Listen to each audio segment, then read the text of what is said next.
Cap take a 3-0 victory from Method EU, and Method EU will be dropping down to the lower bracket. And Zico, I know that you predicted Skill Cap for the winner of the European Finals. Were you surprised at all that they won that first series 3-0? Yes, I would say so, because I didn't expect them to win 3-0. Honestly, with Method's preparation, I feel like it could have been a toss-up. I was thinking tell me if wins if they win that link works. But I didn't expect them. I sent it to you on Facebook. Be an uphill battle. That Like takes game you. number one, like a 3-2. So yeah, definitely very surprising to see how strong they performed there. Yeah, we'll for sure be keeping a really close eye on that team as well to see if they continue on that undefeated streak as we have seen. And now Method EU is going to have to face the loser of this next series, the Reload Esports versus Creed. Sifties, what is your prediction on this series? I think the safe pick is Reload Esports. It just looked impenetrable, the composition, the Shadow Priest Warrior Shaman. Creed really struggled to try and figure out an answer for it. They tried that Demon Hunter Fire Mage a bit. They tried the Ellie Mage. So I'm wondering what they're going to bring to the table. Yeah, that's a setting. I know how to turn it off. It stops people from stream maybe. sniping. We saw Method EU break Or out Shadow like Priest Warrior knowing Shaman what's for the going first on in time. real time. I didn't expect to see that, so maybe Creed has something else in store as well. No, it'll be a setting for me. Well, before we get to into this series, we also do have the interview. Yeah. You guys heard a little bit of a sneak peek from It would already, be like a but setting we did before speak I to Mario stream. during the break. Let's check that out. No, I prefer it to be delayed. What's the Hey everybody, issue with I am it? here with Mario after that Delayed. first victory from Skill Capped EU. You guys had a 3-0, and then if we also look at the record from the circuit, you guys are undefeated. How does that feel? Like, how did your team feel after not dropping a single series in the circuit? I mean, obviously we felt really good. We didn't really know what to expect, and I think it's, at least in the circuit, we had a lot of like close series that could have gone either way. So, I mean, we went 7-0, but I think we could have also went like 5-2 or something. There was a lot of close games, so we're definitely happy we got the 7-0, but like we could have also went a bit worse. And in that last series up against Method U in game number 2 and 3, when they brought out that new composition with that assassination rogue and the Shadow Priest, were you nervous a little bit when you saw that new comp from them? We knew they could play it. We didn't think about it. Like, we did a lot of prep work for this final specifically. We didn't really do that much prep work in the circuit, so we knew it could. Like, they could play it. We didn't really think they would, unless it was like, we thought it was like their last hope kind of thing. But it's definitely a rough comp to face, and we didn't really know what to do strat-wise. We just theory crafted a bit, but we never actually faced it. So I'm definitely happy we won, but I do think it's definitely like a hard matchup. But we played really well, especially in the second game. Had some really good calls, and yeah, I'm really happy right now. Yeah, it definitely looked like you guys really didn't miss a beat. I mean, you got a 3-0 within that series for the first game. So heading forward in this bracket, like I already said, you guys are undefeated. Do you feel like you could do the finals without dropping a single game here?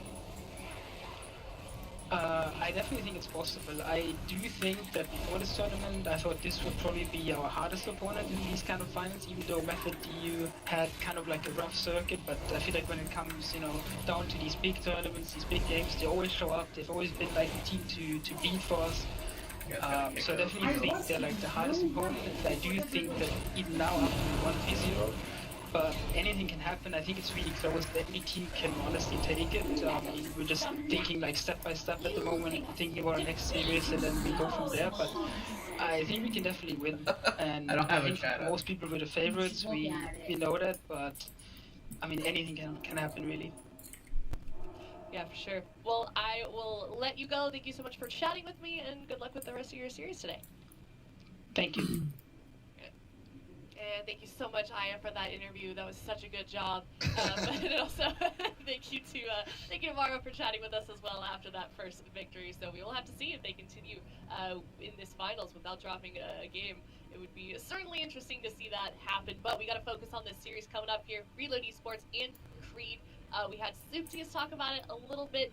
Zico, what do you think Creed is going to bring out in the blind pick? I feel like it's always so just really all over the place with this team and what they decide to bring out.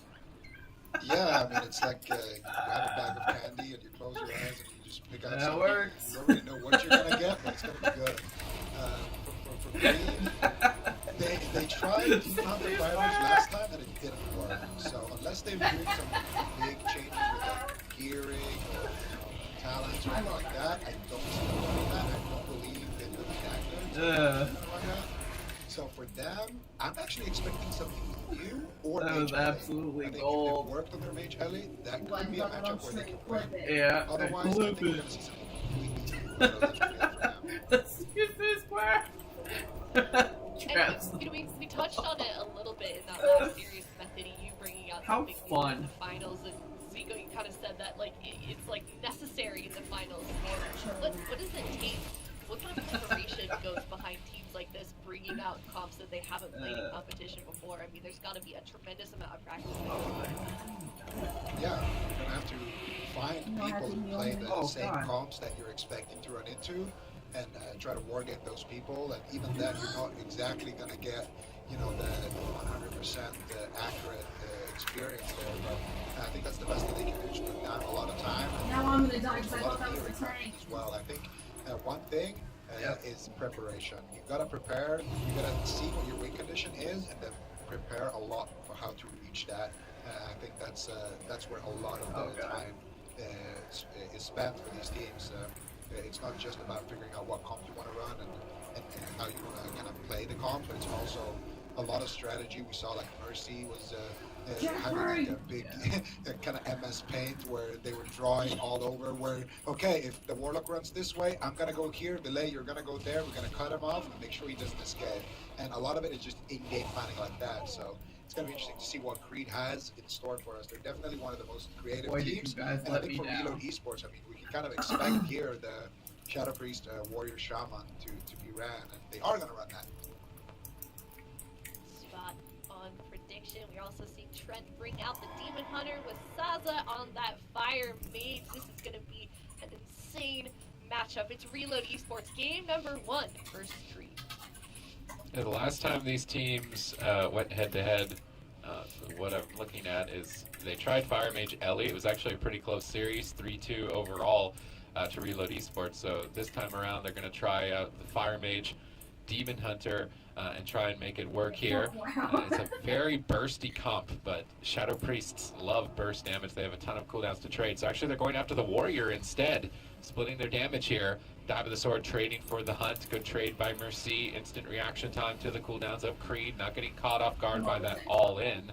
Now they're getting aggressive, going after Saza. Saza trying to retreat back behind the pillar, but Mercy blade storms the crowd control, just tearing in at the moment. Drainer gets stunned up on his Dimension Wrath, and then to further crowd control it could be devastating. They get a Psychic Scream, double Psychic Scream, beautiful positioning by Valet. We're definitely getting a Shadow Priest showcase today between Frosty, Zuniaki, and Valet. You've definitely got a smile as a Shadow Priest player in the chat right now. Yeah, I mean, no question about it. Some real all-stars. And I mean, for Reload Esports, it's all about kind of surviving the one-shots. Right now, Trent's going to be able to put out a ton of damage with that Metamorphosis, but the consistent damage on Saza has kind of kept him on the back foot, made it really difficult for him to actually reset his combustion by spamming fireballs. And Creed, the way they win this one is they really just need to set up that one-shot kill. And if Reload Esports can deflect that and just keep up this consistent pressure, it's going to be really good for them. But you have to really respect the damage that Creed has available. A big setup here potentially on the Mercy. Double Chaos Stumping to be coming in from Trent. That's going to fade. Good Earthen Wall totem by Lone Tar deflecting that damage. Here's the Combustion.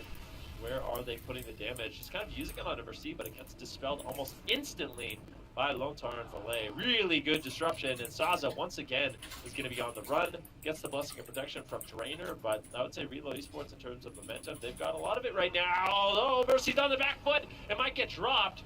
That's going to be a dive by the sword in order for Mercy to survive. Really good setup there by Creed, and Saza just constantly positioning far away. He's just dragging Mercy away. Gives him a lot of opportunities. Big Hunt as well. Not doing too much damage there to Mercy, and it looks like he should be able to survive, but the damage is just unrelenting. I'm really surprised at the consistent damage Creed has available here. Yeah, Trent is doing a massive amount of damage here on the Demon Hunter, and so far, Mercy is definitely kind of feeling it. He's gonna go battle stance now, finally get aggressive here, but a nice blink there by Saza on the Stormbolt. Nice stuns here by Trent. He's gonna stun up Mercy, go after Delay a little bit here, just keeping up the pressure. So far, Drainer slightly ahead on mana, but it's more or less even. If you're a Shaman and you're tired at this point, it's kind of normal, and as the game extends, we're gonna see the try and be a little bit more efficient with his healing compared to the Wow, Paladin. Pat really So the doesn't Paladin's like gonna their have to go people for being drinks. CC'd Zaza right now, though, in they're a all- world of trouble here. Drainer Yeah, they're has turned out his freaking trick out. on his What the sacrifice, hell? but he does get a big Divine Toll there before he gets crowd control. So Zaza might actually be completely fine here. Here comes a big Holy Light as well with Divine Favor. Sounds like it's perfect there on his Polymorph. And he's just doing what you should do as a Magic Warrior on you. You see, he's just dragging Mercy away from Lontar so that he can crowd control him without Lontar being able to dispel him. Now, actually, Lontar dispelled the Dragon's Breath. They got a full sheep here. Lontar might actually have to trade out something here. You got to trade out the Earthen Wall Totem, and that's actually going to be enough here. They purge off the Buster there as well. So, nice defense there, Lontar, keeping his composure, realizing that he's not in crowd control yet. He doesn't have to panic and trade out the Spirit Link or anything like that. He's going to keep his Warrior nice and healthy there. But they did get Mercy's Trinket, and now we got a full sheep onto Lontar, but it does get dispelled there. So, still good defense here from Reload Esports. But Creed, honestly, showing a lot of signs of life, and they should have the Hunt available as well for that next go. So, Mercy, if you go find these pillars, that's definitely an option where you could drag his breath into a sheep hit it and pull it and away. just go over there and just hunt him. So, he needs to be careful. Zaza dipping quite low on health there. Here comes the hunt onto the Warrior with no trinket. Beautiful stun block combo by Trent. Trying to push for the kill, but not enough damage to take him out here. Mercy walks it off with the Battle Master coming in a battle stance to go after Zaza. Big Warrior damage coming out from Mercy here. Trent gonna drop the darkness, but they're trying to fear Zaza out of its defense. They're actually just chopping through the darkness. They're gonna get a bit lucky on those condemned hits. I just And lost. Mercy He is could lost. really tearing into Zaza. Drainer, nice recovery despite all of that pressure. They've got control of the Warrior in a Polymorph and a Frost Nova behind the pillar, now flicking away. Drainer retreating to the back far corner. Zaza defending himself with a Ring of Frost. As they're trying to set up a drink on Drainer here. While Zaza tries to avoid Mercy. Mercy blinks arms over the Ring of Frost. Stunning Zaza, pinning him down while Drainer, I think, is trying to drink. How much mana can Drainer get? If he gets full mana here, it's excellent for his team. He gets a decent amount. Zaza altering time Stressful, back in range but of okay. Drainer. Trying to avoid Mercy. It's almost like anytime Mercy is next to Zaza, he's just outright dead. Condemn after condemn. Warbreaker out. Big heals coming in from Drainer. He's not comfortable. He hits a Divine Shield to avoid crowd control and get big heals out onto Zaza. Just back and forth between these tanks. Mercy once again stunned up. Lontar drops the Spirit Link, but he couldn't get inside of it. Trent stuns him just a couple feet away from getting into that Spirit Link totem. Regardless, Reload Esports recover, and it's just back and forth in game one. It absolutely is. Double Dragon's about to come in. Zaza on the back foot. Gets a big heal there by Drainer. And actually Creed ahead on mana at this point. 2% dampening. This is what you normally expect. Shadow Warrior normally have a lot more overall pressure attacks the mana of the enemy healer, but this is not the case. Zaza's doing a great job just controlling up the game, then going for burst damage, controlling up the game, and just going for burst damage. Double Dragon once again beat Zaza. Big Storm Bolt though. He ran into it again. On the Drainer. The sacrifice actually trades on that silence. Nicely done there by Drainer. Might make a swap on Drainer if they can. Try to take advantage of that redirected sacrifice damage, but it doesn't look like they're going to go for it. Just continue the damage on Zaza. Trying to pressure down Mercy. At this point, Creed really needs to get Mercy off of Zaza, but it is unrelenting pressure. Zaza is forced into that first ice block. This is great for Reload Esports. They really need to ride this momentum. Creed's got to get something done.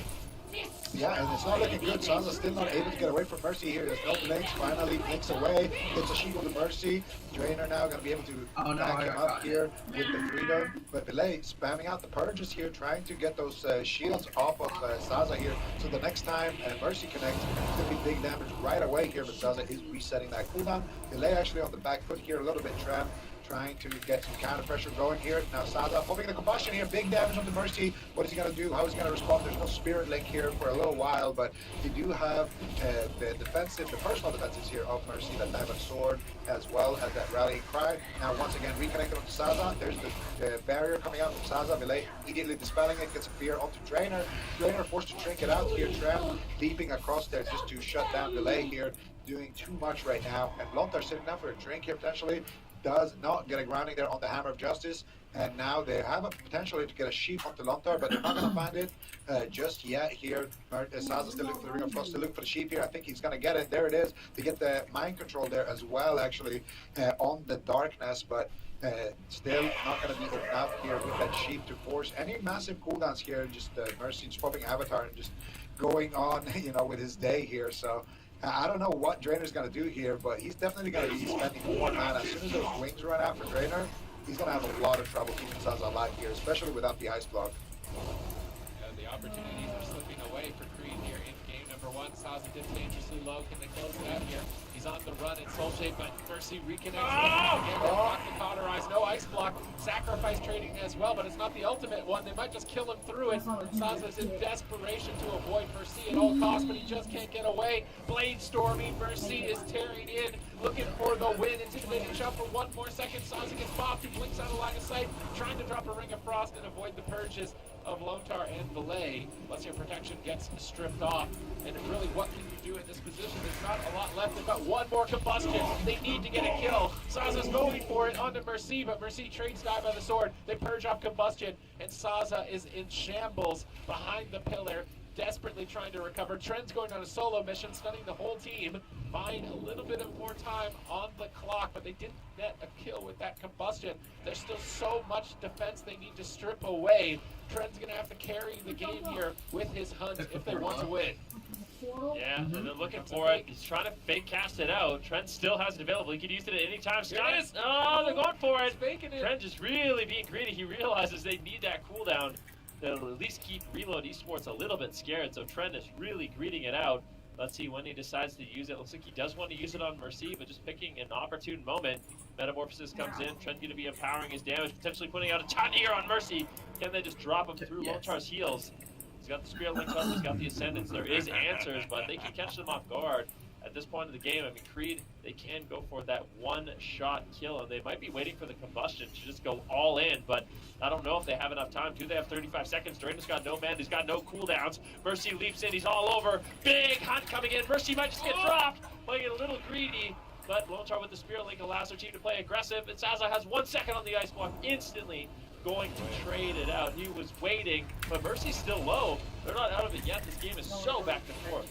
Yeah, but Lontar has mana, and he still has that Ascendance live and kicking right now. With Mercy in a stun, Lontar trinkets out of the Dragon's Breath, trying to keep him alive with that Ascendance. The last couple of seconds here, Mercy now trading out the Diamond Sword. There's the Stormbolt onto Drainer here on about half HP. They're actually going to go after Drainer there. No, Mercy changes his mind. Here's up Saza defensively there, giving Lontar a little bit of time to recover him. Lontar also trading out that mana tide, able to get a little bit of mana, but he is pretty much tied here with Drainer. We're at 34% dampening. I don't know if Mercy's going to be able to keep this thing going for much longer. Saza's no cooldowns though as well. Trent comes out with the darkness here. Nice root totem here in the darkness as well. Lontar now trying to get some purges, trying to get a couple of heals out. They need to get Saza down with this next push. Drainer right now in a Stormbolt. Nice defense, nice offensive fear there by Valet as well. Gets Trent out of the fight. Saza by himself right now. Drainer has no cooldowns. He gets the wings here, but he doesn't have mana to do anything with it. Saza dropping dangerously low. Valet dropping quite low here as well. I do believe they have the hunt here.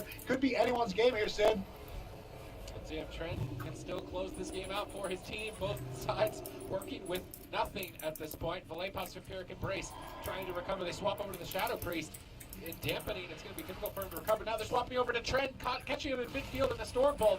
Drainer has Avenging Wrath, but he's silenced. Trent ducks up into the air. He's running rain from above this entire time. It's the first time he's pressed it in 11 minutes to try and avoid the attacks of the Warrior, but now he's coming back down to earth, and Drainer still has 0 mana at this point. Can they pull it off? Combustion available. They're popping it. They're going for the kill. They need to trade. They stun up Saza. They instantly purge him, but Mercy's still at 10% health. Dive of the sword. They swap over to Valet. He's interrupted. Are Creed actually going to be able to pull this off? They've been working with nothing on defense for the past 5 minutes, basically straight, but they have momentum. Valet down at half. Mercy down at half. If they can just keep it going a little bit longer. Drainer trinkets out of the stun, but while Drainer is recovering, Valet's back to full health. Mercy's really the only target, but he's got Avatar up. He's doing massive damage. Saza blinking away. They stun Mercy. They're desperate. He gets feared on his shifting power. He can't reset his cooldowns. Nice intimidating shot. They're trying to take out Mercy on his last assault. They have to drop Earthen Wall in midfield. They're going to Drainer now. He is getting chopped up and taken out, but it could be a cross kill. Lontar is interrupted. 0 mana remains here. Does Trent have the hunt? Saza's going to get potted and likely taken out in this seed. I think it is unlikely that Trent pulls this off in a 1v3 fashion.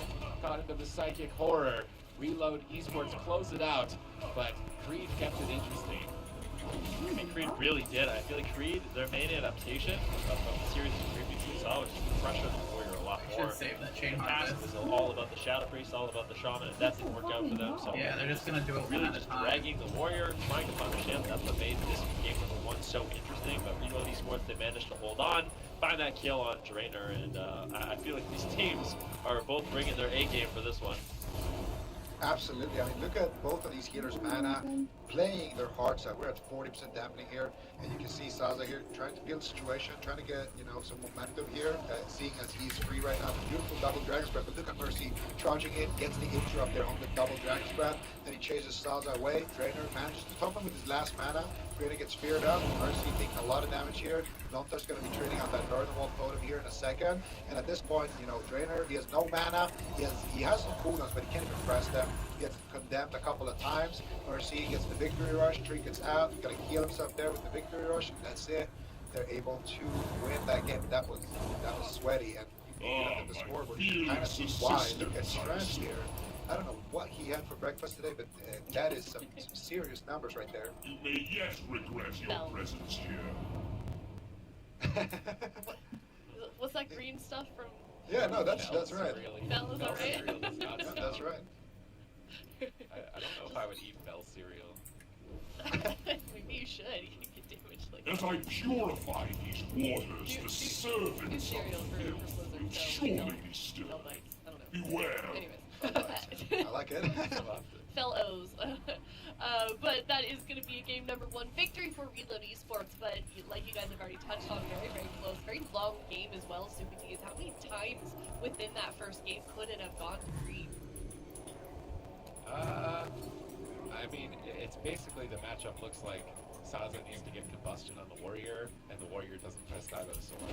And if that situation ever happens, then the warrior is going to die. And they were never able to get that situation to happen. He was able to trade it every single time, or they purged it off and bought him time to get it. So other than that, it's like The waters are nearly like cleansed. was getting Spirit Link most of the time.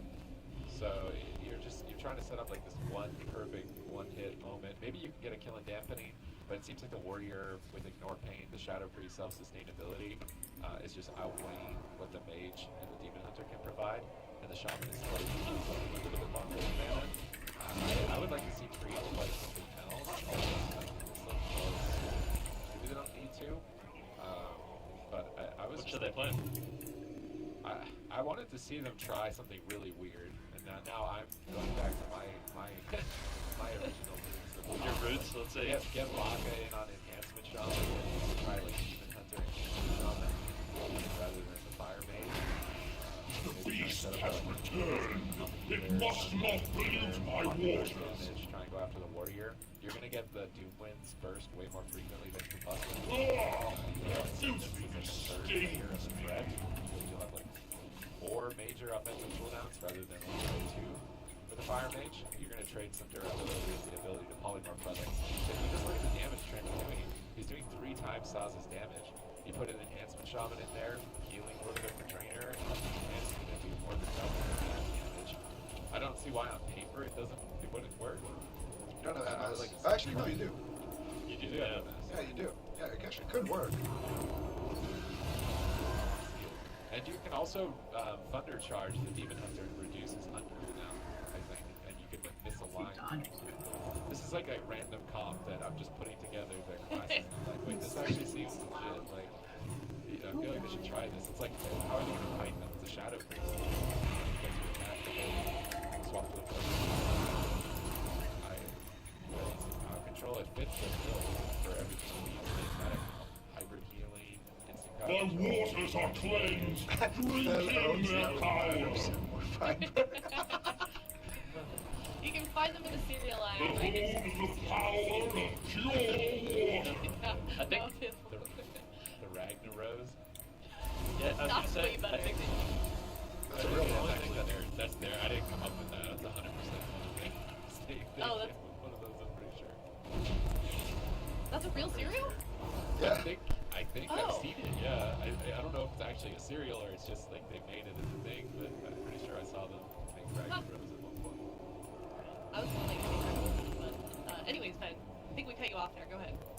About the no, it's cereal all talk. good. I was gonna say the only thing that would scare me about the Demon Hunter Enhancement Shaman is Enhancement Shamans are pretty squishy. I mean, they have a lot of self healing, but if you don't have like the Intervene and the Rallying Cry from the warrior, I feel like you might be a little bit too susceptible to being trained down. But maybe Creed opting not to go for that option. They're going to be going to Black or Cold, and they're going to be bringing in the Fire Mage, Demon Hunter, Paladin. So same exact thing, a smaller map, which is weird to me because I feel like they needed the big map. Like, it seemed like the only way they were getting pressure is when they dragged Mercy across the map. But, like, that's basically the name of the game. I mean, you just want to bring yourself as far away from the Shaman as possible.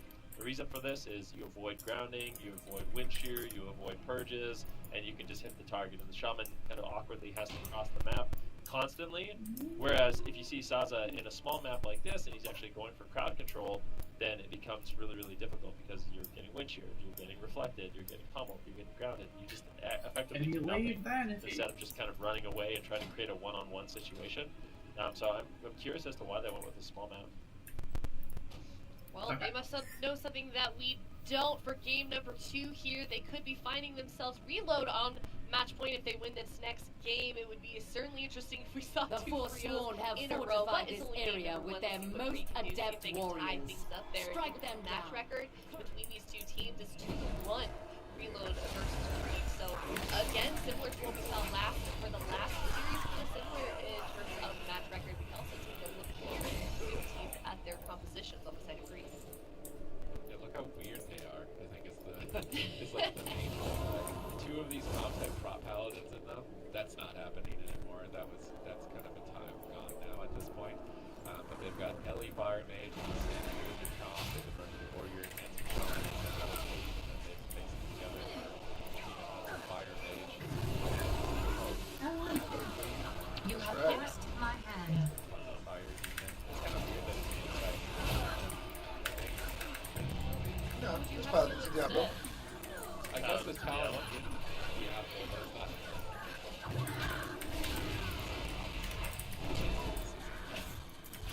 Well, you can slaying defense. This is just like a corrupted one, I guess. Trainer's just a bit corrupted. From Blink Bronze.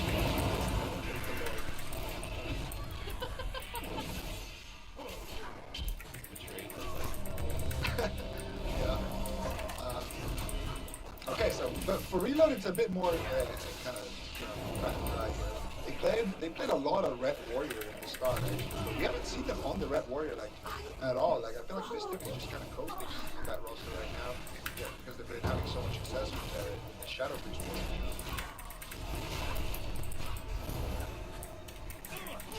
It's interesting comparing them as well. You know, I feel like these four things, they're both like consistent all year with like the comps that we've been seeing. Like Creed is just constantly, like I don't want to call them most improved because they've been really good all season, but they've been just like a journey in terms of what these guys have been playing. They Creed and these sports like very scientific. You know, Ben already mentioned that tweet that Mercy put out. You guys should definitely be following him on Twitter. See if we get another one of those. It's just like a manual on how to beat a composition. It's very, very interesting seeing their perspective. But we're gonna go ahead into game number 2 with our nice POV here of this little beast here. Game number 2, Reload Esports up 1-0. Creed's going to be hungry for a win to try to come back in this series. Reload Esports are looking good, though. I mean, when these teams have met in the past, Reload Esports has been kind of an unbreakable wall. So Creed, you know, their adaptation and strategy going after the Warrior a lot more didn't work on the Grand. A lot of close calls, though. I've got to say, there's a lot of close calls, so it could have easily gone their way with a little bit more crits. But on the smaller map, I am just not convinced. Saza actually, here's an interesting change. Saza went from playing Alliance to now playing Horde, so he's going to be playing that Orc, getting a little bit of that stun reduction, but no longer has that Shadow Meld. So, interesting choice from Creed, just switching up, you know, going from Horde to Alliance. Yeah, actually, I think. Yeah, I mean, I think the Orc Mage is for sure better than the Night Elf Mage, but I don't know about the Paladin and of course the Demon Hunter if it's better or not, but I think the Mage is the main target, so that would make a little bit of sense to try to use some of those storm bombs. Gonna see a setup here. Lontar is gonna be sheep. Honestly, I really, really dislike this map pick from Creed. I feel like the only way this map makes sense is if they try to one-shot Lontar at some point. So I think that's what we need to keep our eyes out. And kind of like in the Method series, if you're picking a small map and you're playing, you know, a mage-based composition, a lot of the time when you get a sheep on the healer, everyone's just going to line you because this map is so small and you're kind of forced to go after the healer. So they can never get Londo's trinket. That could be on the table here for Creed, but right now it's going to be mostly delay here, taking the damage here, and they're going to be swapping between him and Mercy here. Sheep's on delay, another sheep. Tran actually leaps up in the air right there with the rain from above, and now he's going to be sending out some frosted spell flakes here down on the map as he tries to reconnect onto the lay. Alright. I think the main objective here for Creed is just have mana. I think no matter what, this is going to go into dampening unless Esports makes a massive error on their side in terms of defense. So just set up drainer for opportunities to get strength, go for these big hits of damage with combustion and the hunt deeper into dampening. Nice, I'm glad I didn't get Go for the Grim to setup pull. early on when you have them available. I really didn't want to do that Lone Tower, one. Stun a target, pop the combustion, pop the hunt. If we see swaps to Lone Tower, Yeah, this we've done specific this a map, lot. but as we see that, they're punishing Trent for that. Oh my Actually, goodness, this damage that guy on that Trent. was He's just absolutely getting crushed. Drainer barely recovers, and yeah, I feel like Trent is like, yeah, that. I mean, he might just still die. It's going to still crack himself, big hit, back to full health, getting back onto the warrior, going back to the standard strategy. Yep, nicely down there, but really close call on Trend, and maybe if they go after the Demon Hunter a little bit more in the match, it's going to look more in favor of Reload Esports. That being said, it's definitely scary because Saza just being left alone is going to be able to find these polymorphs. You can see Rain from above from Trent once again going to be flying up in the air, putting out a little bit of consistent damage, but now that he's back down on the ground, Mercy is just going to continue punishing the Demon Hunter as much as he can. That being said, Double Dragon's Breath comes in from Saza. Mercy in a little bit of trouble potentially, but Crowd controls some sides. There's going to be no follow-up polymorph. Drainer trying to looks like he wants to recover his mana. So trying to just get into a position where he can sit down, get out of combat, recover his mana from the drinking, and that will give them a potential run when the game goes on. But I think on this small map, Reload Esports, they're going to be really difficult for Trainer to actually recover his mana. And then I just don't know if this map pick is going to work out for Creed. Yeah, we'll see. I mean, right now, Drainer is sitting down for a few ticks, and it looks like Mercy's leaping in there, trying to shut it down. Gonna be able to do that, but Drainer was able to recover some of his mana, and honestly, mana is not going to be too important right now. It's still pretty early on in the matchup here. Both of these teams playing very durable competitions. Trav is going to trade out his trinket as well as that darkness right there. So that's one good thing, I guess, about this map is that you have that darkness for the room, and it basically covers, you know, an entire side of that room. So maybe that's their strategy to try to pull people back into the room and then go for a combustion hunt, which is actually it was just a fake cast that Tran, but it sounds like they did combustion right there, which is the biggest cooldown. And so far, it doesn't look like they were able to net themselves too much with that. Now Tran up in the air here once again, throwing out some battle lances, and we're gonna see Saza once again under pressure. And you know, for Reload Esports, they're like kind of a slow-moving train. You know, they just need time.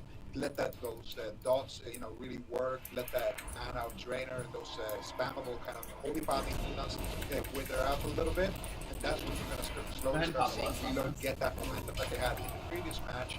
And at this point, it's kind of both just trying to get an edge, moving in the late game.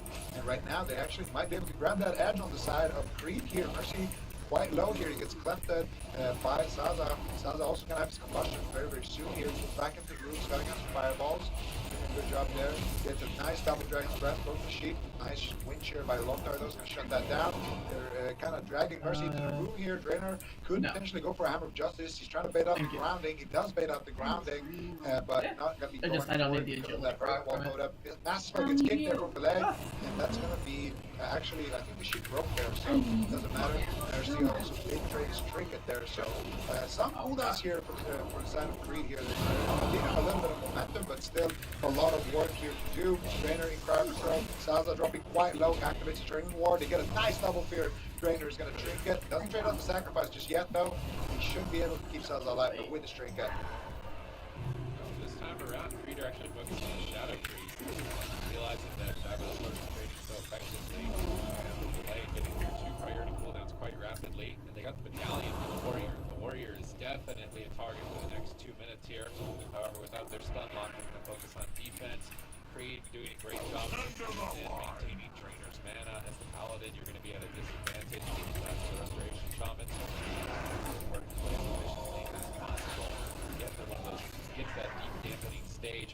get a kill. Here comes the play onto Valet. Is he just going to get smacked out here? Lotar in an imprisonment. Valet is interrupted. His fade is faded. Trent's trying to stay on target, but a big Shadow Man comes in. Lotar doesn't panic. Holds on to his precious defensive cooldowns. It's almost anticipating a Spearlink Totem right there, but Valet comes in with a huge heal. Saza now still the target. Mercy Polly dispelled instantly by Lotar.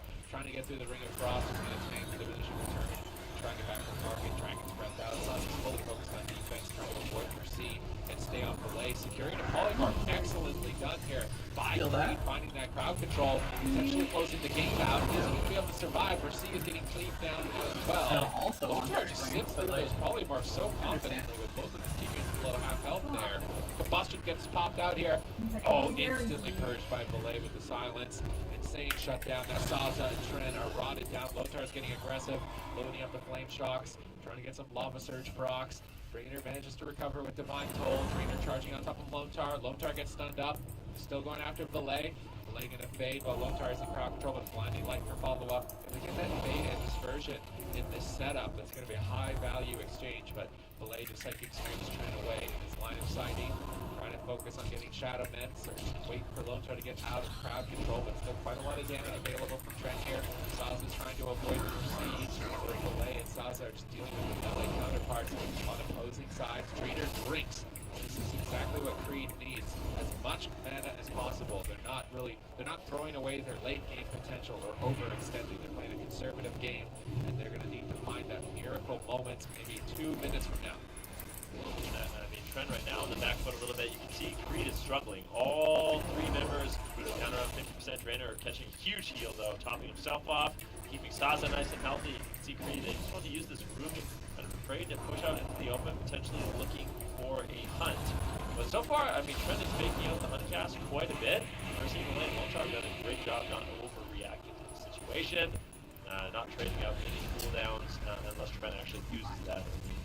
That's a scary thing to do, but you gotta give credit to Reload Esports for playing it kind of calm, cool, collected. Bell Lance is coming in here from Trent as he flies up into the sky looking for damage basically wherever, but a grounding totem basically shut down that entire offensive ability by Trent. And now Trent's gonna be swapping over, looking for a hunt onto Valet. Dispersion gets traded out. Great trade there by Reload Esports. And I mean, that could be the disaster situation that Dispersion gets. No, not in that big damage coming in at the same time. He just got himself killed like an idiot. I'm disappointed in my child now. Healing, trying to keep all three members stable. He trying to find a target.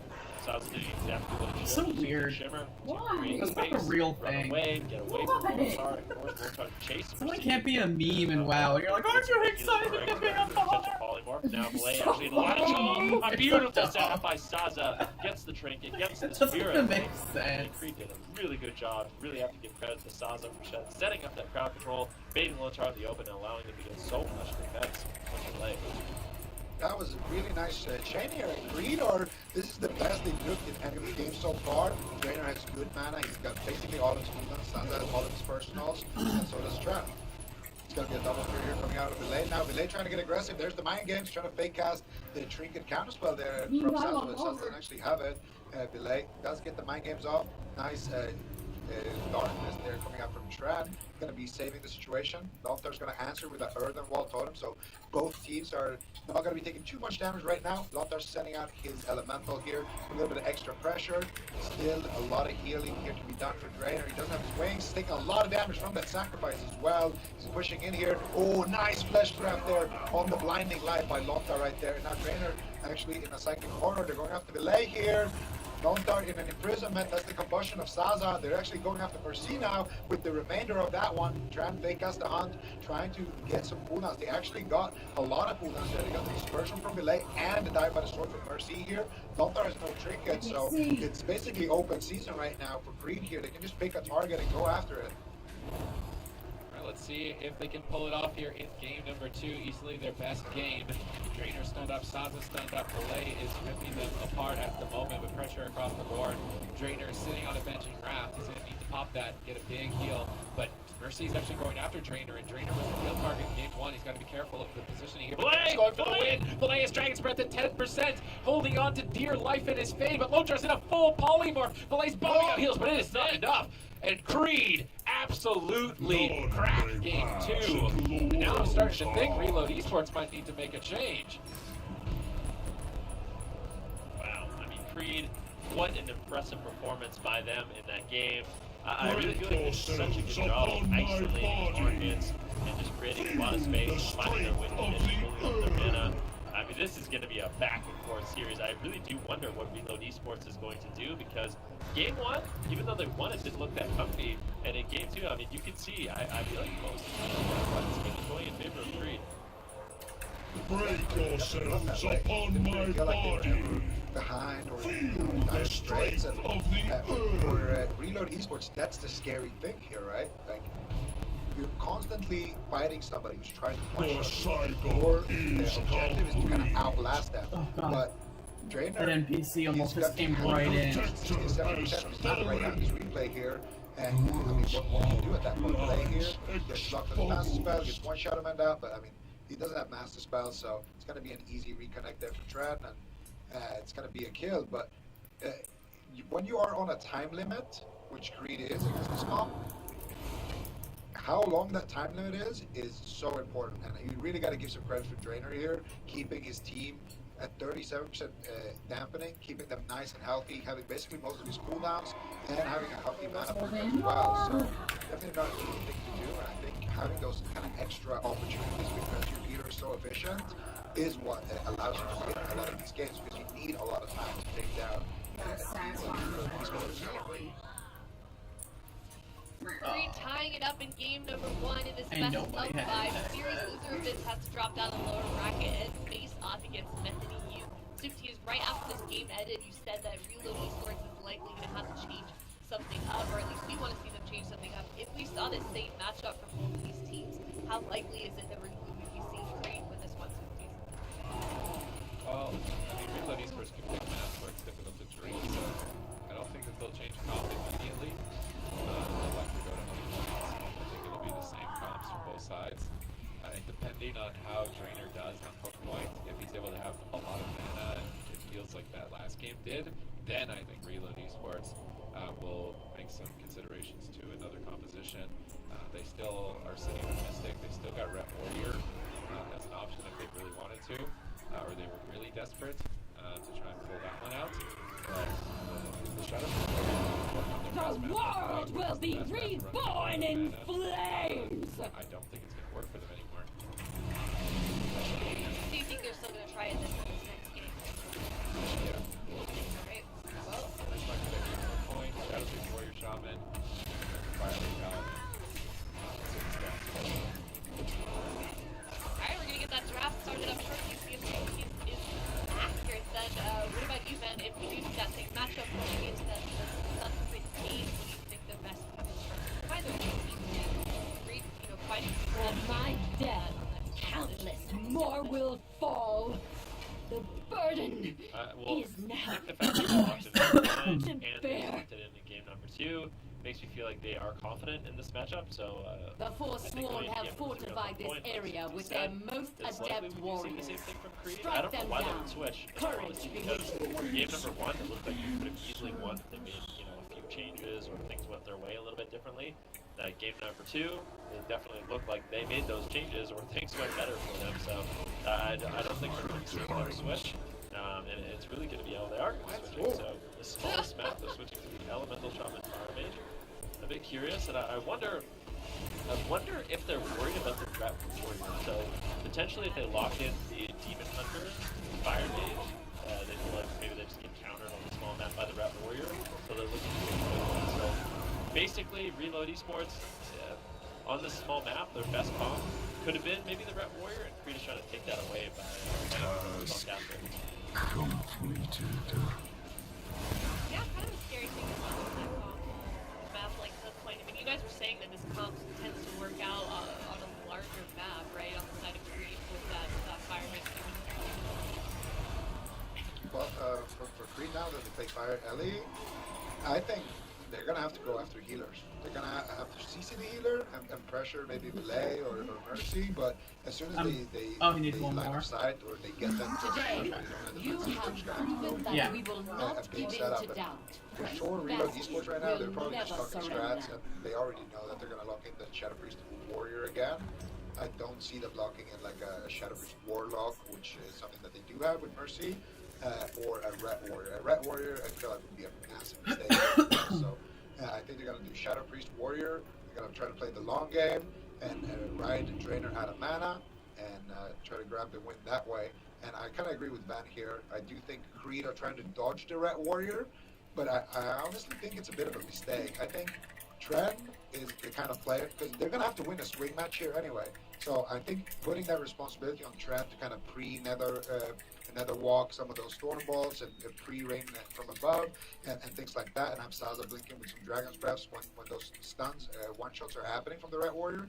I think they could overcome that composition, but Creed, they're going to lock in the Mage Ellie and take this matchup instead, which I feel like it should be harder for them.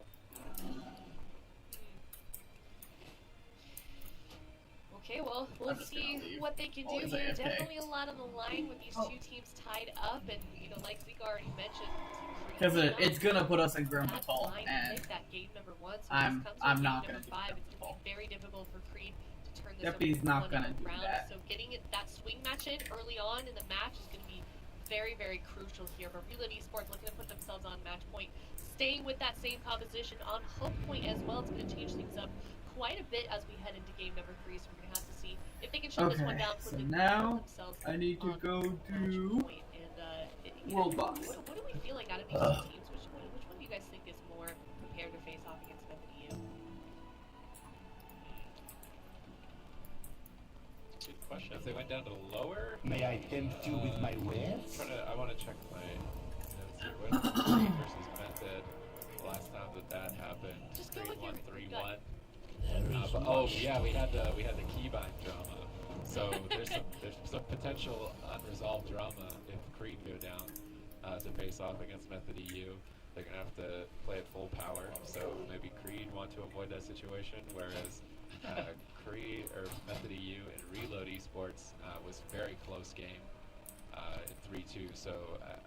I mean, neither team wants to go down, right? You would much rather still sit with the comfort. There's basically double your money every time you get one place further into the tournament. So if you can dodge that, it's like, okay, at least we've avoided coming in 4th. I'm not mad. I feel like that's going to be your main aim. Yeah, I'm not mad. That's good. Yeah, I think it's really tough. I mean, we look at the standings and where these teams were besides skill cap, like these 3 teams, second through 4th in terms of seeding for the circuit, were all really close, and they've all faced off against each other. They've had wins, they've had losses, and then when you have that 2-week gap between the last time we saw these teams and now the finals, there's going to be a lot of things that are going to change. They've been practicing, they've been making new comps, so it's I feel like it's really hard to make predictions as we get into finals such as these, because you kind of tend to see, and I feel like we're seeing that develop now. You tend to see almost completely different teams from the last time we saw them and to now. Yeah, I think that's definitely true.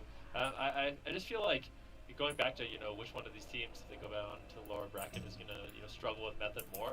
I really feel like, for the most part, the only outlier in this tournament so far has been Skill Cap. I mean, I don't think anyone wants to play against Skill Cap, but I think the other 3 teams, it's a really, really, really close matchup for all of them. So it comes down to little picks, like the blind pick can matter a lot.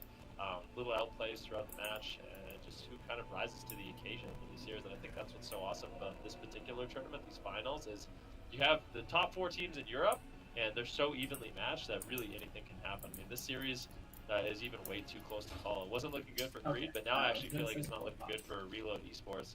Just very, very, very back and forth, and we'll have to see. I mean, they're going to be bringing in Baka, and you can see he's honestly been a huge addition for the side of Creed. He's giving them so many different composition options, playing the Elemental Shaman, playing the Enhancement Shaman. And I would say, in terms of Europe, Baka is definitely one of the best shamans that I've seen so far. So a great pickup for them. He's going to kind of be making his debut here on Championship Saturday. What do you see? He rounded the team out nicely. I feel like this team was not that they weren't they were doing really strong before he even joined, and then he came in as that 4th player. They were a 3-player roster, or he came in as the 4th player, and it like I said, it just completely rounded out the team. They started playing really strong comps. Not that they weren't before, but it it's been interesting seeing their development as a team. But we're going to head into game number 3. They are tied up at the moment. It's best of 5 on Hook Point.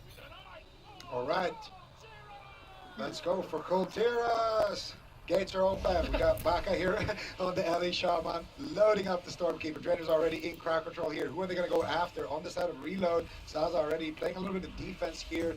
Looks to be the target of choice. We're going to have Lontar in a Hammer of Justice. Can they find the Polymorph? They do find it, but it's DR'd. And nice pre-massive spell there. Vilay now in a Lightning Lasso, taking quite a lot of damage. Mercy leaps over, kicks it, and now it is going to be Reload. Looking to get aggressive here, Sid. Alright, Fire Elemental Shaman. This is not a great map for the double spellcaster, but you still can never just count out the power of Combustion or the power of Stormkeeper. Those two spells can immediately eradicate a target, and Reload Esports need to be ready for every time they are activated and still press on despite the threat. They're trying to stay on Sansa. Trainers preemptive though. Activate Sacrifice. Now isolating Mercy. He's stuck in that Ring of Frost. He is taking so much damage on the swing match. Oh man, a close call. He's confident. He doesn't trade down with the sword, but now his healer's in a full polymorph. If there's any more damage left, Baka has Stormkeeper. He's channeled it. How much damage are this Lightning Bolt's gonna get? He's just swapping the damage around, pinning Valet. Not really focusing too much on burst necessarily. They interrupt Valet, maybe they can KO him.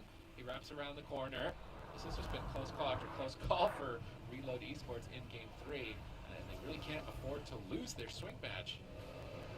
They really can't. I mean, at this point, Saza's going to be taking a little bit of damage. Beautiful Fear by Valet, gets a triple, but looks like that gets shut down by a Trinket Tremor from Baka. Really good utility of that Shaman.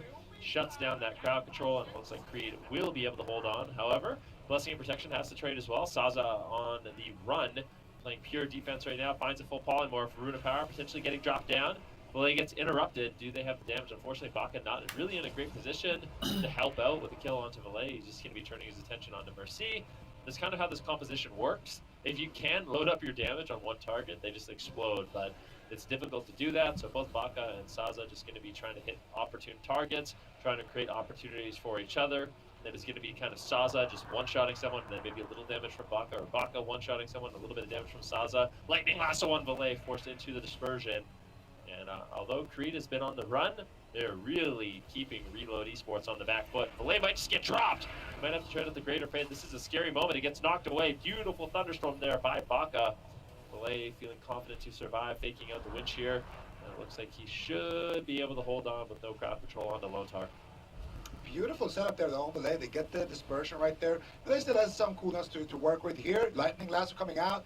No crowd control on the Lontar. He's just going to heal through it here. Trying to look for the wind shear there for a second, but decided against it very, very quickly. Now, Valet here trying to waddle across here, trying to maybe help Mercy get some pressure onto Saza. Mercy actually gets caught up I know, in it's crowd in the control, mall. but he does get You caught need in to crowd try control it on Lontar's somehow. side, which means he can get dispelled.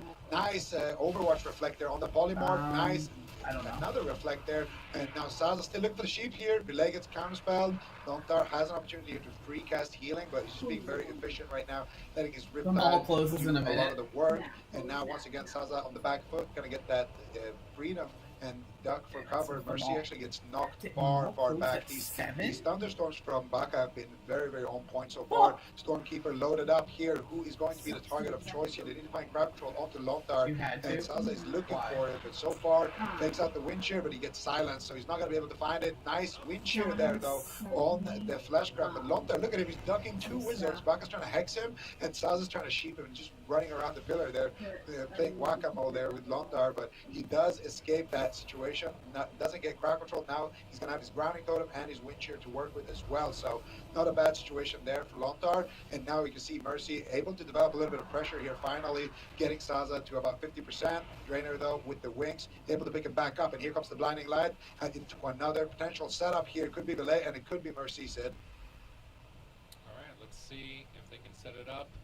Drainer's mana is looking healthy, actually, even with the Shaman, a bit unexpected. Baka slips in with a Hex onto Lontar, but Valet is at the pillar. Doesn't look like they're going to be in too much trouble. Maybe the Lightning Lasso catches Mercy out in midfield. They counterspell Valet. Man, I gotta say, I feel like we've criticized Creed throughout the Cups and the circuit as kind of just being this kind of gimmicky team, playing these really weird compositions, and I feel like we've said, like, if they just get a good fire Ellie, at least I feel like I've said that, if they can get their fire Ellie up to the same level as what we used to see from skill capped, they would be a real threat. And Fire Elemental Shaman was dominating the European region. And this game in particular is really looking like a good one for Creed, and potentially going to be the game that establishes themselves in the tournament as a dominant Fire Mage Elemental roster. They're still going after Valet. They've interrupted him. He's down below half. They knock him out into the open. Drainer sits down for a drink amidst all of the chaos, getting a tiny bit of mana, but a tiny bit ahead of Drainer, or a tiny bit ahead of Lontar is better than being behind. Drainer going to make a trade on cooldown, stay ahead of the damage with Sacrifice, and play more efficiently rather than waiting to recover and having to expend a tremendous amount of mana. I ordered Mad Drainer Chicken. playing with full anticipation, Get me something? recovering through the pressure. Did you want something from Mad Chicken? Bro, if you're gonna order food, you're gonna get me something. You can order something. There was a promo for it. It was $5 off. Whoa. Beautiful, intimidating shout. Saza's down at 10%. They strip off the most. You don't like Mad Chicken. You don't like Mad Chicken. They're condemned. Is Saza going to be able to survive? Dragon's Breath. Then order Mad Chicken. Polymorph in desperation. I've got Trying to get 18 the delivery off of fees. Look at the Saza. dynamic Buy in time one for Trainer place. to recover when he's caught in a quaking palm at the moment. Saza's just running around the pillar, waiting for Trainer. Frost Nova's Mercy, but now suddenly Baka blasts Valet. Oh. He has to trade the greater fade.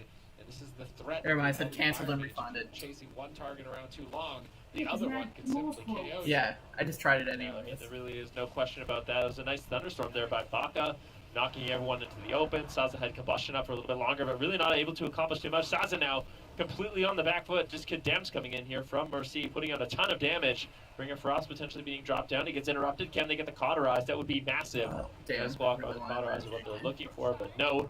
Creed greeted out, and they managed to hold on to those precious defensives as we march deeper and deeper into dampening. About 12% at this point of the game. Mana still looking good for both of these healers, but I would say it's just been Saza on the back foot for a long time. Second blessing of protection. If that gets purged off, this pain train coming in from Mercy is just never ending onto Saza. He's trying to get away. A beautiful Ring of Frost. Who are they going after? They need to try to get some damage rolling. Baka's going to have to be the hero to set up some damage, as Saza's just been so pressured in this matchup so far. Yeah, and that's really, you hit the nail on its head right there, man.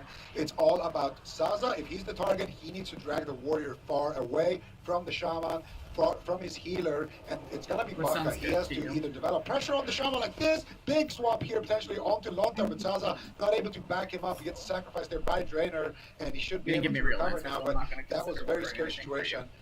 You know, it's all gonna be up to Baka. Find the hex onto Lontar and pressure Delay or Mercy, or pressure Lontar. But now Saza makes the MVP play. He gets a sheep here. He's going after Mercy. There's the combustion. There's the die by the sword. He gets silenced on it. Delay trying to get a Shadow Man. He does get it out. Nice.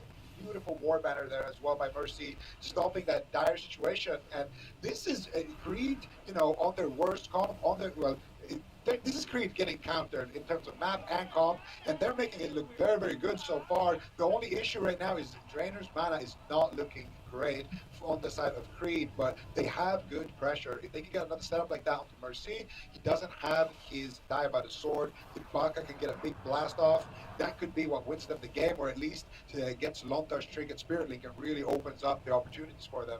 But until then, Saza's just going to have to run, try to reset his combustion, try to buy time. Drainer's actually sitting down for a drink right now, and he's getting ticks, but Saza might have to trade out his Ice Block here. Delay does stop it, but now Drainer in crowd control, why they're going to have to trade for that drink. They do trade out the Ice Block there. A nice War Stomp on the Massive Spell there. Baka getting hexed now as well. Good pressure. Mercy with the Shattering Throw here to continue the momentum here.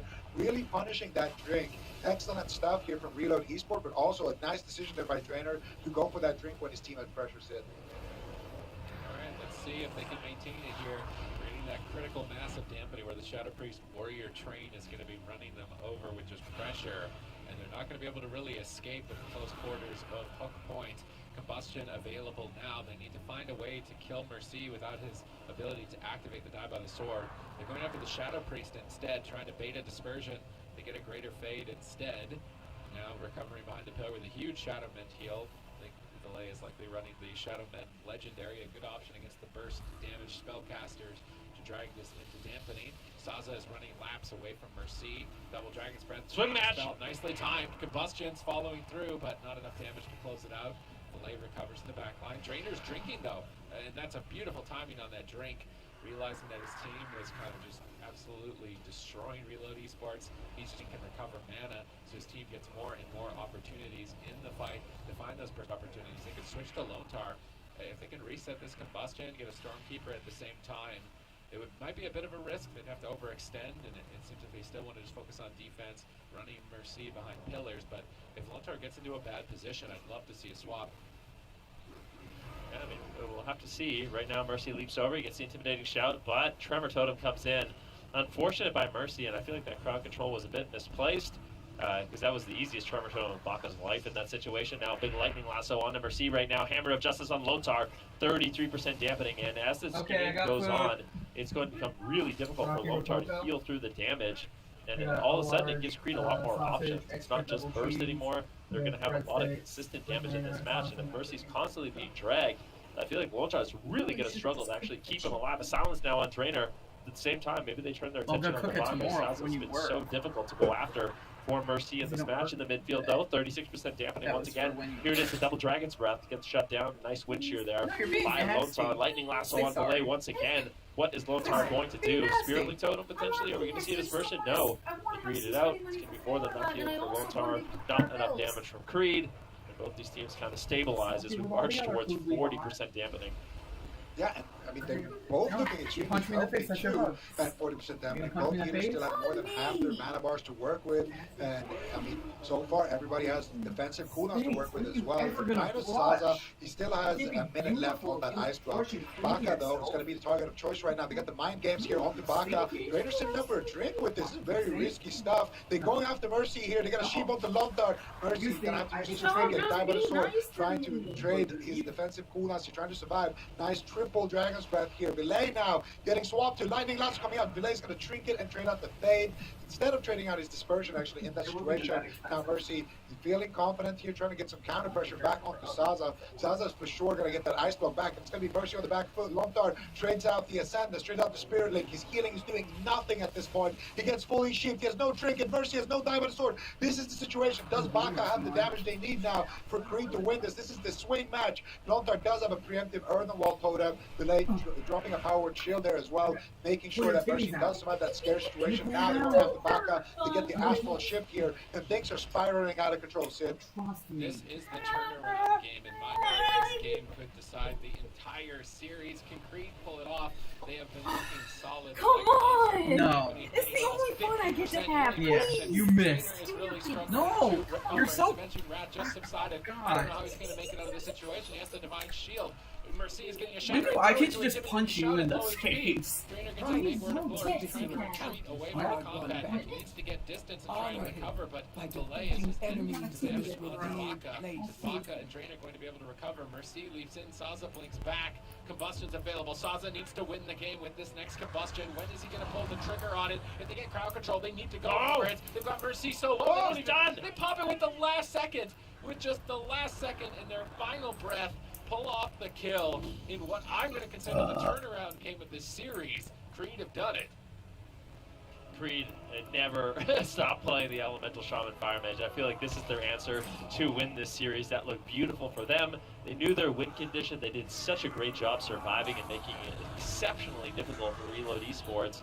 I'm really impressed with Saza. I feel like Saza has done such a great job so far in this series, doing exactly what he needs to put his team in a prime position to actually win. So if he continues to do that, I feel like Creed is looking extremely good for this series. Reload Esports, they're going to have to figure something out, but you can see how unstable the game gets in deep dampening, Zico. Yeah, absolutely. I mean, you can tell here, Creed came to play. The decisions they're making here, look at Drainer, he's so pressured. He bubbles out, going for a heal. Look at Mercy here, pre-shatter throw, interrupts the heal with the spear. Drainer, he has no cooldowns. He's on, 30% HP. His shaman is extremely low as well, but Saza is there with the fields. He gets the counterspell play, he gets the sheep there as well. Drainer gets to finally get a couple of holy lights out here on the Baka. Baka trinketing out of the Stormbolt, and then here, finally, they've reset the combustion, and they're just going to go for it there. Just Dragon's Breath on the Lontar, no Spirit Link available, and just like 1 or 2 seconds on that Dragon's Breath was enough. That was all they needed, with dampening being so high there. And I kind of agree with you there as well, man. Saza definitely played it out exactly the way he should. Just drag the warrior around, let Baka do most of the heavy lifting, and when they finally start driving Baka, that's when you can go in, you can feel out dangerous situations, you can live in crowd control, and you can try to end the game with that combustion.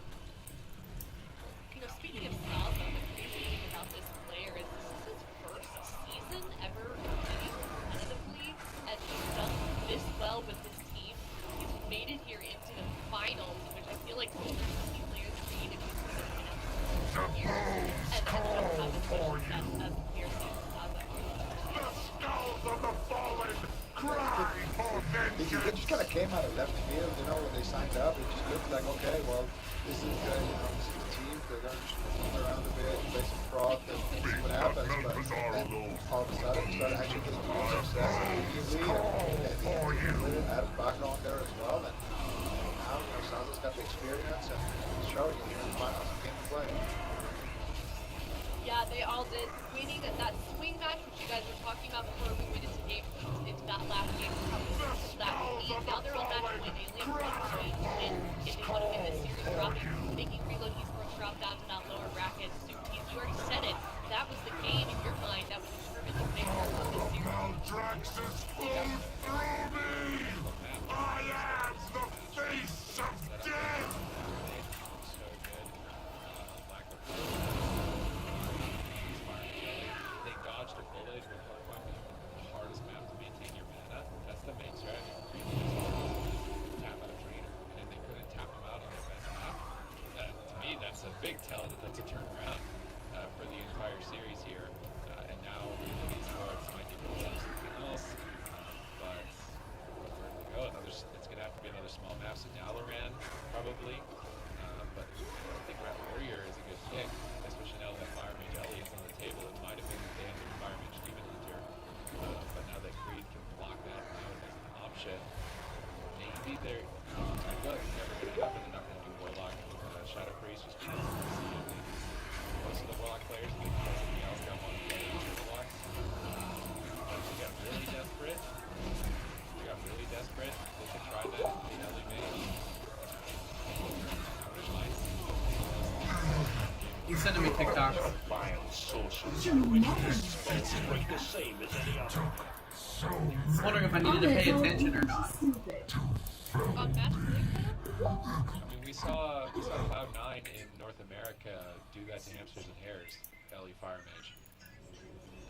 I think maybe it was Shadow Priest Fire Mage. It might have been Shadow Priest Ellie Fire Mage. I feel like it was Ellie Fire Mage. It did really well into Ellie Fire Mage. You just keep dots up, run behind the pillar, avoid the burst damage as much as possible. That would at least get them to a game 5. But then when they're in the game 5, you're going to have to win Shadow Priest Warrior versus Ellie Mage or versus Demon Hunter Fire Mage. So it's kind of up to them. Keep riding the momentum with the comp that they've obviously put the most amount of time into. Now Makes that more I'm sense thinking to me. about it, I also. And I think Mercy Can doesn't I? really want to play Warlock regardless. Yeah, well, Reload Esports, I mean, Close. they're going to have to do I'm something. close. This is match point for them. They can't afford to drop any more games at this point. They are going to be locking in that map once again, as we saw them do in that last game, Ben, and they locked in Ashermane's Fall. What do we think of this? Well, it didn't work out for them on a small map, so I guess they're going to a big map, but I kind of wonder what they're trying to set up here. Maybe they're trying to bait Creed to not play the Ellie. It's like, okay, well, if we go to a small map, we're getting the Ellie Fire Mage. We don't want that, so let's just give them a big map, see what happens. But I feel like Creed, if I was Creed, I would play, yes, okay, this is exactly what I would do. If I was Creed, don't switch. I mean, because theoretically, you should do even better on a large map. I mean, if your main game plan is to just run and drink and then one-shot and dampening, this is the best map, or one of the best maps, so same exact strategy for Creed. I think it's going to be even easier for them. The Reload Esports, they're going to play that same matchup, and I just don't know if this is the correct pick. However, I think this is their only pick. I think you can't play Ret Warrior here, so they basically, they made, by picking Ashamane's Fall, they told Creed exactly what their plan was, essentially, because if you locked in the Ret Warrior on Ashamane's Fall, I just feel like that would be a disaster. So, yeah, I feel like this is a bit of a mispick here for Reload Esports.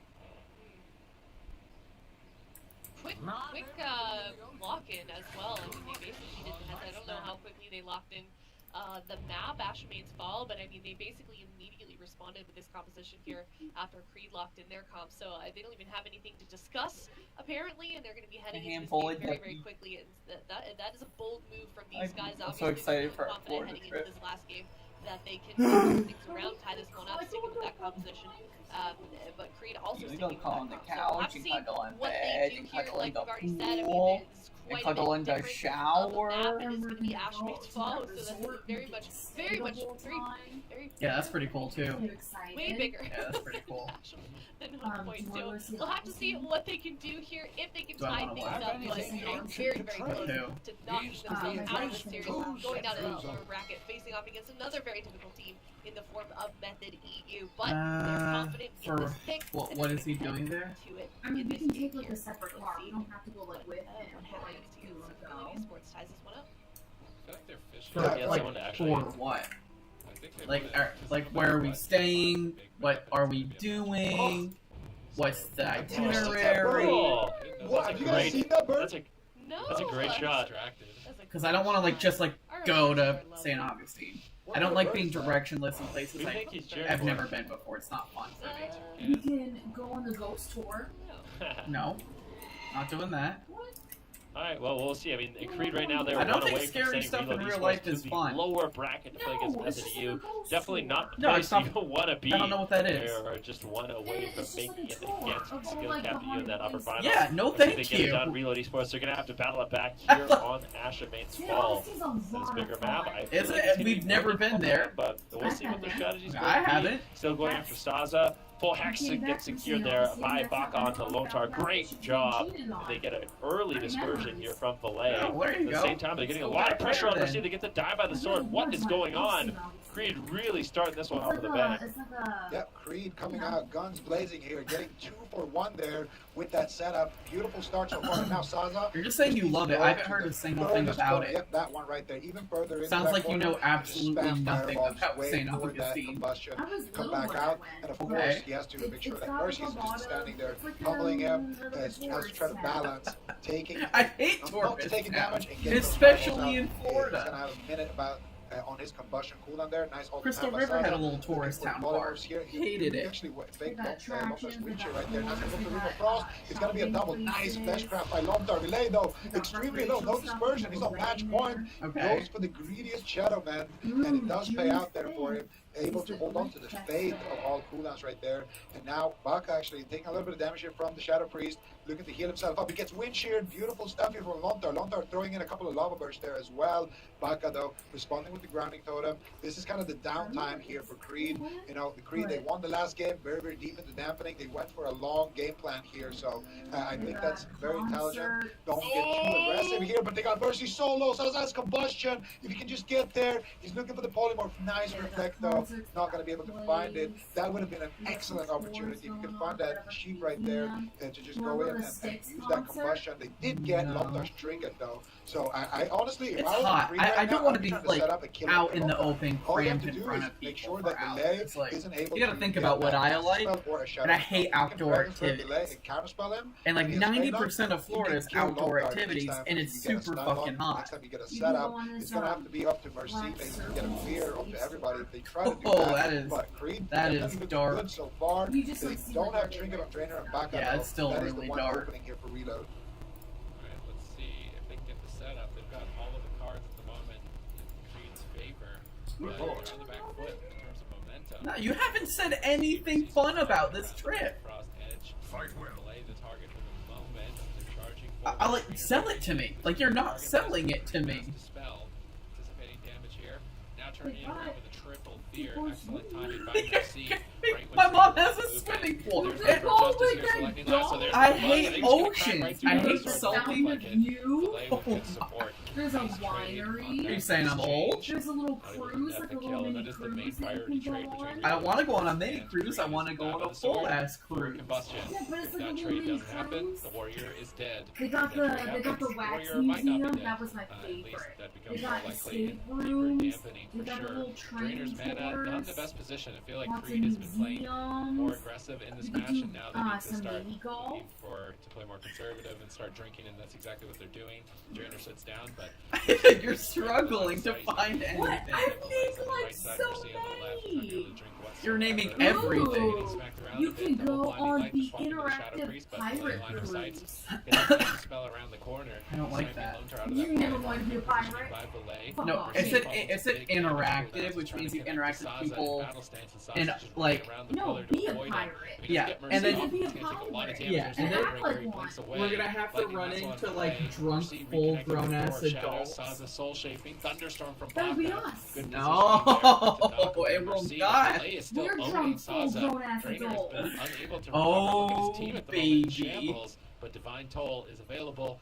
and recovers thanks to his Oh, trusty beacon. baby. Do the Target extreme simultaneously. water Low adventures. polymorph delay the target. He's gonna fade. Go for a shadow man. Not The find it. college. Just line of sight. But now Mercy's in a ring of frost. It looks You like they can wanna go try to and drink school. Oh, the back first behind Sasa cat and Baka. cafe. Surprisingly, Reload Esports have been Oh, running you pretty have the low on fountain mana view? on I water. love It's you gonna be for a how harder map to desperate run you during are the right low on now. Mana, unlike that last game. And if they can keep this Oh, up they and got tap parts. them out, that's going to be the win condition for Reload. Yeah, I mean, definitely. It's really, really Ooh, important we that can Drainer do a isn't able to tour of recover the that mana, old especially as we're about to enter dampening, From but it becomes more difficult. I mean, 1891 the to problem is for Reload 1953. Esports, as dampening gets higher and higher, it's harder to maintain this chase. It's a lot less stable with the healing reduction on Riptide and Earthshield, and that's when things get a little bit weird here for Reload Esports. Double Fear coming in from the side of Filet. That gets Tremor Totem, Trinket Tremor there by Baka. As they continue this damage on a Mercy, a big setup here, but Lontar out of control gets the purge. I mean, like, are we going to a resort there? Is that what's shut there? down that attempt as Saza and It's a Baka are resort once again there. on the run. 'Cause I'll just Mercy chill at trying the to stay on resort. target, but Saza's just constantly using Shimmer to run away, using You Dragon's like, Breath to I'm play not gonna defensive, drive around Ring in of Frost, Florida. making it just so difficult That's for not Mercy to get the fun. consistent damage that they need to kind of overwhelm Drainer and his mana bar. So the defensive plays from Creed, the positioning from Creed has been great, exactly what they need to do. And then when they cross the map, that's when Baka can go for lightning lassos, try to go for setups, and maybe Saza's going to be able to help him out. Do we see a full polymorph? We see a polymorph on Mercy, a Ring of Frost on Lontar, and Creed is able to cross and potentially recover some mana. This should be big. Drainer, this is an opportunity for him to get some mana, but they're making it difficult by going after Baka. He trades up the Astral Shift. Drainer's not able to recover his mana. And Reload Esports, to their credit, they played that beautifully. Drainer really wanted to get mana, and instead of chasing him to keep him in combat, they've seen a big setup on Baka. They got the Astral Shift basically for free, and then a Heroic Leap comes in for Mercy to make sure he can't drink. So Reload Esports really doing a good job keeping themselves in this one. Yeah, but if one of these drinks ever gets through, it's going to be very, very difficult here for Reload Esports to actually close out the match, and Drainer's always looking for them. The best way they can stop them, though, would be with pressure. Saza with a nice altered time, has got a Dragon's Breath Mercy into a Frostbolt here.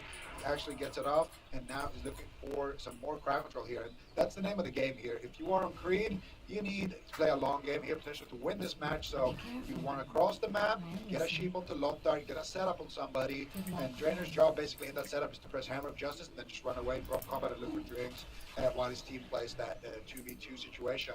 And if he can do that, he's going to be able to recover his mana and potentially take us even deeper into the late game, which honestly might be needed here. Now they have this is a perfect situation here for Drainer. They got a Hex onto Lontar, they got a Sheep onto Mercy, follow the Hex with another Sheep, there's the Nova, and look at Drainer's mana right now. Oh no, he's actually just getting a couple of sips and then going for the Hammer of Justice. They want to get aggressive here. He's got the Blinding Light, they got the Die by the Sword here, they got the Dispersion once again here. Creed actually opting to play that one offensive there. Drainer assisting in that setup there. He could have actually gotten full mana, but I guess he's not too worried right now.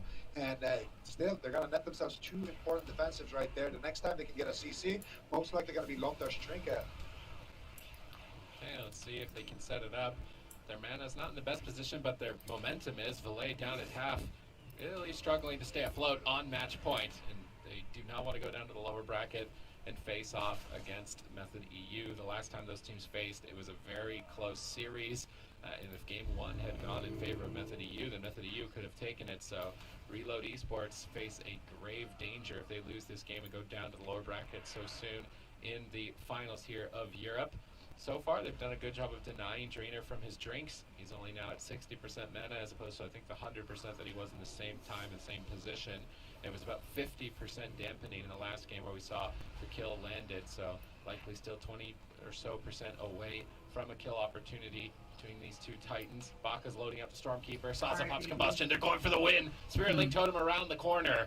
Lontar, instant reaction time there. If he did not clutch that one out, Valet would be dust on the ground at the moment.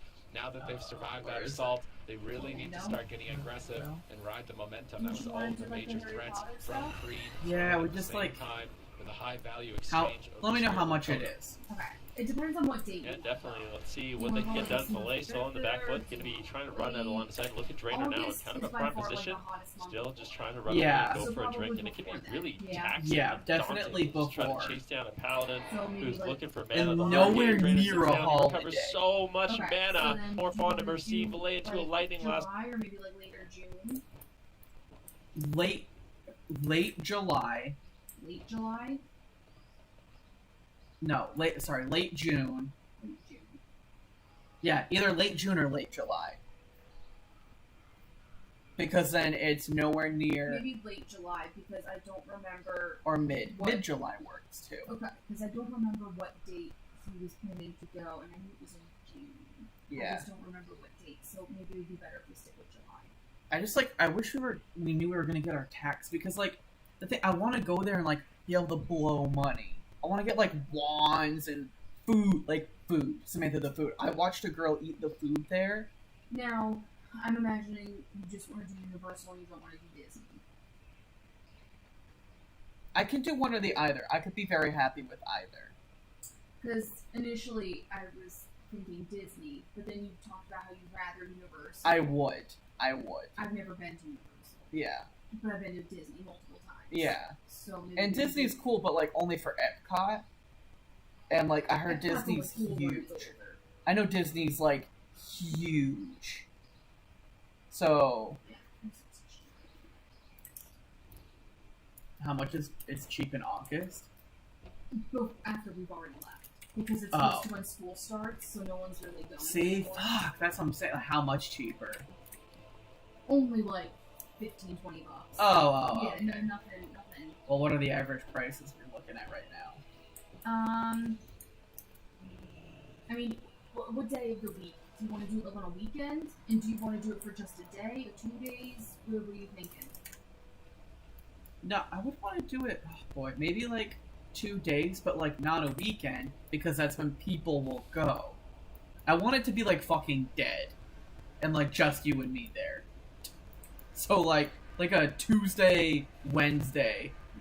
If we do 2 days, we would have to get,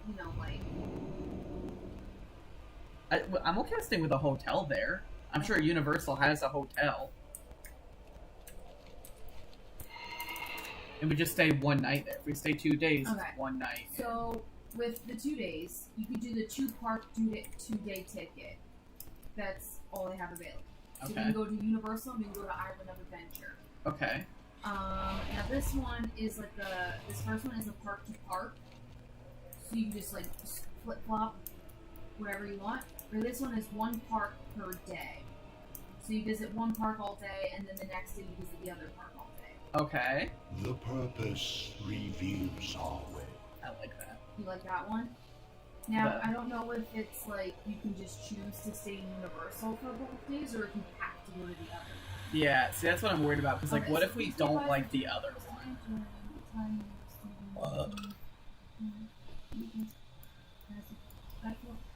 Disney during the week.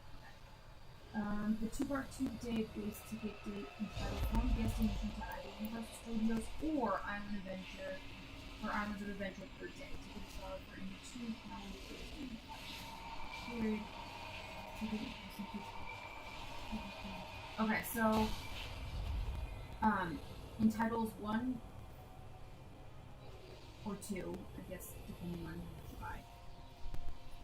Entitles 1 guest admission to either Universal Studios or Island Adventure per day. So you can do Universal both days if you wanted to. Mm-hmm. But like once you go into a park, with this one you can't go to the other one. Yeah, what's the Adventure Island even? Yeah, like what's in Universal and what's in Adventure Island? I think Adventure Island's like newer. It's gotta be. Yeah. Theme park. Wow. It opened in 1999. Never mind, it's not new.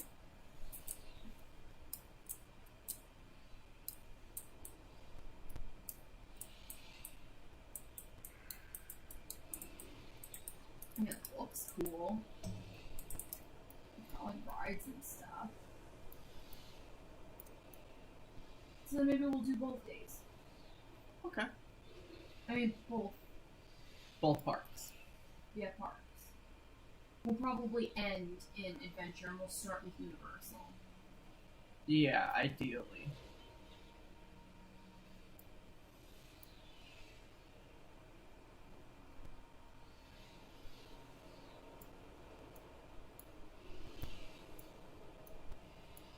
Unless you want to do like Monday, Tuesday. Yeah, Monday, Tuesday, Wednesday, something like that. Something weird where people won't be there. Monday, Tuesday might be better. It might be a bunch of people leaving from the weekend.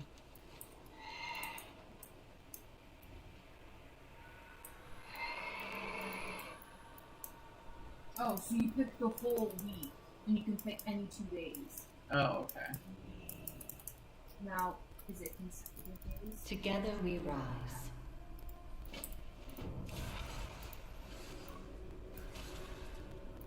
Ooh, or it's cheaper if you just want to do Universal.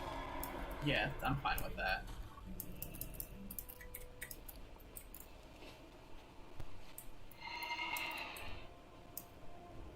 Oh no, wait, never mind. This is for express passes.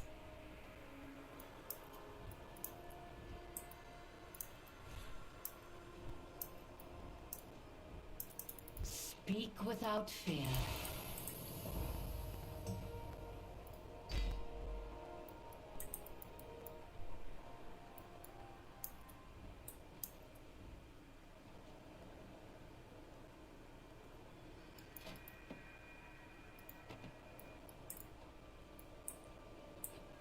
Good God. Hmm.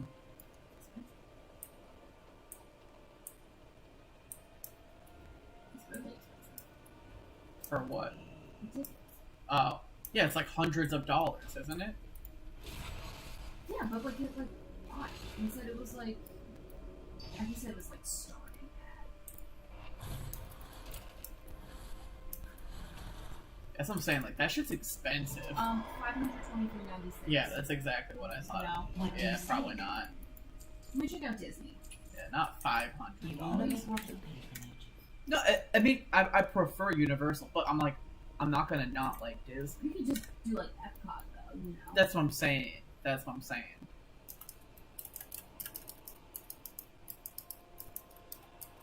God, if only we had our fucking tax return. Because, like, then none of this would matter. I'd be like, yep, get it, yep. $500, get it, let's do it. Speak, mortal.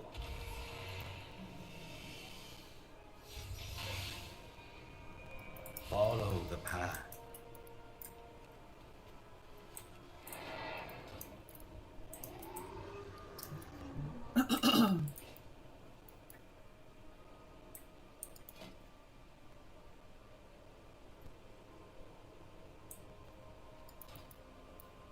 Or $268.38. That's for You Disney? have faced No. much. Oh, For Universal, if we just do Universal Studios for Thou one watched day. for one day. Let me check out Disney. I mean, I guess that is half the price. It's not like it's a deal. It's one day, so half the price. I mean, I would want to do Magic Kingdom. Because that's where like all the rides are. Okay.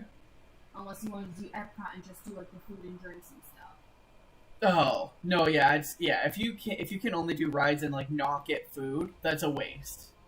Well, I mean, you can get food with the rides, but Epcot is like specifically like food around the world. You still get food at Magic Kingdom.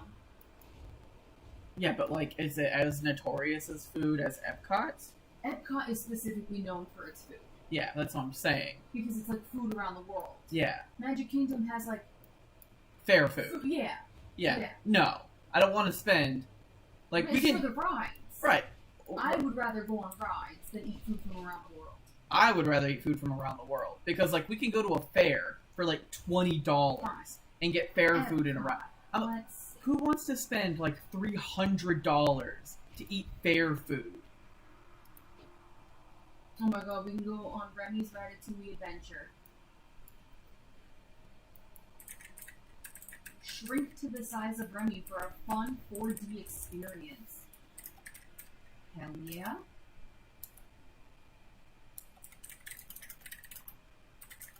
Beauty and the Beast sing-along. Okay. Check out tickets. You gotta take pictures next to the big ball.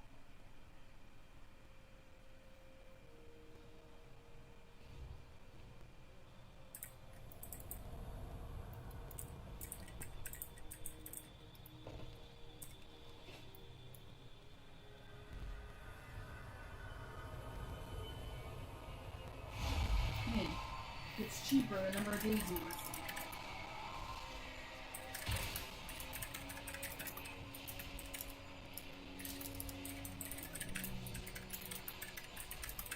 Okay, do you want to do the park hopper option then, where you can visit multiple theme parks each day?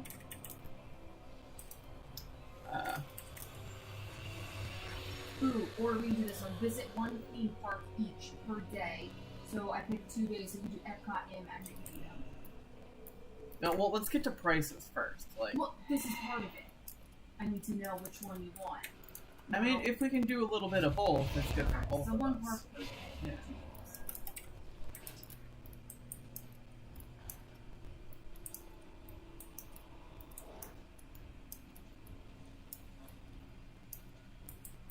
Okay, so like all of July is available. So you still want to do it on a Monday? Mm-hmm. So like July 26th? I don't care on the date specific, just as long, not a weekend. Okay. Cannot be a weekend. Okay, so we'll do Monday and Tuesday.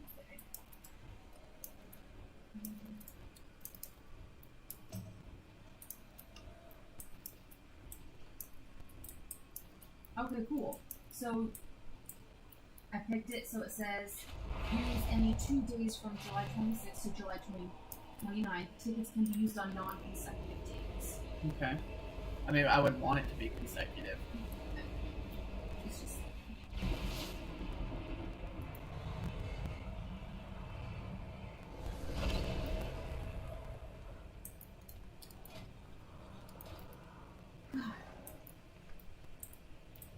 It's so annoying because it's like pay for the tickets and pay how many people. Like it's I trust you and not follow. not just like you're paying for 2 tickets. It's like you're paying for the people and the days. Yeah. Tour guys, once That I would be told you fine. that your friends were being held inside, I knew it was only a matter of Second. time before you came to me for aid.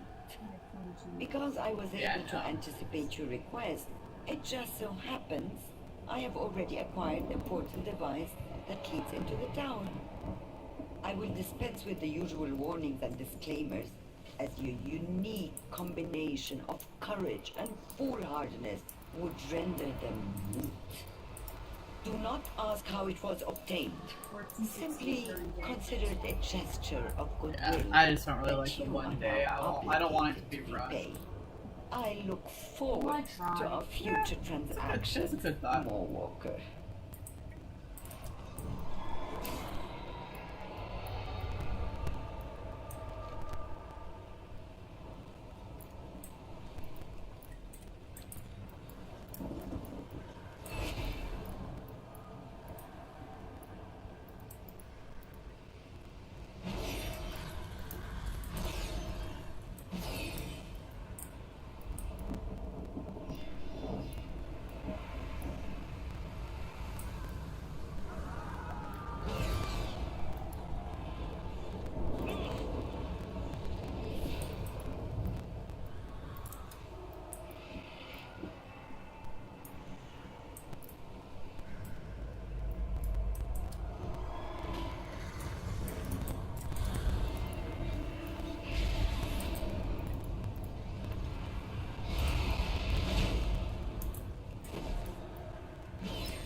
I know. They are quite annoying. I want to get a job at the IRS. I have an excuse to, like, not do it.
gonna smash out some tour gas with me?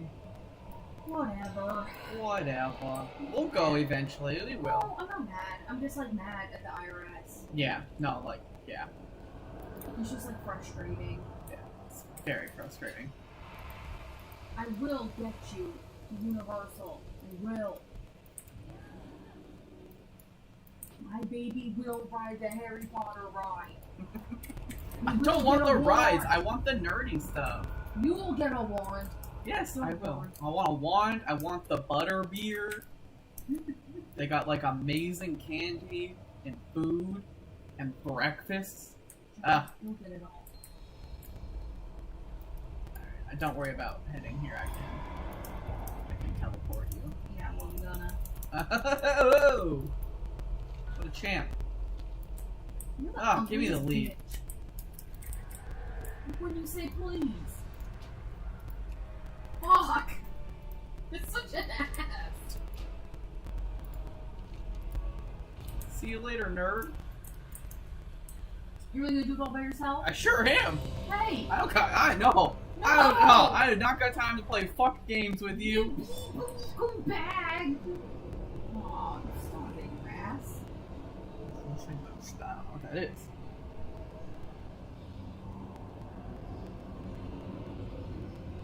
I don't know that every 45 seconds.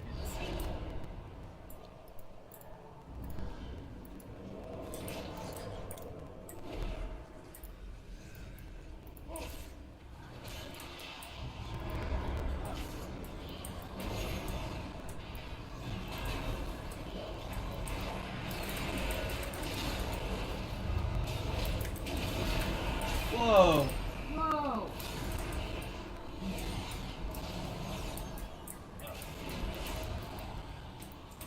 That's a lot of damage!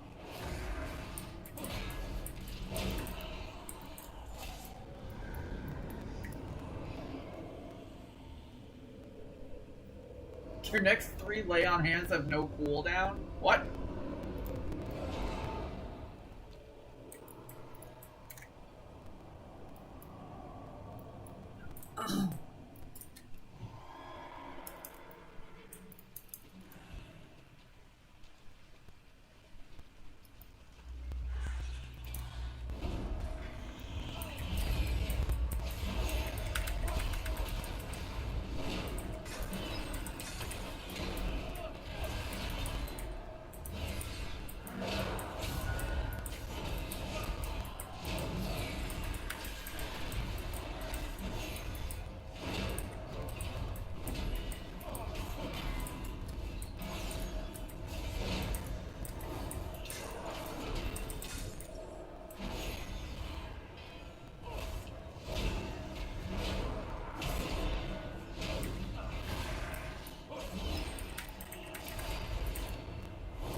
Oh my god.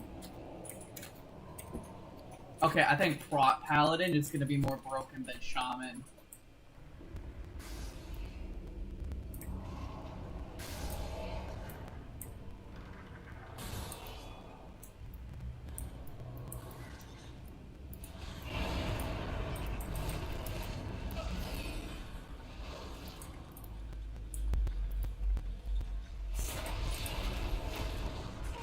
Stop doing that sword dance immediately. Why? We're gonna do it 2 mythic. No. That was bring him on.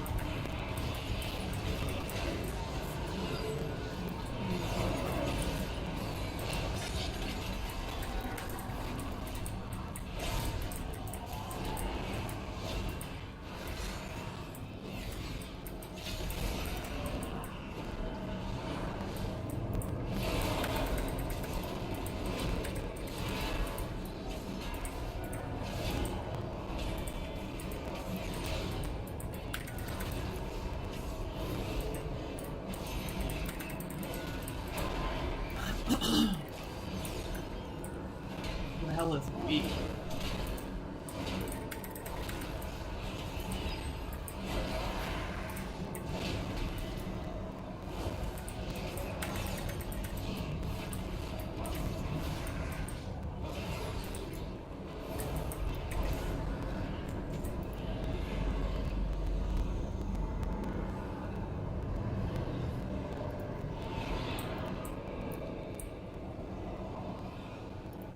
So Trainer at full mana. Creed, this is the exact situation that they wanted. Reload Esports the entire game, basically perfectly shutting it down.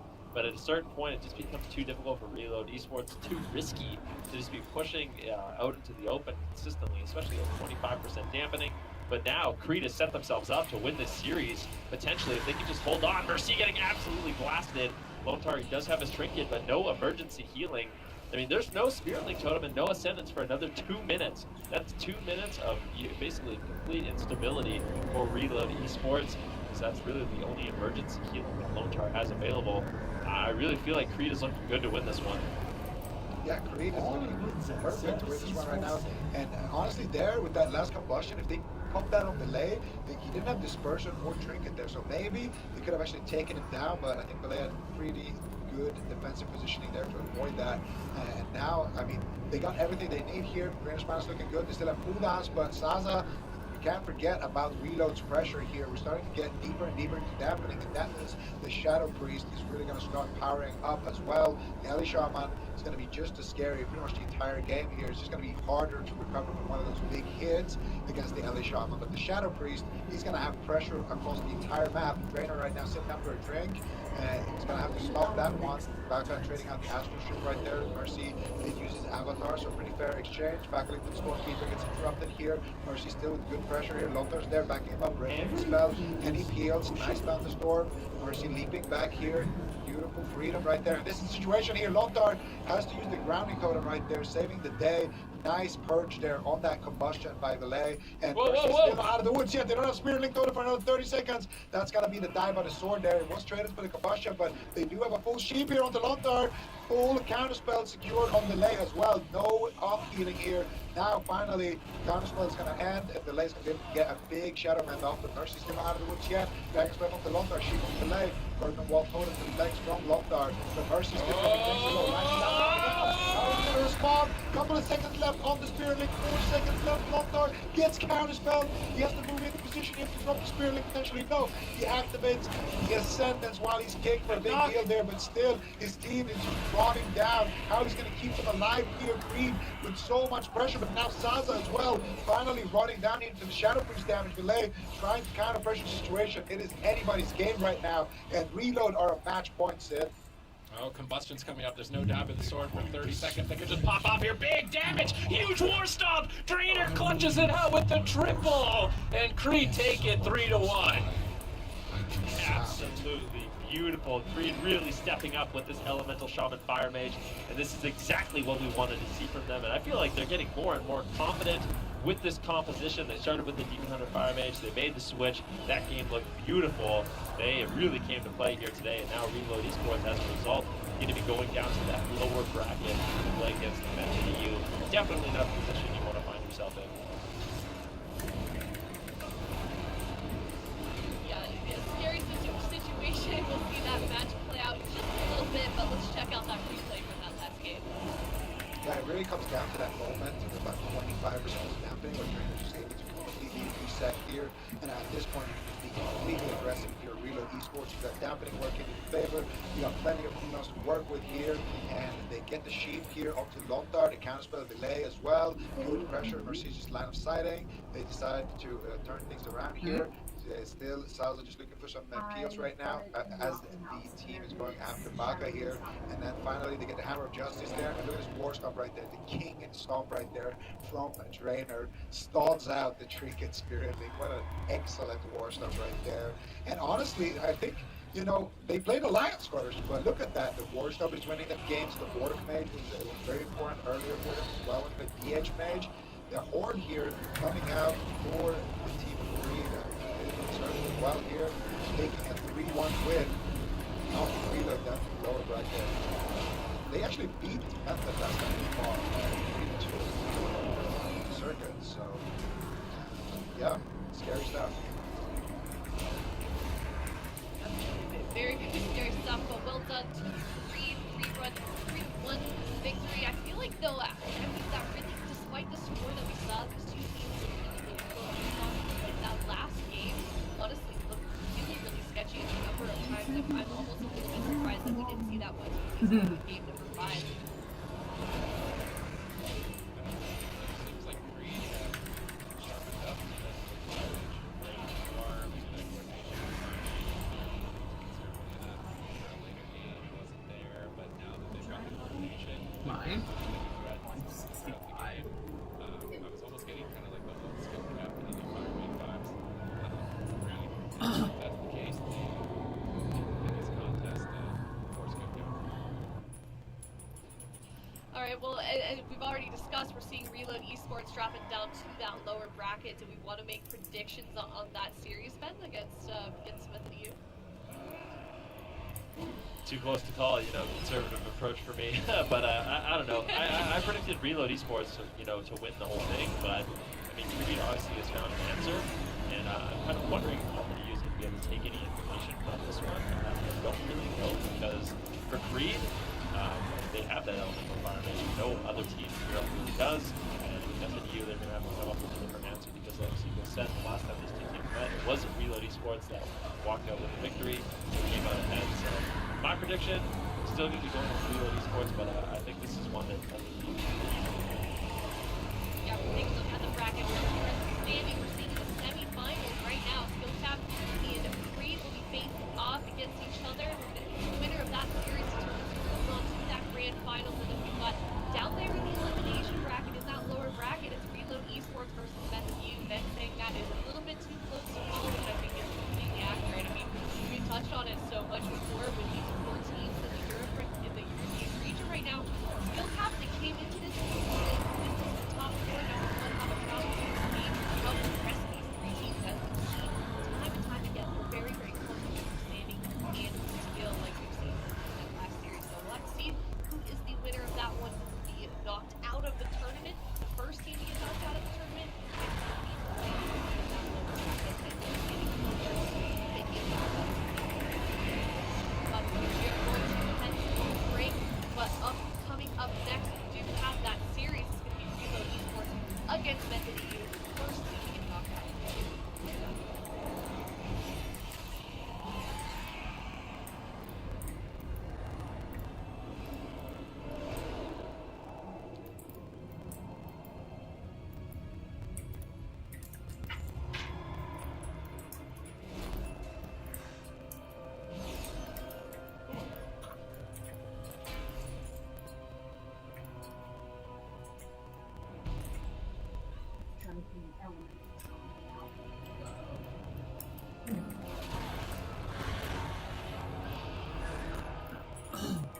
Keep doing it. Trust me, I know. I'm sweating.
Talking about me.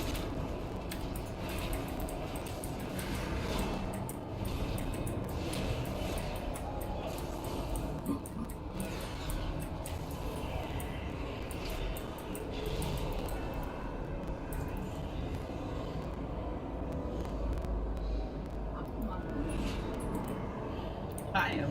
Tell him. No, he's too scared. Didn't they hear you talk already? Yeah, which is why I don't want to say anything. My heart hurts.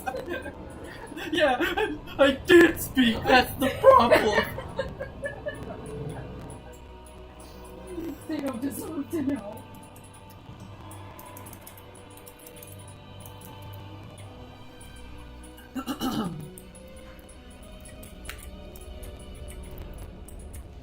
For you, I offer only the finest.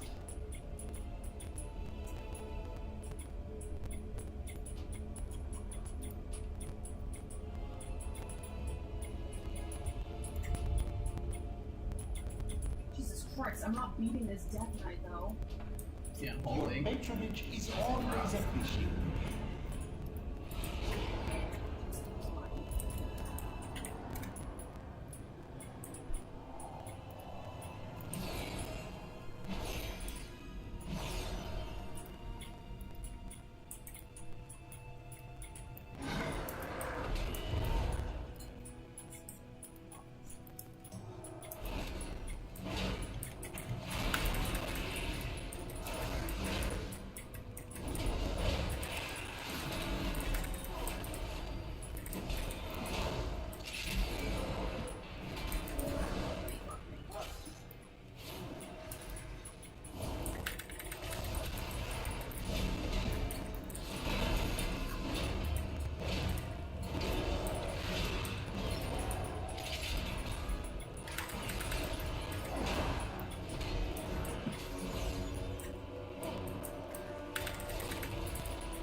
I was top damage on that boss fight. Yeah. I was top damage on that boss fight.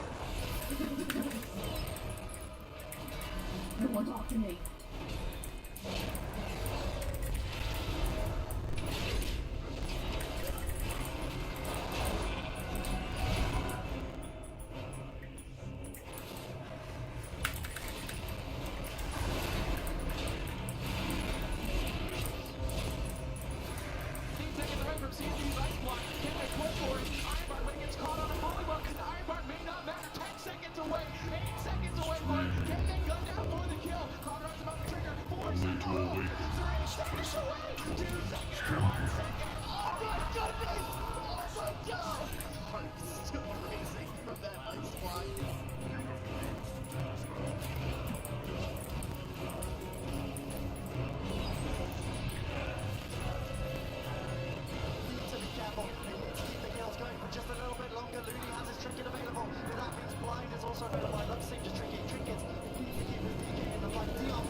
Everybody, and welcome back. We are about to see our first elimination game of the day. It's Reload Esports versus Method EU. We heard Ben's prediction before this matchup, and he said that these two teams were so close, and it's going to be really hard to tell. So both of these teams here, they lost their first series, and now they're facing off and facing elimination. Definitely a sketchy place to be in Zico this early on. Yeah, no, definitely. I mean, this is the crazy thing, right? I feel like Reload is, I mean, they're definitely one of the most improved teams. Like from the start of the season up until where they are right now today, you can definitely make that case for them. They've been adapting to the meta, they've been bringing out their composition, and they've been perfecting it and really learning how to play it. And they had a great showing in the circuit because of it. And Method, they're kind of like the fallen champion at this point, looking to come back to glory. And they're a reigning BlizzCon champion. They're the team that they started out with 0-3 in the circuit, but then they won every single game, battled their way back in, and got that fourth and last spot. So for them, I mean, it's a tough situation to be in because they had to face off against Skillcap, and now they have to face off against arguably the second hardest opponent for them. So it's gonna be tough. Both of those teams are teams that they lost to in the circuit, but my heart is still telling me that Method's story isn't over yet here. That was a long prediction, I know. No, that's okay. It was a great answer. And I mean, it kind of seems like both of these teams have a lot to prove. Both of them at one point in the circuit, Reload Esports and Method EU, they weren't in that top four, and we saw both of them sort of rise to the occasion, like Zico already said. So Reload Esports maybe a little bit more consistent, but Method EU completely struggling in the first bit of that circuit. So I think we're going to see very passionate players in this next game because neither of them want to be eliminated just yet. What do you think we're going to be seeing soon between them like that? I was actually looking at it. Their match history, the last time they met is actually, it's so chaotic on the side of Method EU. They started the series with Windwalker, Fire Mage, Holy Paladin. In that game, they just didn't trade cooldowns and they ended up going down. And then in the second game, they played Windwalker, Fire Mage, Paladin still and were able to win. So it seems like the Windwalker, Fire Mage, Paladin could do work for them. Surprisingly, on home point, they went for Shadow, Fire, Holy Paladin. And then they switched to Subtlety, Fire, Discipline in the last game that they had. So they really threw everything that they had. They didn't really stick with anything too long. So unless something has changed, These are the best parts of my life. go with the same blind picks. They're way better. Holy Paladin. But is that that's a good matchup in the Red Warrior, isn't it? I feel like if you're Reload Esports, would you want to pick Red Warrior into that, man? Into Windwalker Fire Mage? I don't think you would, right? I feel like Windwalker Fire Mage isn't great, honestly. Like, the cleave. The problem is, I think what ends up happening as like a melee, if you're playing melee Fire Mage into Red Warrior, is the Fire Mage just gets tunneled down. And I just feel like you have two kind of flimsy targets on your team. Honestly, I would be afraid of that matchup. I just think it allows the Shaman to get a little bit too aggressive in it, so I don't know if they'll end up going with that. And in the past, we really haven't seen too many teams implement like a melee Fire Mage against the Ret Warrior. It's been all about kind of the double wizard setup, so you have that double threat, and it allows the mage to basically run away. Whereas if you have a melee on your team, you might have to actually go fish for crowd control, and I think that just makes you way more of a vulnerable target. Alright, well, let's see who comes out on top here, who gets knocked out of the tournament. It is Elimination Series, first one of the day, first team of the day that we're going to be seeing going home. It's Reload Esports facing off against Method EU. All right, game number one, and they are going to be leading with the Windwalker Fire Mage into the Red Warrior Shaman. So the kind of match that we were somewhat anticipating here and discussing is going to be what we see, and I believe we're going to see Tessia get very tested here by the Warrior and the Red. Also, Waz can just get stunned and completely erased from the game. So if you're Method, you're definitely playing a risky comp here.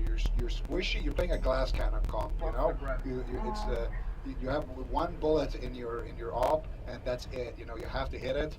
And we're gonna see here what they end up doing here. Waz is gonna be the target of choice right now for Mystic. Mystic though, actually pumping cooldowns here, using his wings there, getting good pressure onto Waz, but Waz just gonna duck back, get a big heal, nice spear on strike here, and that could be a setup here potentially. Nice fleshcraft, gets counterspell. That should be a full sheep here. And now Mystic, what is he going to do? If they can get a leg sweep here, no, they're gonna go for the Hammer of Justice here. Nice damage. Waz still holding on to the leg sweep. Nice defensive fear here by Mercy. He gets a beautiful triple, shuts that down, and now looking to start the paint train onto Tessia Sid. Let's see if they can stay on target. And they're actually swapping over to Chaz, catching him in a storm bolt. No, they're setting up on Waz. Waz is going to immediately portal out of the situation. And Chaz is still left out in midfield, getting chopped up. Mystic and Mercy are willing to switch to whoever they need to. And Reload Esports are really fleshing out their entire roster. All 4 players now having competed at some point in the European finals. But Mystic is in trouble. Lotar's polymorphed up. Mystic is stunned. Is he going to have to trade? He's trying to greed it, getting some big Word of Glories out at the moment with Avenging Wrath.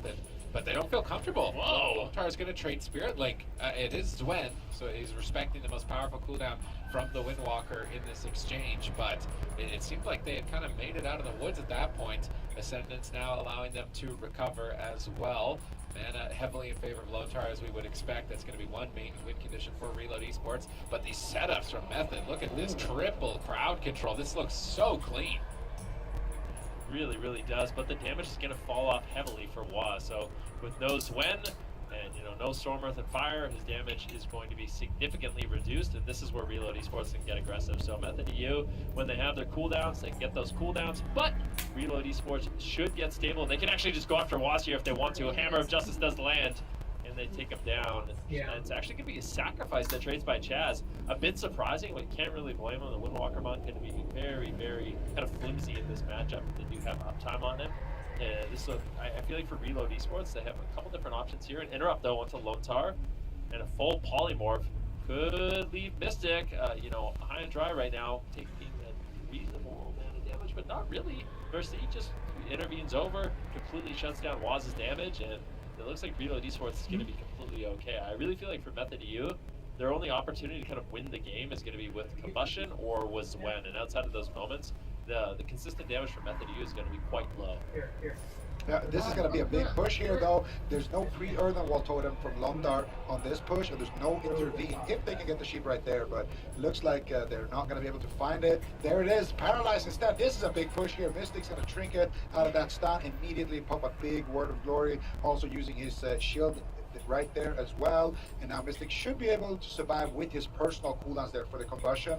Very effective trade there by Mystic. And now he can get aggressive, get back on target. There's no stuns. There's nothing for him to worry about. And now, as soon as Mercy comes out, he's going to look for the Storm Bolt onto Chaz, and they're going to potentially stun Waz at the same time. There's the setup. Last time Chaz had to trinket sacrifice this, but this time around, actually Mercy playing defense, leaping back, shutting down Tessia from getting a counter go there. Nice double leg sweep into a Ring of Frost as well onto Lontar. Big damage here with Weapons of Order. DR Hammer of Justice onto Mystic. That's going to be the Divine Shield. Clean setup there by Method. And nice attempt there by Tessia as well. Going for that crowd control there. Breaking up Mystic and Mercy in their offense. Really did save Waz there as well. And now the next time that double stun combo comes in, Chad's going to have that Trinket Sacrifice once again. Actually is a bit odd. I want to check this out. It looks like Mystic is running Necro Lord Ret Paladin. So he's got ultimate form, he's going to have the frictionless Cody, he's going to have a lot of absorb shields. It's a very interesting pick. He's going to be an incredibly durable Ret Paladin, but even still with the most durable pick, is he going to be able to survive? He's locked down in a stun combo, big damage following suit, managing to recover with Battlemaster and Word of Glory. Perhaps if he was a Necrolord, he actually would have already been dead at this point. So this is a very interesting adaptation. I don't think we've ever seen a Necrolord Paladin in particular. So triple Necrolord on the side of Reload Esports. This tells me that they're 100% banking on doing damage and running Chaz out of mana. That's usually what happens when we see triple Necrolord. Oh. It's going to be anti-setup based. This is a very interesting tactic from Reload Esports. However, they're still not out of it. Triple leg sweep. Look at the Waz making the plays here, but not enough damage to back up the stun, unfortunately. Although now it's suddenly damage out of nowhere. Lotar going to recover with the Ascendant. And it seems to me like Reload Esports, they want to trade a Spirit Link Totem for his Wen, then a Divine Shield for his Wen, and rotate between those as their main cooldowns to deal with the Windwalkers. Zwen the Tiger. So let's see if Lotar can set up his Spirit Link. Zwen's coming up in 15 seconds. Mystic's using the Guardian of the Ancient King's Legendary as well, so just pure durability. You realize this is likely the target in this match, but he's going to be able to survive with all of these adaptations. They're going after Chaz, potentially able to get the Divine Shield. Get the trinket. Beautiful, intimidating shot. They're trying to set up the damage. If they can get the Divine Shields from Chaz, this would be an absolute nightmare for Method EU, and they might be able to do it. Beautiful Hammer of Justice, though. A nice setup coming in from Method EU. Mystic's in so much trouble. It will be the Spirit Link Totem that keeps him alive. A great counter push, but Method EU, they have to recover from that momentum swing. And right now, Chaz Mana is not looking good. Yeah, that was an excellent push though. Chaz Mana definitely still not looking good. He's in a stun right now. He's got 2 melees on him. This has got to be his Divine Shield. You potentially know Waz backing him up with the Vivifies right there, getting a couple of heals on him, preventing him from dropping too low there in that stun. Now Tessia with a sheep here onto Lontar. They need to do a little baby go here onto Mystic. They need to sheep Lontar, get a stun onto Mystic, and just get his trinket out of the way. And Mystic is going to have his Divine Shield coming up in about 20 seconds. So it's going to be a lot of answers here.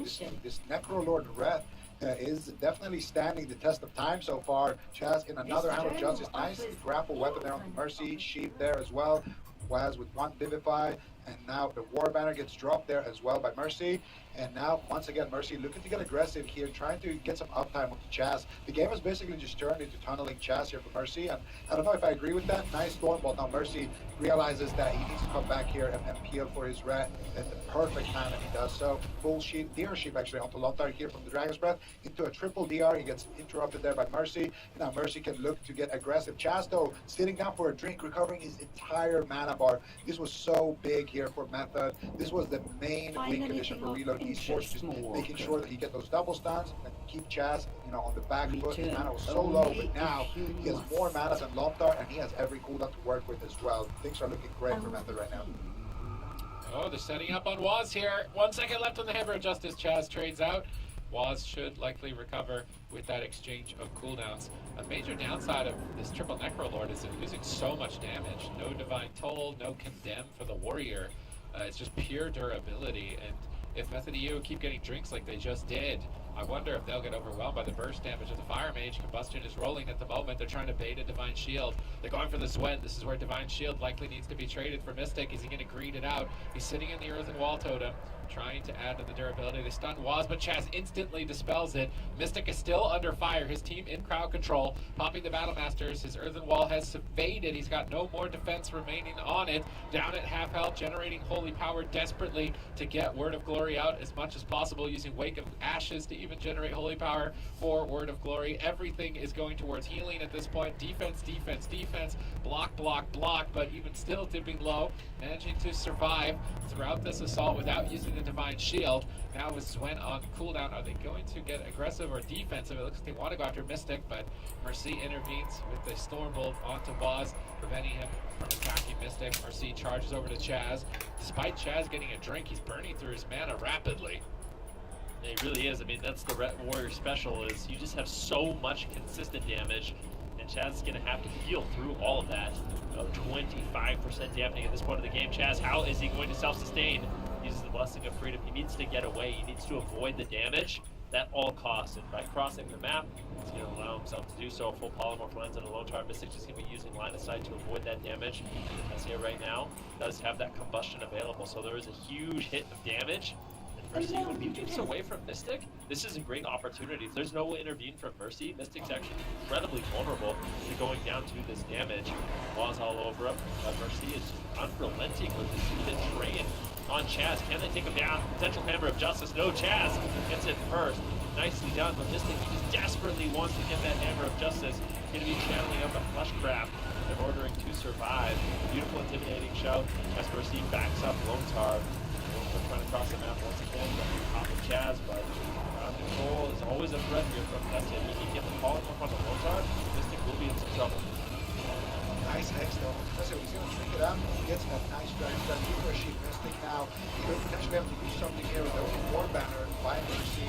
Kind of reading that right there. Very nicely done by him. Now Chaz here, he gets a Hammer of Justice. Mystic kind of takes over the babysitting Chaz job here from Mercy, while Mercy is just jamming out in that disarm. Now Mercy is to make his way back here, but a nice double stun. Oh, this is big here to get a drag strip on the Lontar as well. Here, Hammer of Justice. I would like to see the Hammer of Justice for Lontar there. but still good pressure here from Method. Nice little counter push there. He's gonna let that Mystic String and to get a sheep on him and a counter spell on the Lopnar. Mystic though breaks out of that sheep with Sweat the Tiger. Waz now in a lot of trouble. Might have to string it here. Chaz trades up the sacrifice.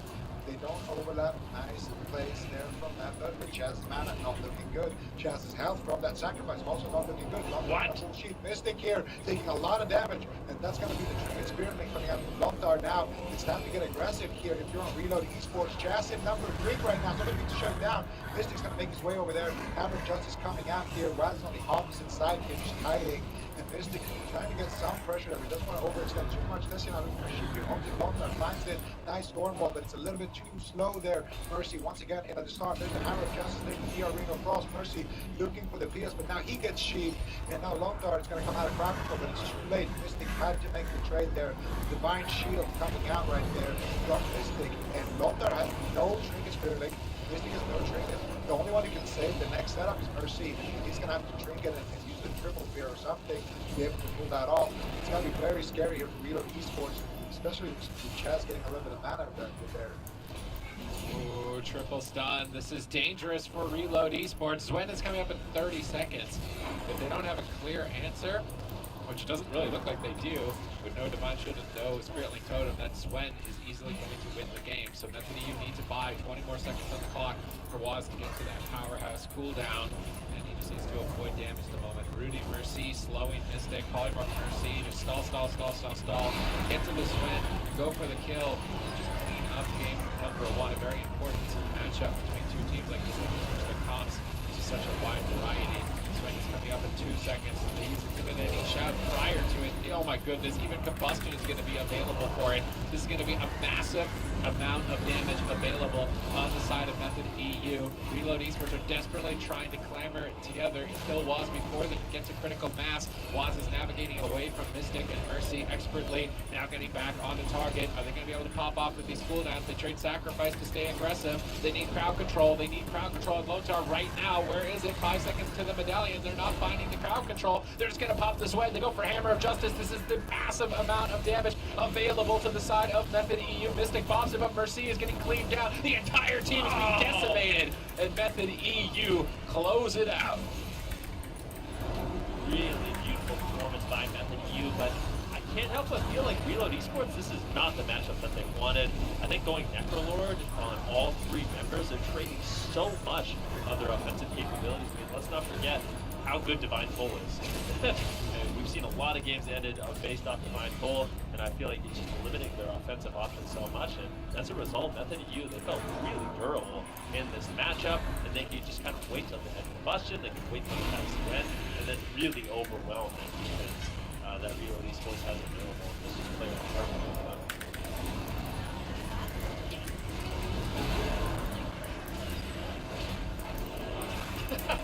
He's fired up.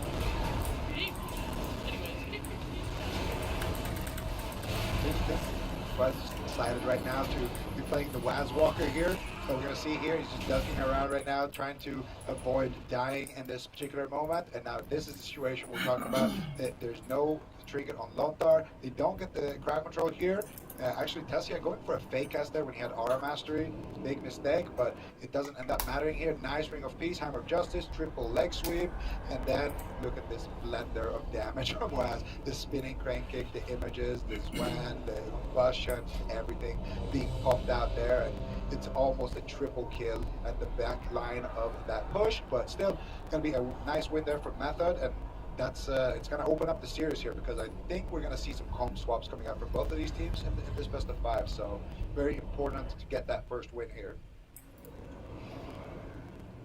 Yeah, very, very important. Method EU starting off on a good foot here in this series, best of 5 as well. And like I mentioned, lots of pressure on both of these teams here. They don't want to be eliminated just yet, so quite a bit on all of these players' shoulders. But I mean, it's a great way to start off. Pretty long game as well, 13 minutes. Do we feel like that's going to be similar pacing for the rest of this series here, Ben?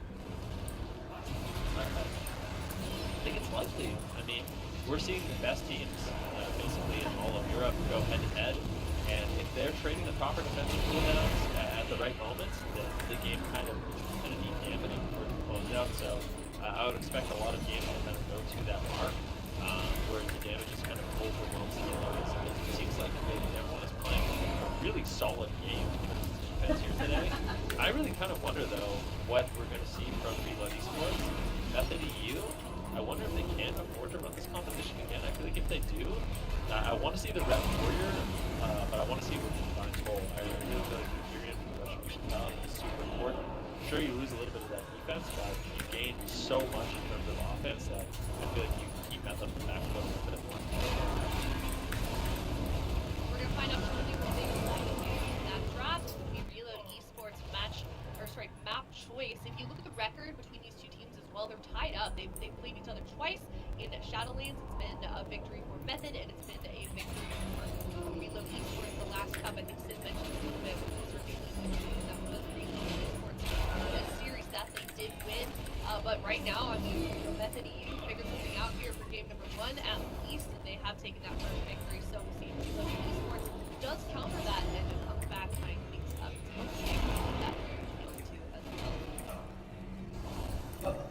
I actually think they should play.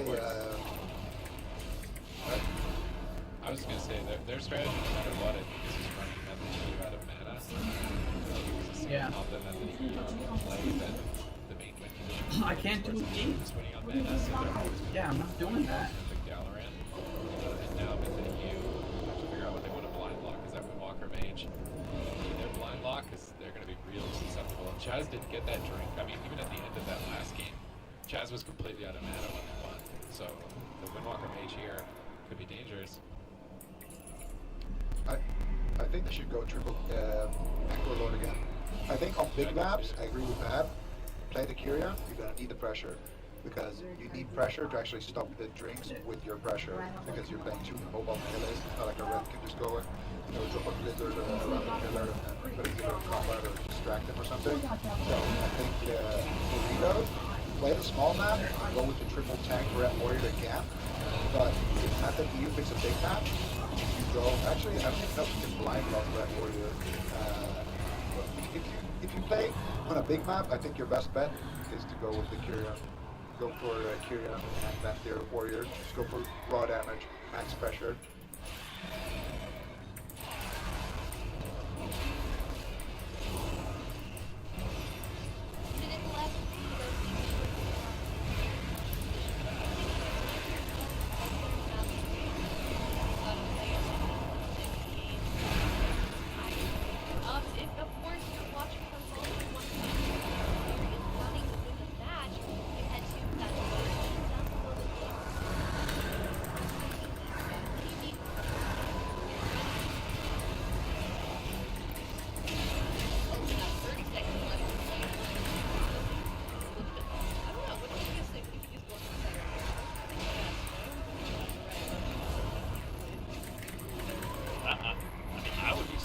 You're in the lower bracket, you're down the game, and then EU is obviously coming to plan something solid.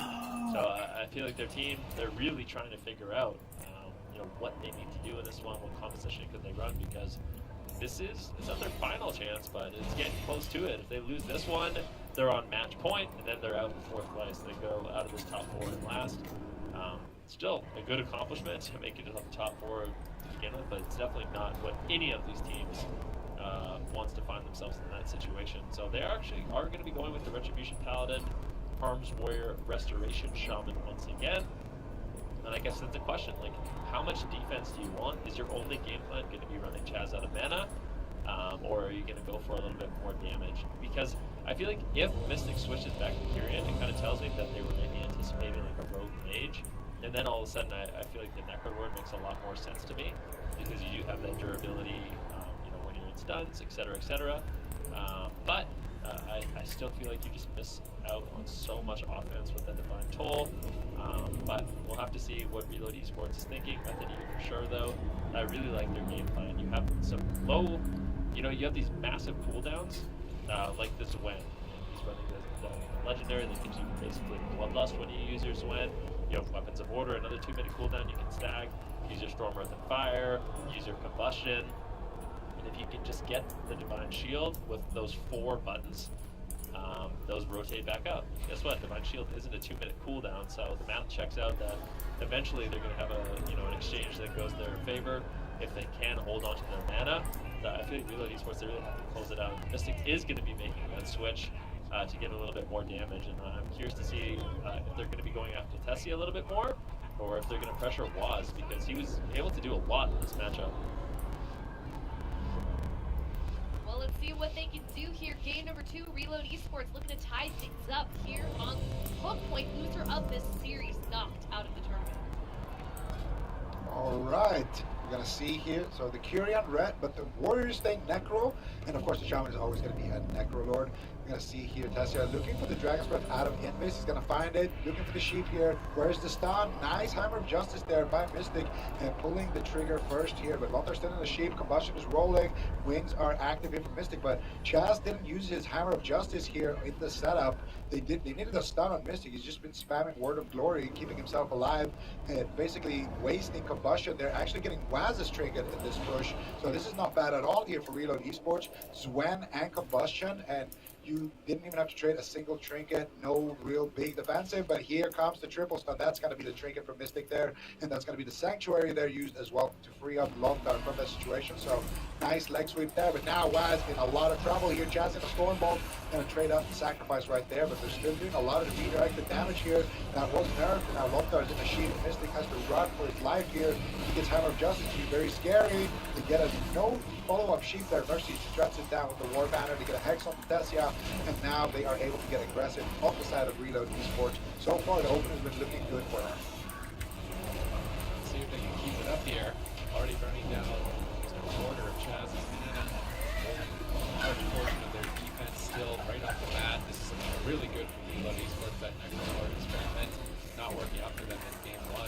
Even a game 1 defeat can lose to a series when teams are so evenly matched like this and have such a wide range of compositions. So experimentation could cost them bravely here. Chaz drinking. They need to stop this. Mercy leaps over, but Chaz is already back to full mana. Nice little sneak away by Chaz there. The odds, 2 minutes in. Dragon's Breath, Polymorph, not finding it though on the Luxar. Another leg sweep into a Polymorph. Beautiful setup. Storm Earth and Fire, that's a lot of damage. Trade the Shield of Vengeance. Fear of Waz. Slow down the damage here, but damage could still be quite high. Looks like Mystic has recovered with the Intervene from Mercy. Nice defense once again by Reload. Yeah, absolutely. I mean, Reload Esports doing well so far. Mystic without a trinket though could be vulnerable. Zwen rotating up here, and just a few short seconds for Waz. And now that that is available, this could be scary time for Reload Esports. But Waz actually doesn't have a Storm Earth and Fire Charge available, so he used that a little bit earlier, and now he's going to have to wait to really have that massive hit of damage. Another minute, in fact. Now on the run, Double Dragon's Breath comes in from Tessia. Let's see if he can find the Polymorph. He finds a Hammer of Justice on the Mystic. Are they going to pull the trigger on that damage? No, they're not. And as a result, there's not going to be any cooldowns here. Mystic's going to be absolutely okay. Damage, no, there is not. So there's no cooldowns for Method EU. Kind of just a small go coming in, seeing what they can get, if anything. Unfortunately, not able to find it. Mystic doing a great job flanking that, but at the same time, look at Chaz. He's positioned so far away. He's going for a drink. A very thirsty Paladin, but that gets shut down by Mercy. Now, Reload Esports still playing to the run condition. Get Chaz out of mana. That is the main run condition. You have to survive. You have to get Chaz out of mana. If they can do that, maybe they can actually just drop Waz as well. Fire that's been attacked by interesting. Anyone can drop at any is moment. what it is. If you do that by this one attack. It's a lot of damage available here for Method EU. Storm Earth and Fire, this when the weapons of order. Mystic, how are you going to survive? So the double leg sweep coming in as well. But a beautiful intervene from Mercy. At the same time, though, a nice Ring of Peace shuts that down. No value going to be coming in on that intervene, and as a result, they get the Divine Shield. Waz has been on point with these Ring of Peace. Now, the little bit more residual damage here onto Mercy as well. Can they take him down? They're making a swap on Chaz at the same time, trying to punish his defensive plays. Not going to be getting the Divine Shield. That was a huge win for Method EU off the back of that Ring of Peace from Waz. Yeah, that was excellently done. They do get themselves the Divine Shield, the first really major objective here for Method EU. Chaz sitting up for a drink. Mercy leaping across and taunting him actually to put him in combat. And Mercy not going to get sheeped up. Blade Storming to not get a re-sheep there when the spell is on cooldown. Nice storm bolt here onto Chaz. Here comes the damage now onto Waz, but Mercy charging Tessia there, so he's not able to get full uptime there, unfortunately. Coming to the War Banner here, Mercy has to kind of balance their offense and the defense. Tessia taking out the War Banner here, gets the grounding code, and now looking for the Ring of Frost. I think he's going to find it. Nice flashcraft there by Lontar. Lontar now is going to have that immunity. Now looking for the Hex here, trying to find it on Tessia, and he does, and that's going to allow him to kind of avoid getting crowd control. Now he has to avoid this, because look at Tessia here, front board, looking for the Dragon's Breath. Nice Ring of Peace. West looking for the triple here, potentially getting a big Fist of Fury to Dragon's Breath. And now Tessia looking for Polymorph. He's going to find it here. Big damage on the Mystic, but it's only a DR Polymorph there. Mercy now leaping, putting Chaz in combat as he was trying to drink during that attack. And still, it looks good for Reload Esports. They're able to hang on here with just using Mystic's trinkets. So not the worst situation. We still have Mercy's trinkets, have Lontar's cooldowns as well to work with. Defensively, they're good. The main objective is get Chaz mana bar to 0 and make sure that he never gets to drink. Chaz right now with Wings up here, keeping Waz nice and aggressive here. They're looking for the next setup here. There's a Hammer of Justice there. Is the Paralyzed. Lontar trinketing the Paralyzed into a Dragon's Breath, potentially getting sheeped here, but no, the damage is done here. Nice interrupt there on Tessia, but that's it. The next time they can get a sheep onto Lontar, they could actually kill Mystic here 100-0. It has to be Mercy that saves the day if that happens. Alright, Mercy, are you ready to make a power play here? Dampening just kicking in. Chaz's mana at 50%, Mystic's health at 50%. A dangerous moment for Reload Esports as Method EU look to advance to match point. How will they recover through the pressure? Managing to do so with the meantime, Waz not exactly comfortable either, but Chaz looks like he wants to drink. He's off to the left-hand side of the screen at the moment here, but not able to find any opportunities now.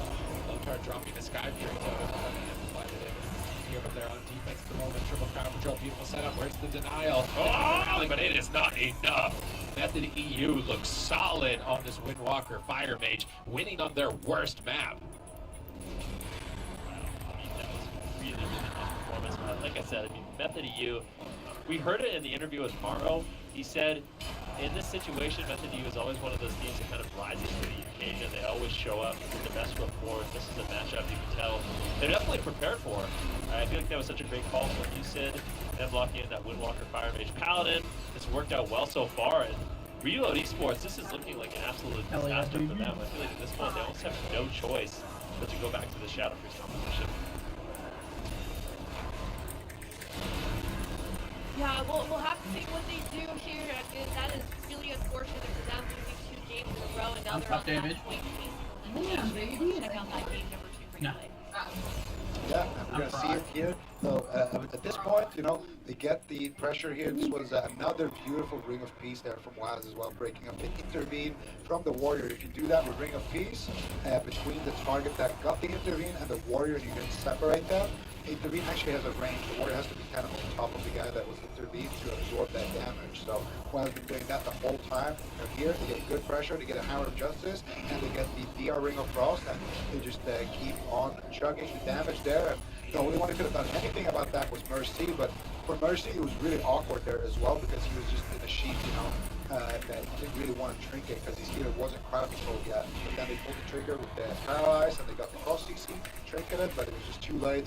The pressure was already put onto the Mystic. And now, what do? If you reload, I say you have to bring in the leg. You have to. I really feel like it's time to bring in the leg, go to like a Tiger's Peak or something like that, and maybe Asherman's, and see what he can do here. Yeah, what do you think about that, Ben? You had that interview with WoW Esports. You were saying that this team, Reload Esports, is kind of like tailored to delay. Is that something that you think that would help them turn around their series here? Well, I would say during the Cups, it wasn't really about delay. It was more about the Rep Warrior. We saw Mystic play a lot more, but as the Cups went on and we got into the round robin stages, they kind of stepped up and was a really crucial member for them, running that Shadow Freeze Warrior Shaman composition. Obviously, did incredibly well for them top 4. They might need to tag him in. This is really their first chance. 2 games in a row, the Rep Warrior's not working. I feel like the plan that they has, they're using the Ring Piece to disrupt the intervene. It's overwhelming to get the cooldown of Swen. It seems difficult, so I feel like they really do got to switch it up. They got to bring in that Shadow Priest once again. lose this next game, they're out of the top 4. And I think it's gotta be a really rough season. They kind of just barely, like at the last minute, made it into top 4 in that circuit, and now here they are in the finals. They lost the first series, but now they're facing elimination here in this one. Now, if they lose this next game, they've got to be a little bit frustrated here. I think it's not getting too much in the head, but they've got to. It's going to do it justice when you're out of the tournament in last place. Probably the someone it seems like they were really riding on this experimentation. It could have almost worked. I'm surprised they didn't try it again at one point. Just deny tricks and win on mana, and then switch to Shadow Priest, get the win there, and then play out the rest of the series by ear, because now I think it's likely that they're going to have to reverse sweep with Shadow Priest, Warrior Shaman as well. There's nothing else that they've really got on the table. I think that can work in this matchup in particular. Whereas Company 2 quickly, confidently lock in the Shadow, Fire Windwalker, Holy Paladin, because they've won with that comp, they played the last one they wanted the last one against Shadow Warrior, and they now have won versus Red Warrior. So they basically beat these ones. Those are all of their comps, pretty much. So they're going to need a miracle, a reverse sweep. That's tough. It's tough to see it all in his face right now, just how he's feeling. About a minute left here to pick their composition. And what happens in these situations sometimes is like they're not what they want to play. They know what they want to play, but don't really know what they want to do. They have lots of Tigers Kings team that you on that same composition as well. Nico, what do you think of it? Oh, yeah, I like this. That's kind of what I was talking about. I said I want to see some neutral map, kind of like Tiger's Peak, And then Brock just bring Paladin's in fun the as lay fuck, here too. on the Shadow Priest. Now, you have 2 options. Either you bring in the Glass, aka Mercy on his Warlock, and you play Shadow Priest Warlock. I don't think you should do that. I think you just play Shadow Priest Warrior. You try to play a long, solid game. You try to play that defense game, and then in dampening, if you can get Waz off the Shadow Priest, you can start developing that rock pressure. You can ride that momentum and grab the win. But I think it's going to be extremely tough for them. There's a lot of lockdown on combat methods running. Of course, if they can get those sheeps on the long dart and stun up delay, it's going to be very scary for you, especially with Jesus kind of stopping the ingredients. And yeah, this is, if I was to reload, this is 100% what I would do. In Tiger's Peak, I would pick this composition, and I would just try to play it out, try to just overcome with your most comfortable composition, because they look more comfortable on the Warrior Shadow Priest compared to the Red Warrior. So I think that's if you have to pick a main comp for this team, it's got to be the Shadow Priest Warrior. So stick to your mains and just sometimes just being on your most comfortable setup, even if it's a counter matchup, is better than having a good matchup, but you're not 100%. If you want to play Kyrian or Necro, or you want to go Windwalker or Pally, or like what the game plan is, I think this is good for Reload. This is their best chance. All right, bringing out the lay here when it really counts. They cannot afford to lose the game just yet. So let's see if Filet is there taking to turning this one around. But I mean, like you said so much, this is a very, very rough situation. Even if Reload does manage to get this victory right here, then it's definitely a bad choice. And they're gonna have to blind lock in the competition. So they have got to, they've got to really be keeping strong here, regardless of what happens. Difficult road for them, but we know what they can do. They're here in the top 4 for a reason, and they're bringing out Filet, who's kind of this team's secret weapon here. But so what kind of setups are we going to be looking for in this matchup on Tiger's Peak now that we're seeing Yeah, it's curious. I think we've seen this matchup play out before. What we saw basically was Method EU and Waz putting out a ton of pressure on Jose, so just a ton of consistent damage. For Reload Esports, it's going to be about, once again, trying to survive those cooldowns. With their composition, when everything's normal, there's no cooldowns pop, that's when they have the advantage. So Warrior and the Shadow Priest is going to have a lot of consistent damage, but they don't have those heavy cooldowns as when in Combustion. So they basically have to weather the storm during Combustion, weather the storm during Zwen, and then make a push and try to get something done with this cooldowns are out of the way, and that's when they have their advantage. So Reload Esports is just about consistency, kind of deflecting the one-shots that Method EU has. If they can do that, they can win. They can stop the drinks. That's another win condition for them, but I think Method EU is not going to make that easy for them. Their setups have been really good, and Chaz has been pretty greedy with the drinks, and been doing a good job so far. I have no reason to suspect that he's not going to be able to drink this map. Alright, well, it's going to be a really difficult turnaround for Reload Esports. Let's see what they can do here in game number 3. If you're a fan of these guys, you do not want to lose this game. It's the team that was mentioned so that they be knocked out of the tournament. That was the fourth place for them. So super important. So in this way, I'd like to see them at least get a game off here and Method. But Method EU on max point on Tiger Speed. You know what? Like, Delay is a veteran. He has been competing for a long time. I can imagine his Padre and dad is really rooting for him to get a win in one of these major events. Now it's completely in his own hands. Can Valet take his team to victory? I feel like he's been on the bench in a lot of teams where they couldn't utilize him. And this is the first roster that's really been relying on him, and they're 100% relying on him here on match point for a reverse sweep. He's going to have to beat Method EU 3 times in a row if they want to stay alive in the tournament, facing down a very threatening Windwalker Fire Mage. And let's see if they can do it. Waz right now going to be starting onto Valet. It's going to be a very scary situation. Valet finds himself in at this point. They can get done. Silence onto Chaz. They're looking to get aggressive here onto Tessia. Tessia just positioning far away. He's going to be rotating away from the fight, just trying to make Mercy into the open so he can potentially get some crowd control. There's the paralyzed, but no Hammer of Justice follow-up. So in this particular matchup, Tessia doesn't actually have to go for crowd control on Voltar. They can win and paralyze. So if they just paralyze the Shaman and then use their cooldowns, they can drop the lane very quickly. And that's kind of the devastating thing for Reload Esports is you can't really deny that crowd control from Waz. So those setups are going to consistently come in. Here's the double execute. Combustion is going to be used right away. Trinket intimidating shot by Mercy, trying to shut that down, but residual damage on Mercy. A little damage here on the delay also. As Waz is looking to reconnect, he still has that spend. This is going to be a huge hit of damage. You can see Lotar respond, and he does with his Ascendant to keep his team alive, but not a bad start here for Method EU. Yeah, great pressure so far, and Delay is still not out of the woods yet. Lothar now in a counter spell. They might have more crowd control there. Lothar has dissipated with the flash crowd. Don't have an interrupt for the flash crowd, so he's going to have to use for a little bit, but Delay still very, very unstable here. Each creature is going up and down, just Trinket. But I think he's running right there with Lothar and not able to find that one. It's going to be very, very unfortunate for him. That's a long cooldown right there. And now here is an opportunity to get aggressive for Mercy and Delay. There's the mind games on Tessia. Beautiful damage here. Jasper coming out with this spell there. Whereas though still just unrelenting pressure here on the Delay. Spinning Kraken coming out. There's the Fist of Fury with the Turbo Fist just cleaving Mercy and Delay. And so far, Waz Walker right now is just walking all over Reload Esports. Chaz pushing in now, looking for the Hammer of Justice. They're looking for the ground control. Lothar trying to pre-ground it. Chaz doesn't fall for it. There's the grounding totem. There's the Hammer of Justice now. There's the combustion, but it gets dispelled by Delay. Nice defense there.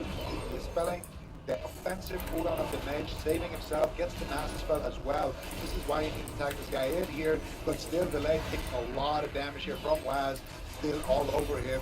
And Mercy right now trying to shut down Chaz. Chaz so far away drinking here, and even if it gets stopped there, it removes the warrior completely from the match. So it's just a Windwalker basically punching a Shadow Priest. So definitely good plays here from Chaz, going for these early drinks because they are going to be trying to shut those down. So he has to try to look for them early on and see when he can find one.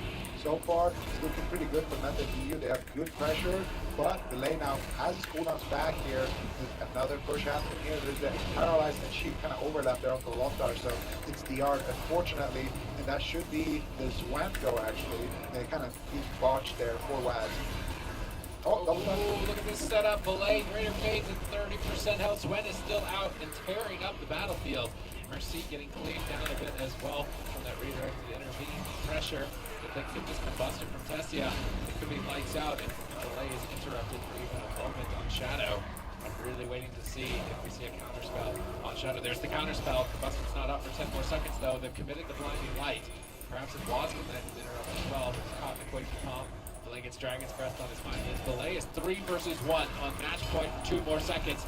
Big pressure coming in, and Valet needs to trade his dispersion, but Primo is barely busted from Tessia. Chaz is trying to escape, but Valet is still getting blasted.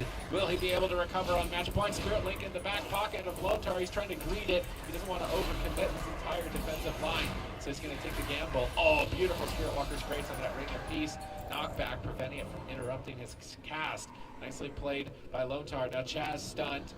Tessia likely the target, but Mercy's polymorphed. He can't connect whatsoever. Tessia totally shutting Mercy down during that crowd control. But now managing to connect with the Stormbolt. If Valet can fish out of mind games here, it could be big pressure. Chaz isn't confident. He's going to trade out Sacrifice. Big value Blade Storm from Mercy. And Chaz got to spend a lot of mana to heal through that. Valet going to pre-Greater Fade as Lothar was counterspelled, anticipating some damage, but it wasn't any cooldowns. And now he'll lose out on that immunity cooldown. Chaz is just always drinking. And Method EU are just a menace for Reload Esports. They're not giving them any breathing room. As soon as they even think that they've got an opportunity to recover, Chaz is drinking the full mana. This is devastating on match point. Beautiful crowd control once again from Method EU. This Windwalker mage is looking clean. And it's looking really nice. A beautiful Ring of Peace once again separating the lead of Valet from Mercy and allowing Watts to get a lot of damage here. This one is available. Tons of damage for Method EU. This is match point. Reload Esports, they don't want to throw this one away. They're still going for it. Big pressure here onto Tessia. Looks like he will get topped off. Will be able to survive, but Mercy's kind of unrelenting here, just continuing to put up the pressure. Tessia can be moving away, getting a double blinding light. He baits him on top of Lothar. They get the double crowd control. Well, he goes for a Master Spell, but Watt's getting rooted on his Storm Earth and Fire. His damage is going to be limited. This is the combustion as well. Valet kind of shrugging off that damage so far. They Reload Esports, they do kind of weather the storm of this wind. At the same time, Tessia getting absolutely destroyed. Grapple weapon coming in from Watts to slow down some of that warrior damage. Valet getting incredibly low. Needs to be careful. He's got the dispersion if he needs it, but does not want to throw away this game. That will throw away the series and their chances of making it a little bit further in this tournament. Definitely a scary situation to be in, but we're continuing to put on pressure on Tessia, which is exactly what they need to do.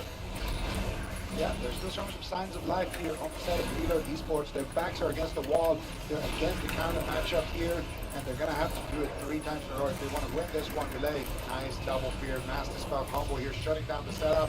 Mercy was in a sheet right there. That was about to be a 3 versus 1, but Delay anticipates it and shuts it down right there. Now going to the mind games here, trying to get aggressive, trying to get something going here, but so far it is not working out too well for him. Chaz just running around trying to look for drinks, having tons of mana. Now Valet here stuck in a leg sweep. There's the preemptive Earthen Wall Totem. Doing some work there from Lothar. Excellently done there by Gil. And that's going to be the Ring of Frost now DR onto Lothar. Potential for more crowd control. There's a Dragon's Breath as well for good measures into a triple DR sheep. This setup is not over yet. There's a Ring of Peace. That's going to force out the Spirit Link Totem there. Oh. Very nice push there from Method. It didn't look like they were going to get a big cooldown there, but they definitely did. And that late combustion there by Tessia doing a lot of work there for them. Lothar's mana not looking great. Chaz was able to sit down and drink. Valet still very, very low on HP. Goes for the fade into the Shadow, and now he's looking for the Master Spell, but Waz goes for the interrupt there. They overlap the kicks though, so Valet here should be able to just free cast whatever he wants here. Rare mistake there from Method, and that's going to allow Valet to survive, but he has no cooldowns left. Lothar has no cooldowns left. The next setup, I don't know how he's going to survive. Mercy is going to have to pull out a miracle. Overwhelming odds right now for Reload Esports as Method EU close it out 3-0. This is the Method EU we know and love. Just from start to finish in this series, Method EU, they came with a game plan. They came with a Windwalker Fire Mage Paladin. We haven't seen this composition too much from them, but it looks good every time they play it. And this time it's no different. They keep their tournament dreams alive. Unfortunately for Reload Esports, they are going to be eliminated in 4th. But Method EU, now they get to kind of see what happens in the upper finals to see who their next opponent is going to be. Very, very clean victory from Method EU. That is a 3-0 for them on the board. They're going to be moving forward here in this tournament. And let's check out that game. Yeah, and I mean, it's just Method right here, you know, they're just pushing the gas pedal all the way through. Look at that blinding light by Chaz there, stopping the Lothar here with the Spirit Walker's Grace, which, you know, gives him immunity to interrupts. And then they sheep up Mercy here, and they're trying to swap it over to Lothar. He's trying to avoid it the best he can. and then here get some decent pressure onto the lane. Lothar's repositioned. Like, I don't know how Waz is doing it, but Delay is just getting absolutely crushed, and then Chaz, of course, pushing in for the Hammer of Justice. Very, very late there, and that's going to be enough. Waz basically soloing Delay there as Lontar is repositioning, and then Chaz just coming in and sniping him with a stun there. Look at Waz's damage this game. This is the Waz Walker that we know and love. 1.1 million damage, way more than anybody else on the map, and that's why the Windwalker is so effective in this matchup. You got a lot of shutdown, you got a way to deal with intervene, you got peels for the warrior with the grapple weapon, you can help your mage set up those one-hit wonders with the paralyze. You just have a lot of tools like that, so definitely a good showing from him and from Method here, staying alive in the tournament. And Reload, they're going to finish out the season in 4th place. Honestly, thought they would finish a little bit higher than that, but still, what an excellent team. It's been great to watch them so far this season. I really hope we can see them next season as well. Yeah, I do too. I feel like they were kind of just coming into their own, like from the end of the season. They were looking, really good at the end of the circuit as well. So I totally go. I hope that those guys stay together as a roster. And 4th place, considering how far that they've come, is really good. Look at the European region as a whole and some of the teams that they beat get here in the first place. So they may have been the first team to get knocked out, but I still feel like they're an incredible team. They should be proud of their performance. But anyways, we are going to be seeing, we're going to be going back up to that upper bracket. Up next, we've got Steel Cap Reed, and this is going to be another very, very intense. Is it a good guild? Is that a guild very, group? very strong team. We've got Steel Cap, that's cool. Methody, or Zero, or yeah, Reed also have a recent victory, so we're going to see who is the winner on that series. We'll be very, very soon here. I will back. Hang on, I'm in. Yeah, I'm in right now too, so.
May I tempt you with my wares?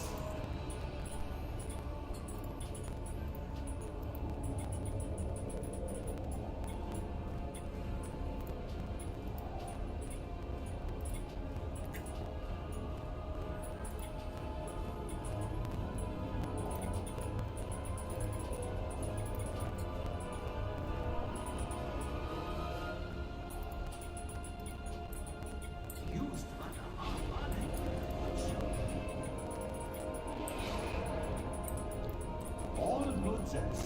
his first save.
also available. I love seeing just trinkets.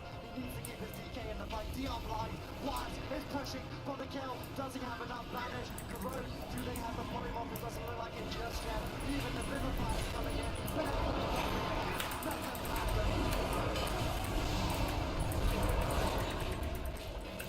Hey everybody, and welcome back. We are now in the upper bracket with the Steel Cap facing off against Creed. Very, very steep here. And now here's going by Steel instead. How you doing? How are these games been for you?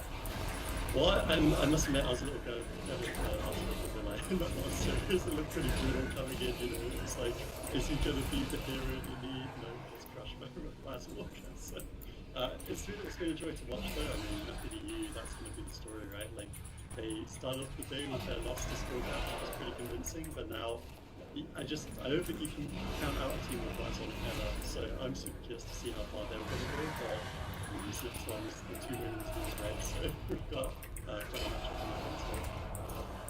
Yeah, and you know, since you just got here, Healing Sound, I'm going to grill you a little bit. I do want to hear your prediction on this one. I feel like if you looked at the history of this team, Still Cap, they haven't lost yet, so you may favor that one, but Creed has also been brave enough to use recently as well.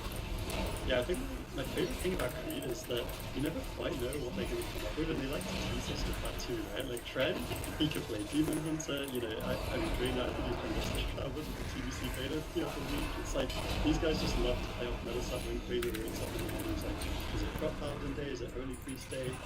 So they can really bring anything to the table. But I mean, I think if you're a betting man, you have to go skill count, right? Like you say, these guys are absolutely dominant in Europe this year. If Creed can beat them, that's going to be the ultimate Yeah, I interviewed Trent after Creed's victory, and unfortunately I don't think we are going to be able to see that, but I'll give you a little, sneak peek at what he did say. Trent was saying that their team, they actually like to entertain people. It sounds like that was like their initial goal, was kind of just to like have fun and play competitions that people would watch, but now they're finding themselves here in the finals, facing off against skill caps in the upper bracket, so they've had an incredible run as a team, and it's interesting to see how they've developed. But then in comparison, then you've got skill caps that have always been competitive, winning at any finals in their mind, so it's just interesting to see the dichotomy that we see of these two teams. Yeah, I guess the entertainers versus the diehard tournament veterans just non-stop win everything. But yeah, Creed, I feel like as much as they like entertainment, they're also a very competitive team, and they've really shown up in a big way. They found themselves in the upper finals here in this top 4, and if they could beat Skill Cap, I mean, I would say they're looking good to win the entire thing. So we'll see what they can get done here. One thing, obviously, a huge Skill Cap. They've just been on an absolute tear. They haven't lost their last 8 series in the round robin, and now here, maybe even more than that. I mean, these guys never lose. It's just so rare. So if anyone can rise to the occasion, Creed maybe with some of their oddball compositions, maybe even bring in the Elemental Shaman Fire Mage. I feel like that's something. Sid was here. That's what he would say he wants to see. You can kind of give Skill Cap a taste of their own medicine, because that's something that they kind of pioneered in Europe. And if they bring in that composition and beat Skill Cap, I feel like that would be quite the statement. Wow. Who these would be then? Well, let's see how these two teams do against each other. What they're going to be bringing out here in the blind pick. The upper bracket winner of this series moves on to the grand final. The Skill Cap facing off. Right, we're gonna see it here. They're gonna be starting it off with the Demon Hunter Fire Mage. Wait for it. Mistweaver, Adrian. You forgot about the Mistweaver. Well, Drainer's waking up in the morning and he's counting through. Am I gonna play a Red Paladin healer, a Holy Paladin healer? What am I gonna pick? Well, he's gonna play the Monk in game number 1, and this is going to be very interesting to see, because usually they play with the Paladin, so it's going to be interesting to see here what the Monk can bring here. Why they favor the Monk here? Game is open, and the gates are open right now. We're going to see sounds like you're being pressured by Blizzo. This is Blizzo's first game as well here, so very, very interesting stuff here. Basically the same comp, except the Demon Hunter versus the Warrior here. Going to see who can pull ahead. Nothing. Yep, we will have to see. It's a bit of a shame to not see the wave of Crane, but I think this is the wave of Crane.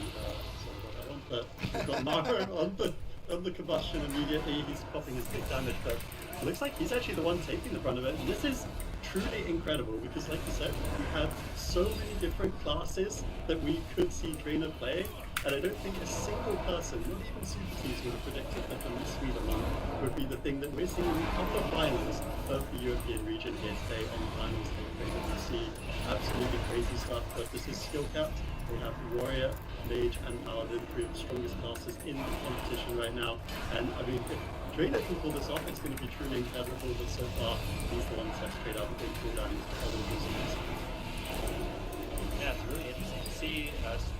So looking at the different talents that Drainer's playing, he's playing the grapple weapon, the Crystalist, the lower the cooldown of Electric Goons, and then of course the counteract magic. A lot of healing on as we're doing Miss, and Evermorrow does damage to basically anyone that has been doing Miss. So really, really interesting here from Drainer. Let's see if they can get it done. I wonder if they can actually win on mana with the Mistweaver Monk. Right now, a full Ring of Frost does land. Saza getting low. Keep in mind, Drainer without that Lightning Goon, not going to have too much emergency healing to actually keep Saza alive. Also limited on Breaker, so no longer does he have the Divine Shield as well as the Gladiator's Medallion. That being said, Faro on the back foot. Great crowd control being initiated here by Drainer as he moves forward with the Paralyze into a leg sweep. They get the Trinket from Asgrath. That was a great push from Creed. That was really impressive You stuff okay? here. And so far, they actually are in the lead on the side of Creed. Asgard actually still very low here. They could potentially swap here. Don't take Salsa though! Dropping damage low. He's on fire right now. He has to be nice block right there. Lizzo gets interrupted on the shattering throw, but the CC chain continues. Hammer up just on the drainer. Nice stop there on the shatter by Trev. That's going to allow Salsa to recover fully here in that ice block now. Looking to get some crowd control here. Paralyzed onto Asgard into a sheep here, who is going to be the target here. Salsa still not going to be able to do too much with this setup here. Trying to run away, but nobody runs away from Blizzo here. Stormbolt comes in. Big damage there from Blizzo, but Salsa activates the alter time, goes behind the pillar, and now he's going to teleport back. He gets a nice life cocoon here by Drainer before the blinding light comes out. Arms from the sheep. Can he find it? Trent is there and shuts him down. Double Dragon's Breath. Drainer has an opportunity to stop this as well. Nice with the piece. And now Drainer here able to disarm Blizzo, dispel Trent, and keep Salsa in the game. And now will be set up aggressively here once again. Asgard bubbling here out of the paralyzed. Doesn't want to take any chances. So deadly when they get those setups and use that command. Yeah, I mean, this is just a crazy composition, but the reason they're making it work is because they have such good players on those classes like Trainer with the disarm, the incap, all coming out at once. It takes so many different things at the same time to make the Misweaver work that Trainer so far it seems like he's able to do so. Because you have to be a little bit careful, Saza, of course, without that ice block, big defensive cooldown. But this is a huge swap, there's no divine shield on Ascrap, and they're throwing everything at him, they almost take him down. The divine protection, everything able to keep him alive, barely, but signs of life from Creed, now the reversal there. Yeah, definitely a reversal. Interrupt on Drainer. Saza, no ice block, no cauterize. Stormbolt, big damage. Can they take him down? There's no life cocoon. Drainer's going to have to get some healing out, but he's caught into a full polymorph. However, Saza does manage to survive. The renewing mist, the enveloping mist, going to be enough now. It gets reversed here on Morrow. Imprisonment on Asgraf. Mana still in favor of the side of Creed, but they're looking flimsy in terms of defensives, and they're going to have to play defensive. I mean, one good push from Skill Cap could just close out this game. Yeah, we're going to see what are they going to do here. Saza doesn't have too much to work with. He gets the life cocoon there from Drainer, but still not out of the woods yet. He's trying to push in and get some crowd control here. He gets stunned up with trinkets, double Dragon's Breath. Not able to find the sheep just yet. Now he does get the sheep here. This is the opportunity. Now it's time to get aggressive on tomorrow here. Saza still dangerously low though. Blizzo is putting out so much pressure, and that's going to be the pod. And Blizzo is going to come in, big execute, and Skill Cap will turn game number one here with the Warriors. Power there. Drainer on that one. Unfortunately, he's not going to be able to take this one.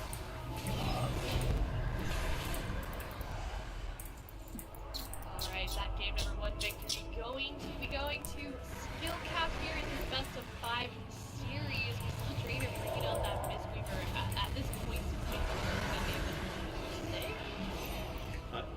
I'll be super teased for now then. Sorry, he looks sad, sorry. I'm so used to throwing him the healing questions. I'm so sorry. Here. Alright, I'll be resident healer for a little bit. Yeah, I mean, it's so interesting, right? Like, this is the highest stakes competition of the entire year for AWC up to this point. And this is kind of the culmination of Season 1. And Drainer, he decides that Mistweaver Monk is the play for him. And I mean, to be honest, he looked brilliant on it. He got the pre-life cocoons, he got some beautiful disarming caps. I think he was even able to get a lot of CC on Ascot. And they almost won this game without even having Mortal Strike on their team or anything. There was just kind of ingenuity and high skill on those classes. But I mean, I don't want to spoil, like, and say, like, hey, Mistweaver was the right thing, but if that was a home crowd of them, maybe the game could go a little bit more potentially. You have to give it to Drainer though. It was super close. And, I mean, it's just so crazy too that Blizzo was the person on the bench for Skill Cap during the first series. Like, what a step for us. Appreciate it. But yeah, no, I mean, Trainer, I feel like is always the one, like, he plays like every single spec that are less good at the moment, which I think is always really fun to see, but it's risky as well. So we'll see if he keeps some of that Mistweaver for game of the year, but that is still past game of number one of victory. So how likely that is? 100%. I mean, I think their thought process was they kind of anticipated a shadow priest. So I feel like the reason they wanted to pick the Mistweaver was because they wanted to play against the Shadow Priest Fire Mage. Unfortunately for them, they met a warrior, so Skill Cap is mixing it up, kind of throwing them a curveball, and then game number 1, and yeah, it didn't work out for them. I do suspect, I still feel like the Demon Hunter Fire Mage isn't bad into what we're seeing so fast run, but we need to see the Paladin. Paladin just, it gives you so much more flexibility with basically 2 get out of crowd control abilities with the defensive shield, and the Gladiator sit down, but this one only has 1, and I just think it makes you a lot more durable in the matchup, especially when you're playing against a warrior. So I think it's likely for Creed, if you do see the point of a warrior fire mage paladin with skill cap, it's going to be the same thing, except Rainer puts off the Mistweaver, and he puts on the paladin.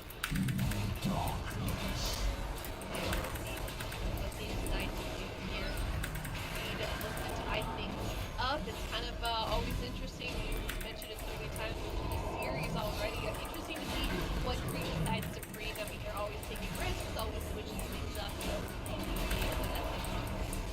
what about map choice? It really depends where they want to go with this. I feel like either you go new map. I think map is not going to matter too much. I think you want to go somewhere kind of neutral, maybe Ashamades or maybe Tiger's Peak, because I feel like for Creed, they want to play Ellie Mage as well. I think Ellie Mage is a good matchup for them. So if they play against maybe Warrior Mage, they go Ellie Mage, and they want to play that on a big map, but they might run into the Shadow Mage match.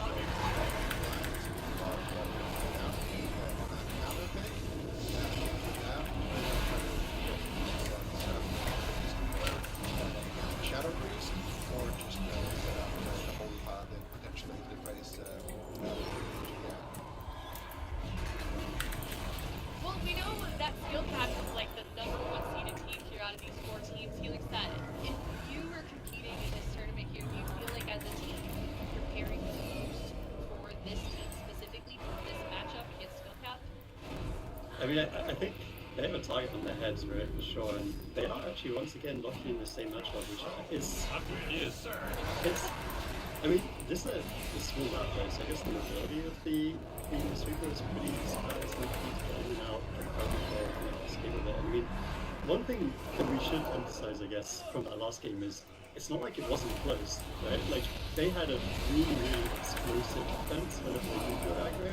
They got the blind shot from this stuff and they just took it down. And I mean, a part of that is Trainer, but another part of it is the trend of his teammates, right? Like, this guy is an absolute monster. He's got the hunting, gets big cooldowns out, and we're just going to win. Like, I don't know how he does it, because we don't ever really beat people on something like that. But this guy is just absolutely terrifying.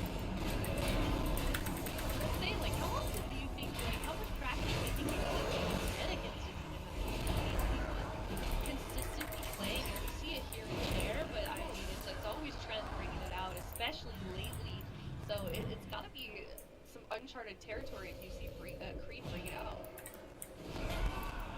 Yeah, definitely. I'm really trying to think why this super fun. The nice thing, I guess the nice thing is you're like highly mobile. So you're highly mobile and you have big crowd control, but a paladin has that also. I mean, you can cheat torpedo over, you can paralyze into the leg sweep, or you can divine steed over and hammer of justice into a blinding light. I mean, I'm trying to figure it out. I mean, mana can be their win condition. We'll definitely have to wait and see what Creed decides to do, and how they can get it done. Game number 1, they did have decent offense. Draenor is going to be crossing the map right away. And do they have any follow-up damage? Looks like they're going to be going after Morrow. Dragon's Breath now with a Draenor. Double Lang Sweep lands into a potential Song of Chi-Ji. Draenor really trying to set it up. And we see this quite often. I mean, it can be difficult for a mage to go in and get crowd control if he's being tumbled down by a warrior.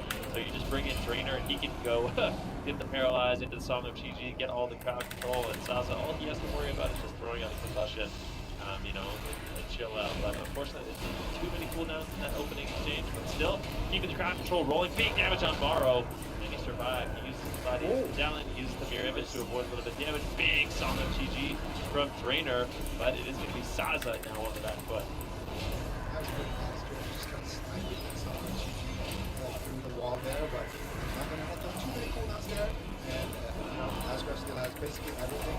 It's just faded right there. So now Saza's going to be a little bit scared here as well. Taking a lot of damage from Blizzo there. Blizzo coming reconnecting here over Saza. Trendo doing a lot of pressure on Morrow here. Morrow with no wings on Asgraf. Definitely going to be taking a lot of damage there. Still double stun coming out here. Where's the hunt though? Does he have it? Could be a good time to use it. Nice Song of GG here from Drainer. Doesn't have. He has a leg sweep here as well. He's going to get it.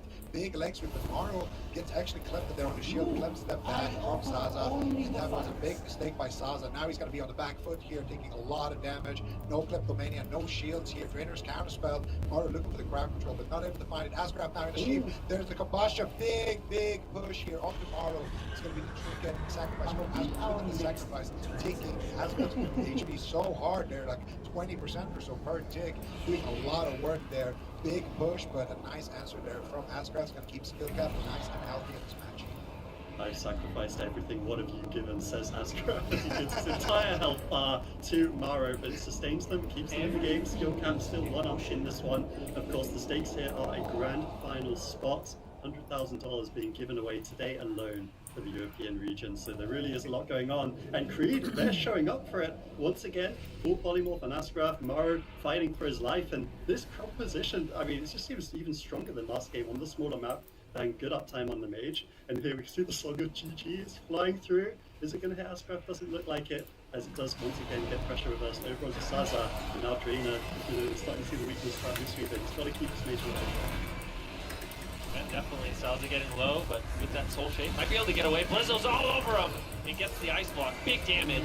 Blinding light on Drainer. They might just kill him. He's gonna get potted. Darkness drops down from Trent. Take him down. Reverse magic on the polymorph. This darkness has absorbed so much damage, but the Kleptomania comes in from Morrow, cancels the shields, and cancels Creed in game number 2. So he's capped up 2-0.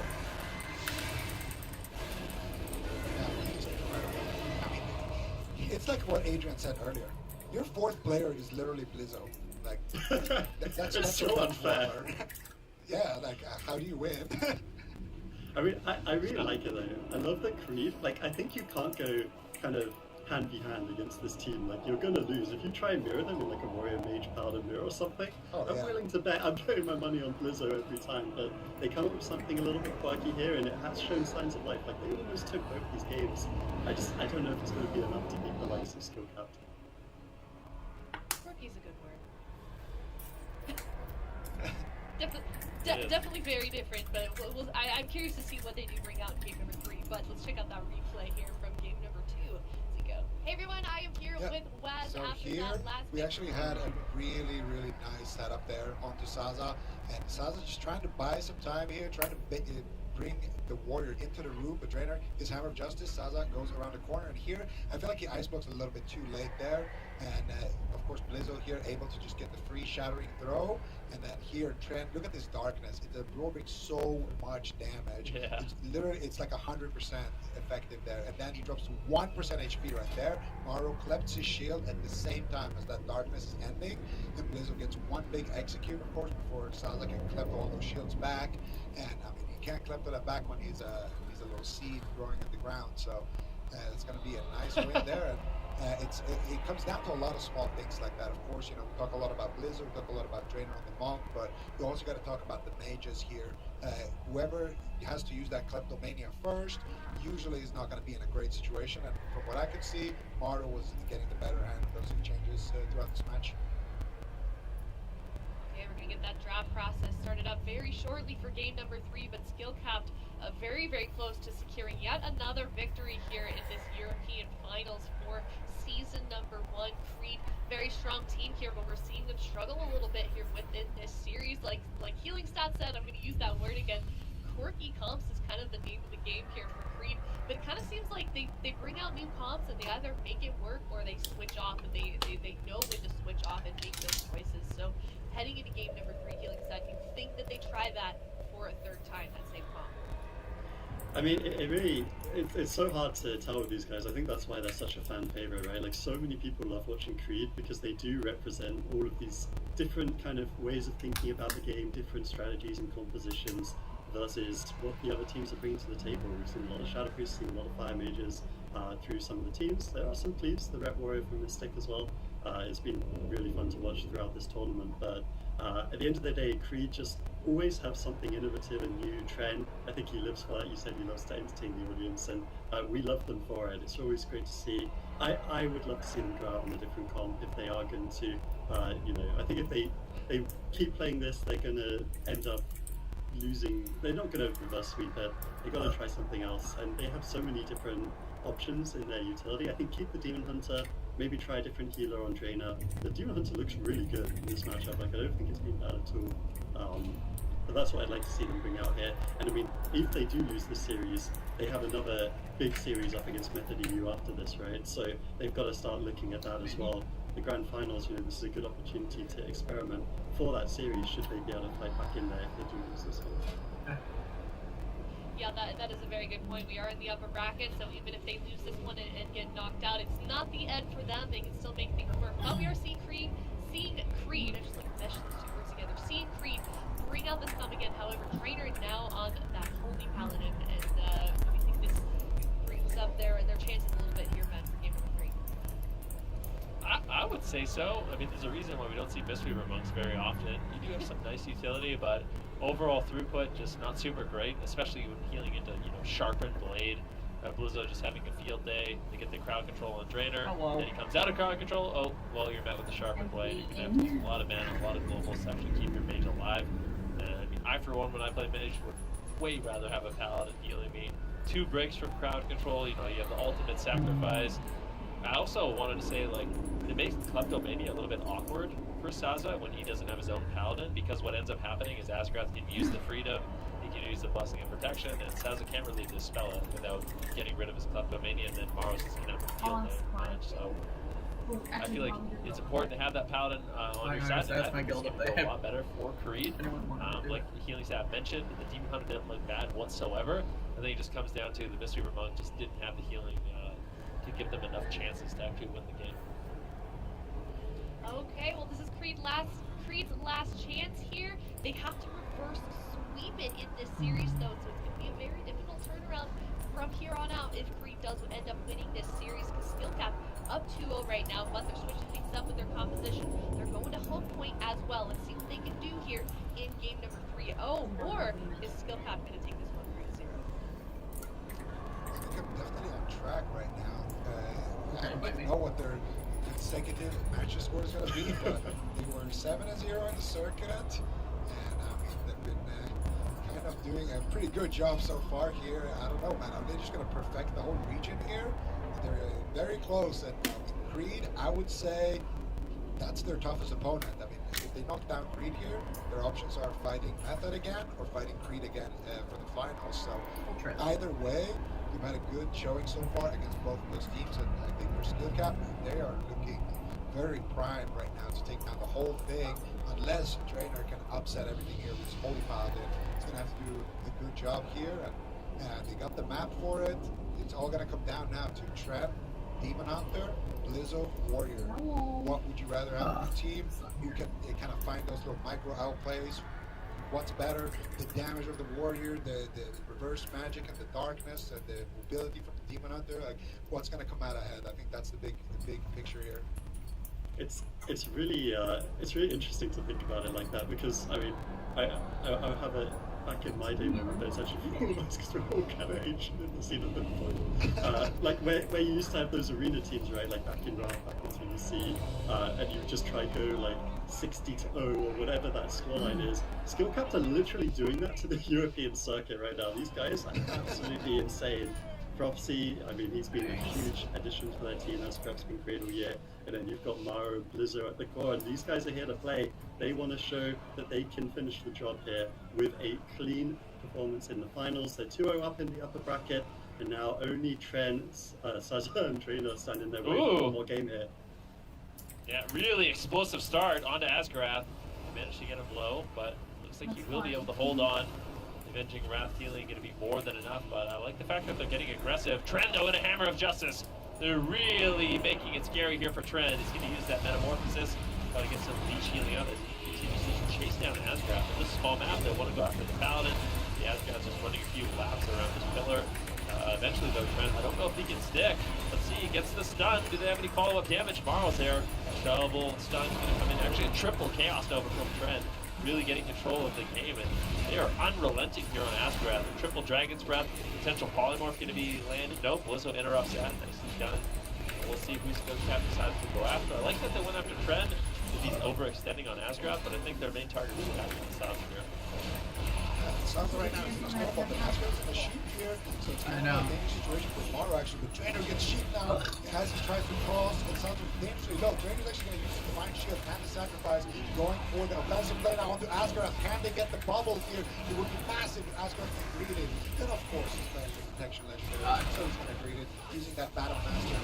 Well, Asgrath now going to be massive to the head since one of his breakers there, and Drainer used his most precious defensive, that Divine Shield, and now Drainer's in a full sheep, has to use his trinket here as well. Darkness gets dropped, disaster. Oh no! Oh no, the Creederella story might be coming to an end here very, very shortly. They need to find something here, they need to find some pressure on Asgrath again. The setup, there it is, no protection legendary, missed out the hunt from that now, and that's gonna be the Divine Shield. Creed really needed that one to stay in the game.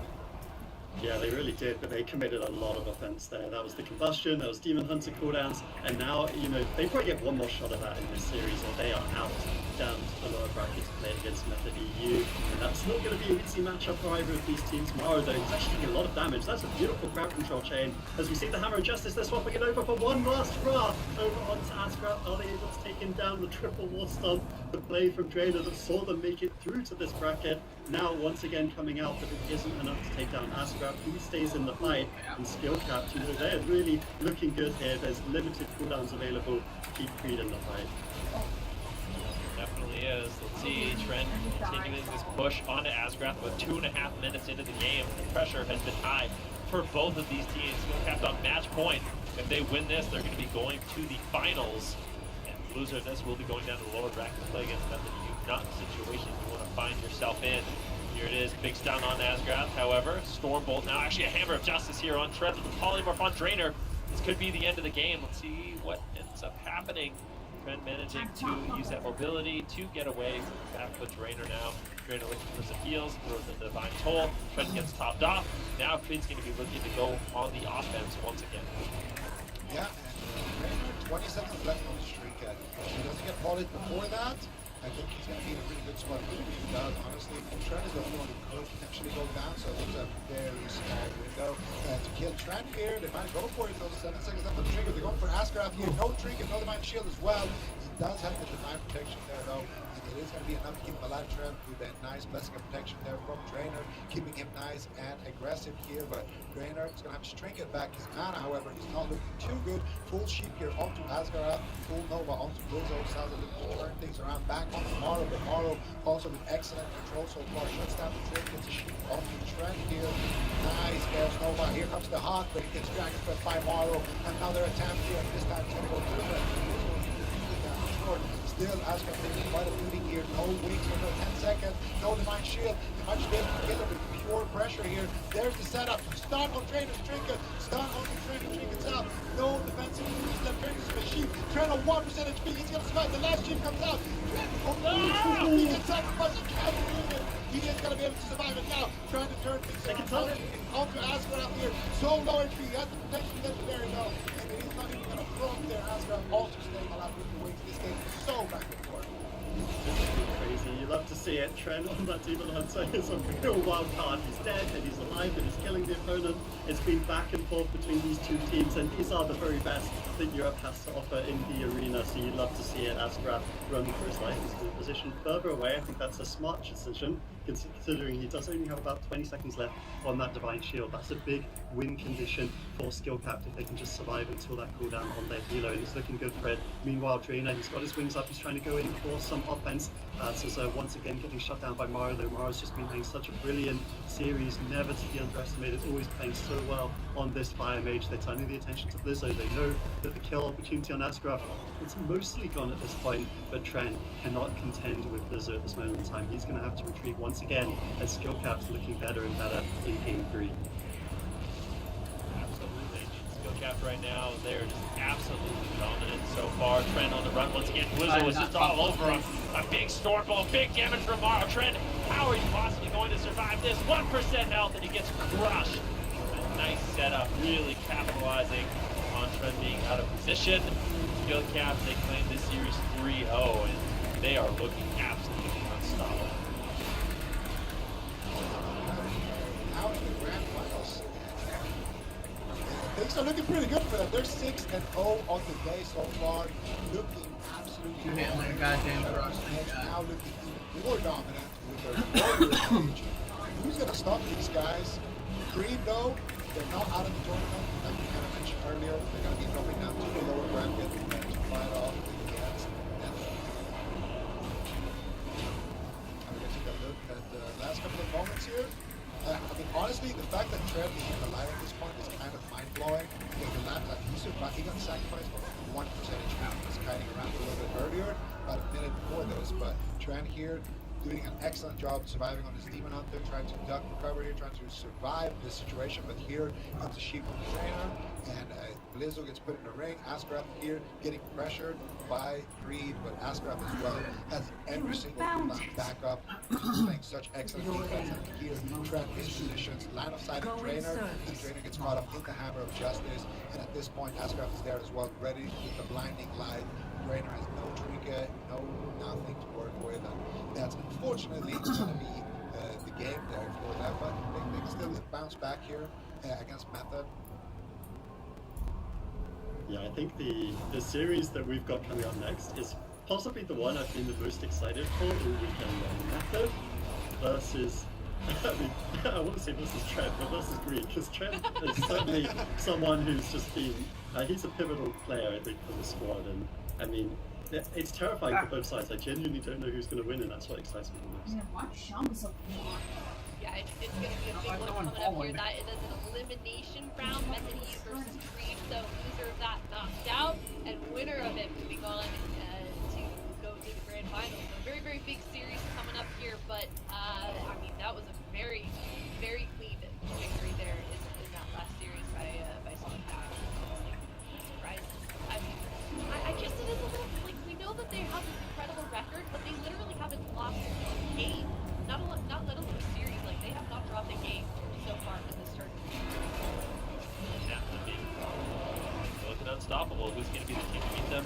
Maybe nobody will. Maybe they literally just perfect this final. You know, that would be quite a feat, but at this point I feel like we can expect no less from Skill Cap. This next series is going to tell us a lot though. Creed versus Method EU. The one thing I will say is Method EU just got a lot of information. I mean, obviously they have the Windwalker Firematch Paladin prepared, but we've seen Waz on the Warrior. And what if Waz just plays the same comp we just saw Skill Cap run? What is Creed going to do in that situation? I think that could be a really scary situation. Creed, What the hell? they have to just play that same matchup. Do you want to make predictions? Because it kind of sounds like you guys would be too difficult to tell.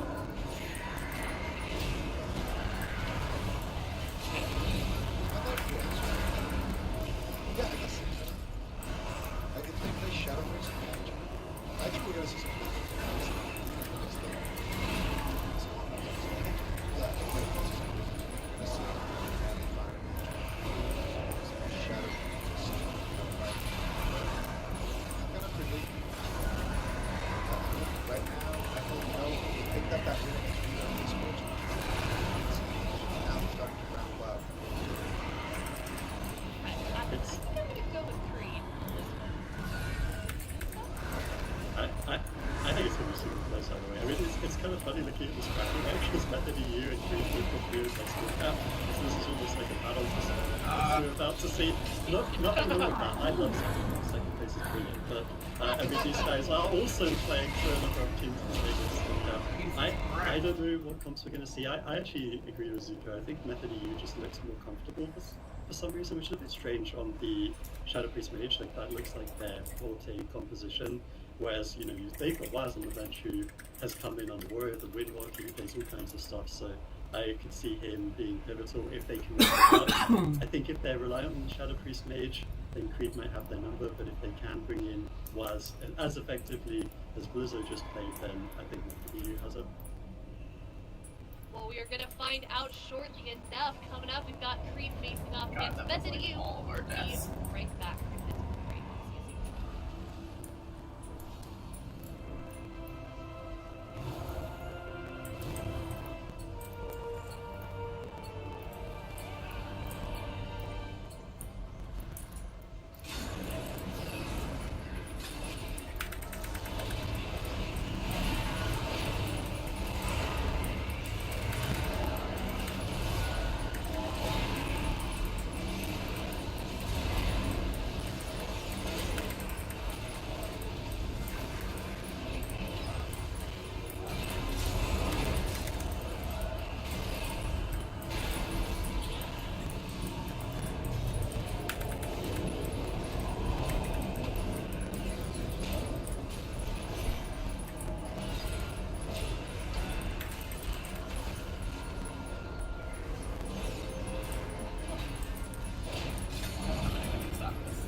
Let's get that horse.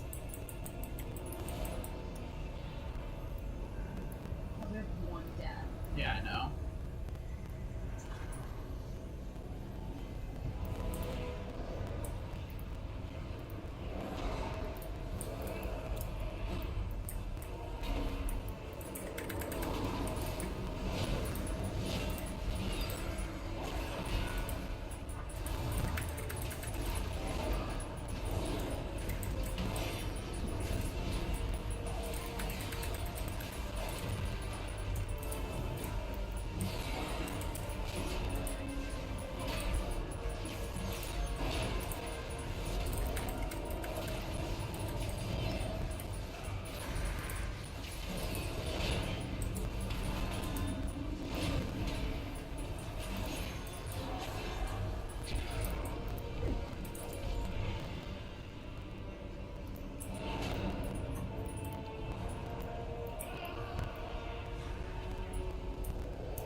That's what hit us so hard.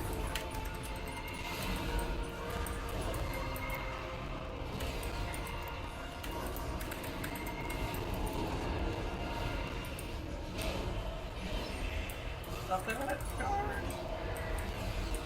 Something like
super top damage.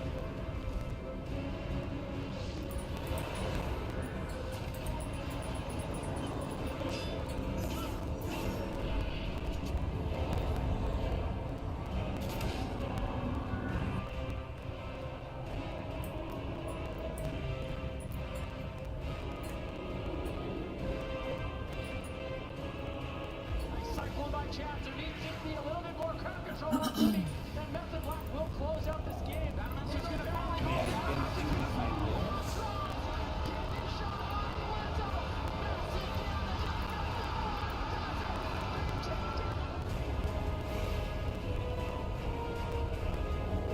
It's totally both teams, honestly. Chunny and the preempted to fuse magic, but they're just so far behind. Cricket can't do anything. He has no cooldowns left. If Snats is able to connect one more cool shot, well done.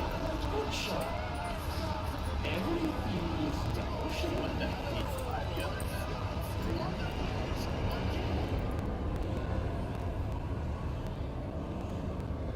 Hey everybody, and welcome back.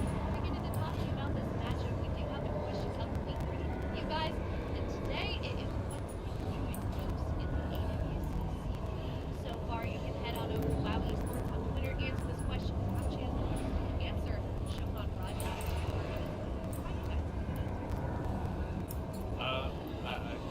I feel like I might get, some negative press for this one, but I feel like my favorite thing so far in AWC this year has been the Drainer and his protection paladin. I'm gonna be honest, I love to see it. It was something.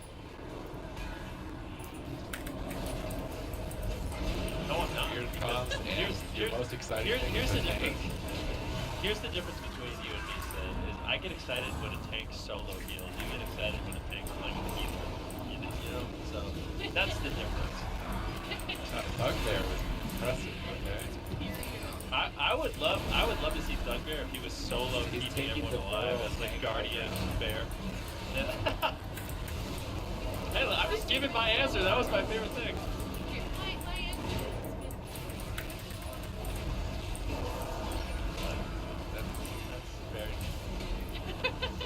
Alright, but anyways, if you yeah. But if you guys have a good answer and you want to share with us, like I said, head on over to WoW Esports on Twitter. Share with us your answer, what your favorite part about the AWC has been, and you have a chance for your answer to be shown here tomorrow on Sunday's broadcast. Let's get into talking about this matchup out here.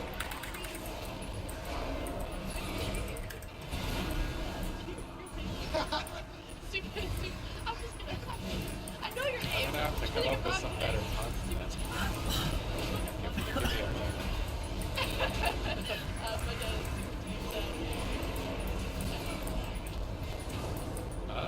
I'm a bit worried for Creed. Like, I've usually got a need for Creed, but in that last game it was more like a need for feed.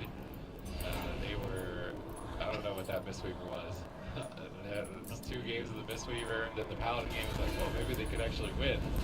It's a little too late at this point. Maybe they're experimenting, but then having to go down to the lower side to fight Method EU, and that was your experimentation, is a pretty big gamble. Considering the Method can play the same comp if they want to. With the Warrior Mage, Paladin, the Bog Warrior. So I'm a bit stressed out now for Creed. I'm not sure if they're going to be able to pull it off.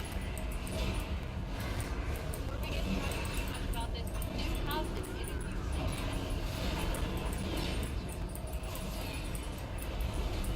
Last week that we just saw. Now we saw your first game. You got knocked out. You're actually how that brings you to a victory. How might be round with that loss behind you. I mean, we knew going forward that has always been our number one opponent, but we actually had more faith in not struggling against Reload in this tournament. And as well, like, when it comes to us in skill cap, this is really the best team on the day that we're going to win. Come down to the line and everything, but this year, as it seems to play now, it's way more intense than I have to do it. Like a little bit of a different matchup. I mean, I guess it does come down to the best from the great team. We just try to keep our head high and believe that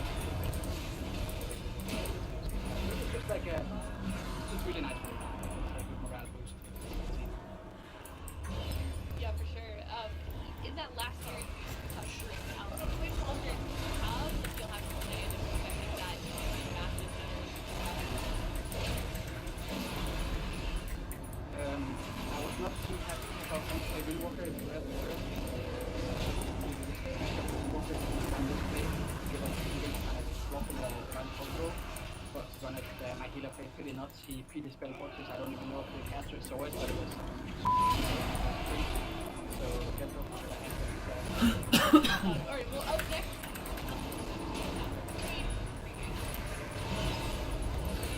Yeah, it was fun. Like,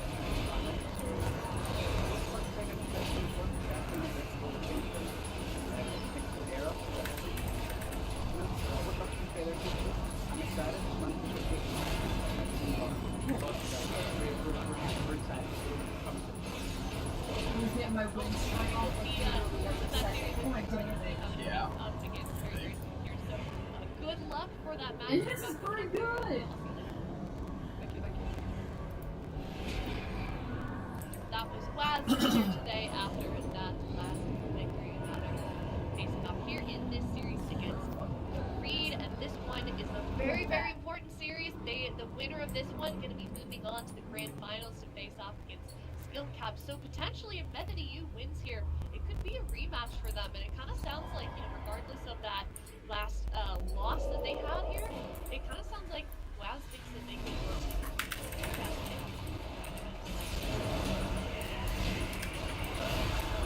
I feel like if any team that's going to beat Skill Cap and a team that's going to beat Method throughout the year. Method EU, they're going to have to go through Creed first, not an easy opponent. Then they get their potential rematch against Skill Cap. Like I said, if there's one team in Europe that could beat Skill Cap in the series, it's Method EU. They've proven it time and time again.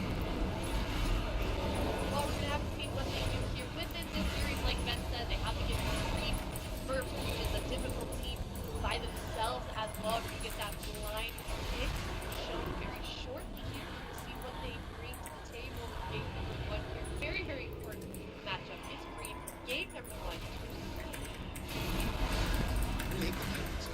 Both of these teams get counted on extremely hard. This is exactly what I was just about to say.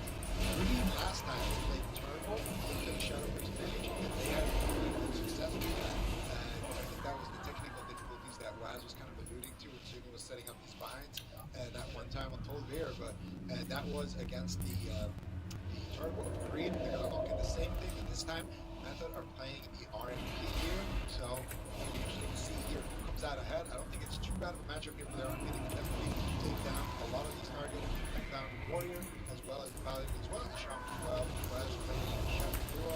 I was so As well. Gonna go after Maka here, full sap on the trainer. No problem.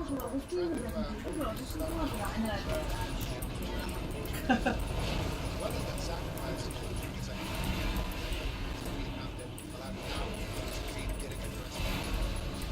Yeah, here's the Ascendants. Cannot disrespect that enhancement shaman cooldown. It's going to be the highest amount of damage that Baka can do in the game. Jazz trades out the Guardian. Waz is still at half health, going after Drainer. Trying to go after the Holy Paladin. A bit reckless, but it could pay off. High risk, high reward. Are they going to be able to take down Drainer in game number 1? Managing to get away with a big fine toll and recover, but they got the medallion out of the way. They still have the shadowy duel. Baka, interestingly enough, is running Ethereal. I would have thought to run into Rogue Main specifically with so much magic damage available to their team. Interested to see how it plays out for him here. They're going to go after Baka. He's stunned up. Triple crowd control. This is a beautiful setup by Method EU in this position. Pushing for the win in game number 1. They get further polymorphs, but Baka's out of crowd control. And it looks like they're opting to mind control with that low health. Trying to stall his recovery, but Trent is going to be able to disrupt that. And to recover quite rapidly. After Waz the Stormbolt, they pull Waz away with the leg grip. Polymorph Baka at the same time. Coordination inside of EU in terms of defense. But now, once they've recovered, where are they going to go next? Because that left I will never bring a Red Paladin again. Duel. They can go after Trent with no medallion. Drop a huge amount of damage onto him in a swap, but it looks like they're pretty dead set on Baka. Baka's going to pre-immune this incoming setup, cancel it, and then try and heal Trent, but he's mind controlled. Drainers in the poly. Trent's 3 versus 1 just to trade die by the sword. Now no medallion, no die by the sword. There's a smoke bomb, there's a shadowy duel. Waz could be a really big threat for Trent moving forward. I think there is no doubt about that. I think this is exactly what Method EU wants to set up on.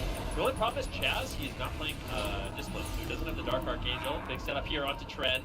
Let's see if they can take him down. Mind control on the Baka. Ring of Frost onto Drainer. Drainer, though, with Trinket, as well as his ultimate sacrifice, could easily be able to keep Trent alive. I don't think Trent is actually too scared of the situation. Now they turn their attention over onto Baka. Baka is going to be hitting Waz, having a difficult time actually connecting to the Dark. Waz taking a huge hit of damage. Baka really getting aggressive. Let's see how forward with some polymorphs in order to kind of stabilize the matchup here.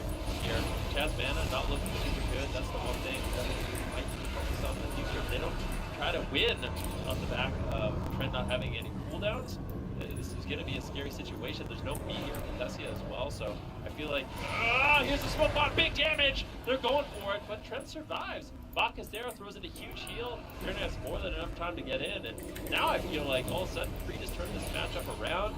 There was a scary moment, but surviving that, things are looking good for them.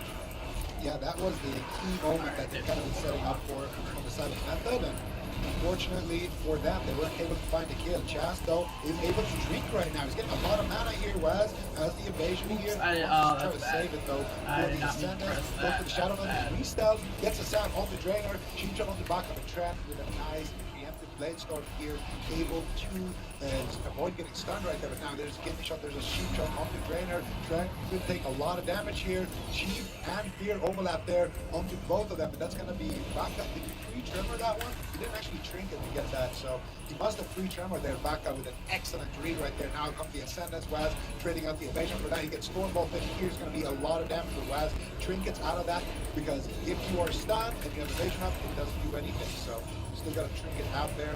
Waz just going for the trade there. Those are going to line up for him, so that's very nice. And now here, once again, they're going to have that combustion in 15 seconds. It's kind of what you guys talked about. There's no meteor. I really feel like that's a mistake here from Tessia, because if they can get a shadowy duel and just drop a combust meteor in the duel, it will for sure kill somebody if they don't have a trinket. But now Baka here taking massive damage. Drainer's going to fill out the sacrifice. It is so scary to play that hand shaman against him, mind against Chaz, able to get one out there. Chaz's credit here is mana looks amazing so far. Waz looking for the restart. Tessia has combustion. Draenor has no trinket, no bubble. They could just go and end the game right now. Draenor can double dragons with the DPS, go for the cross, and kill Draenor. They could set it up, you said.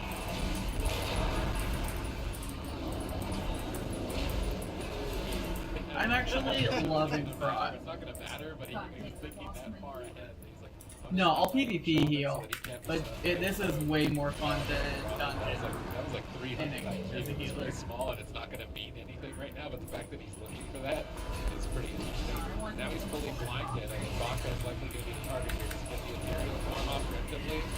But he even needs it just yet. He's walking forward into midfield despite his own crowd control.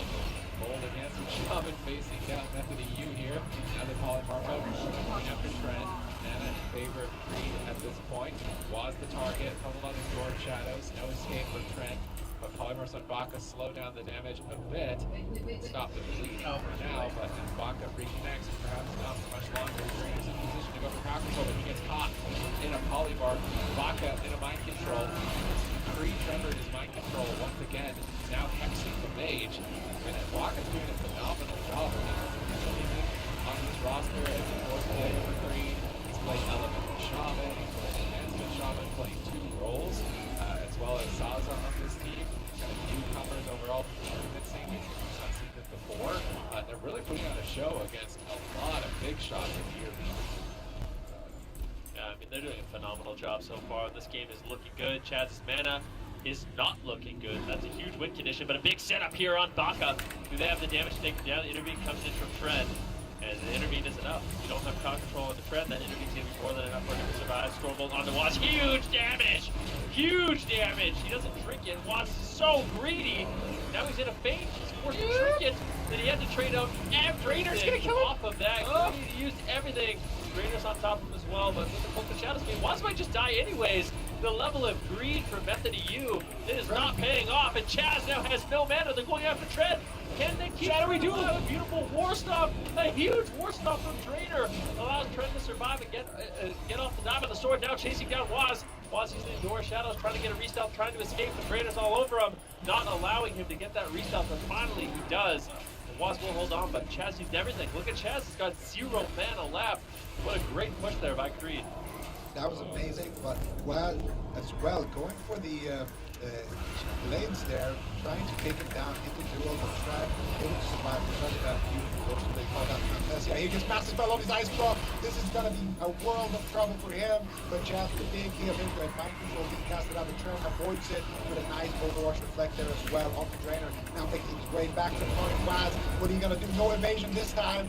3 seconds left on that invasion. Comes the defensive smoke bomb. He's spamming that button potentially here, and he will be trading it out there for the Ascendants there. Very nicely done by Waz. He's going to have that trade there in his back pocket, but still, things are not looking good here for Method. Chaz has no trinket. Chaz has no mana. Waz is in a Stormbolt Baka right now. That Nova is the only thing holding Waz together right now, and we're going to see Chaz here. He needs to find a drink, but he needs to get aggressive. He needs to find a setup here, and this is his opportunity. He's going to go for the mind control there. They're going after Trev. Full sheep on the drain. That's going to be the Divine Shield and the sacrifice. Waz gets interrupted on the Door of Shadows. Drainers all over him. Drain charges back. Can he get the Door of Shadows? Wind Shear on the Cassia there. Big mistake from Baka. And that's going to be one Door of Shadows that he's able to reconnect. Waz is going to be spamming it out. And once again, reconvene with the Skeeter. That Wind Shear was definitely a mistake there. And now Trent able to reconnect here with the Stormbolt. And things are spiraling out of control for Method. All the mana is in favor of Creed, but this is the last ditch effort.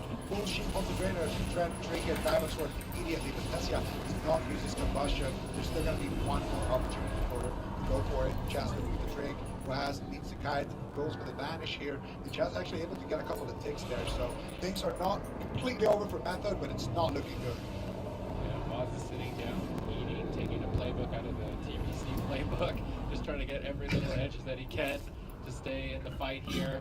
Tessia has a combustion. They need to win with it. Can they win with it here? Combustion gets popped. They have to kill. 1 second away from the kill. Drainer's powering through with massive heals and manages to stabilize his team. And now Chaz, he's in shambles in terms of defense. No mana really remaining. That was their final opportunity to really pull off a kill. If Trent and Baka can connect, it's likely going to be lights out for Method, but they're not able to actually connect. Waz is just running away from them. The mirror images are slowing Trent and they're slowing Baka. They're actually preventing them from getting back on target. Finally reconnecting to Waz, but it bought more than enough time for Chaz to get cooldowns.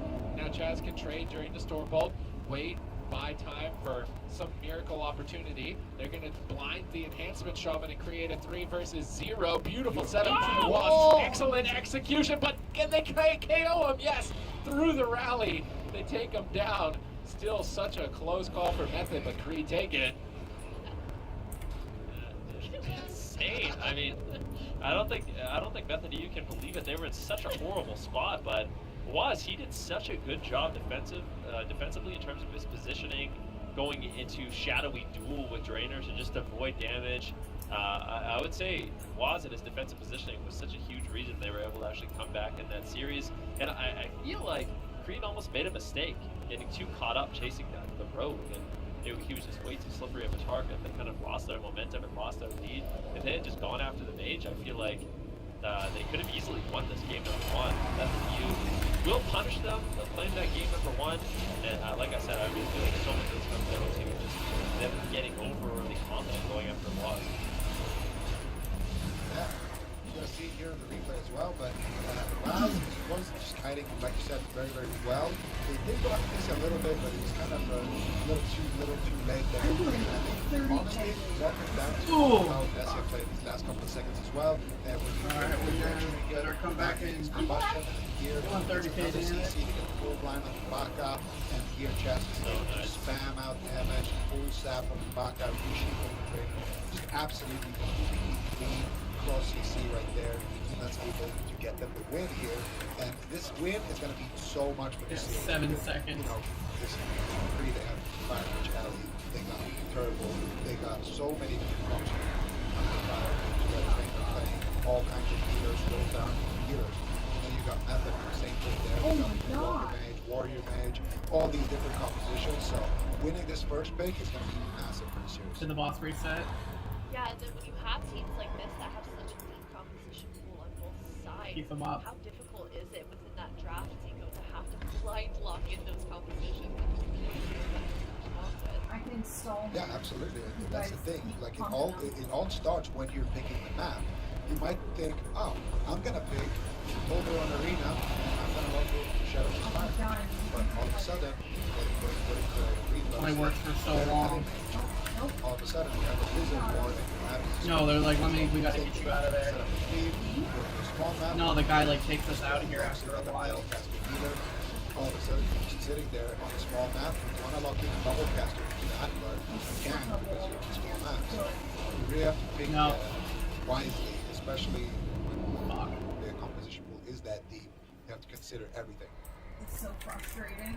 Yeah, in series like this, that the draft process becomes like almost as important as being in the actual arena game, because these decisions, like you've already just highlighted, very, very crucial. So we're going to be seeing what exactly we do, where we're going to be heading to. Looks like we are going to Hope I need to go back to Orbos. After repair.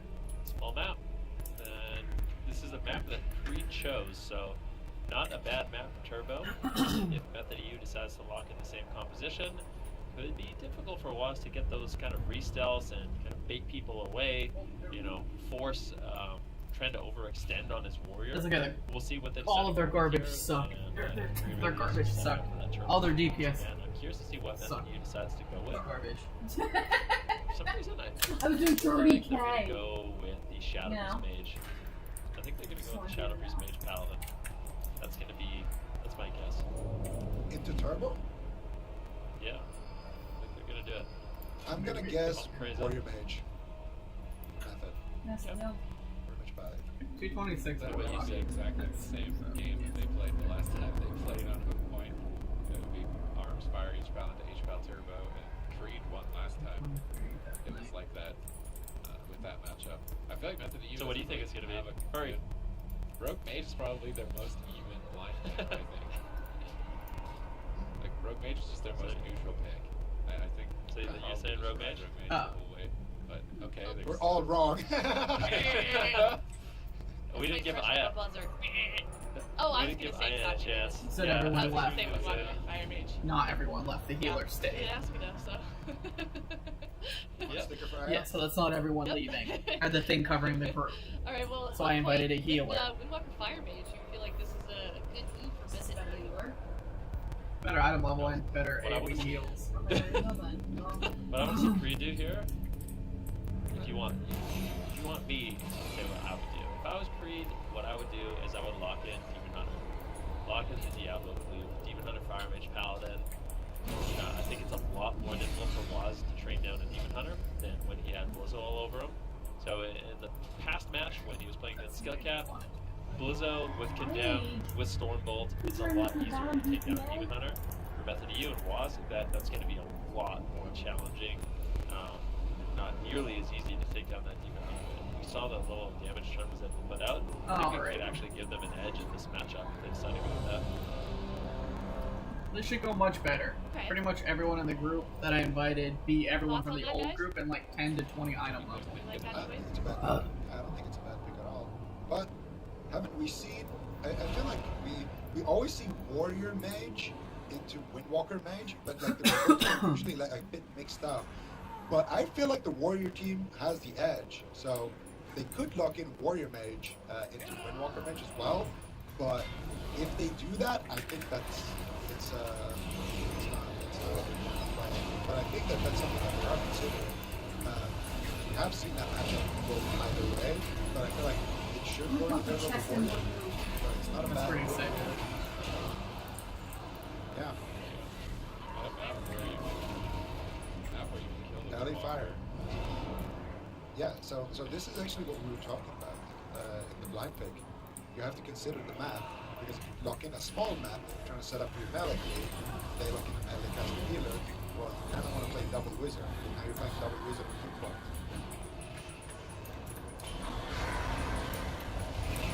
Okay. Well, this is going to be an interesting one. You guys like refuse to Matchup play out follow more, me. but it has between these two teams. And they're going to be mixing it up a little bit. Method EU.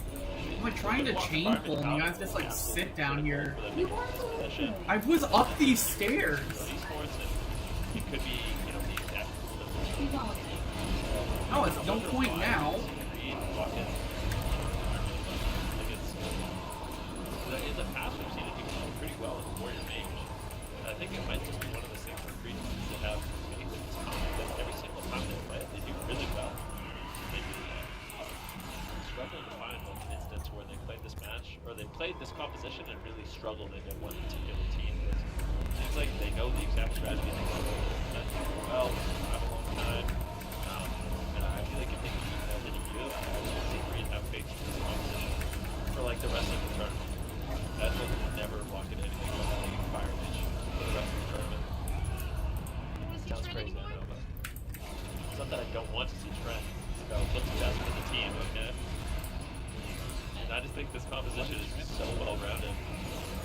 Nothing. I love him.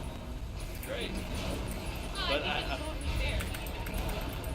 Last series against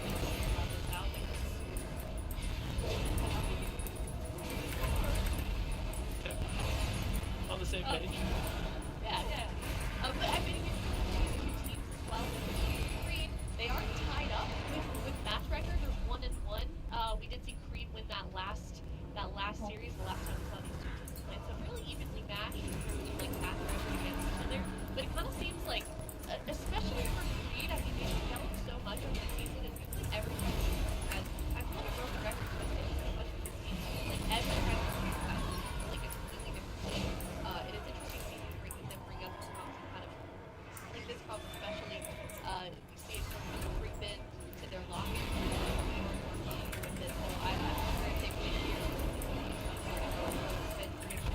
Play out correctly. Play it out correctly. Series. They need this win here. Do you want to cheer that guy casting around the But corner?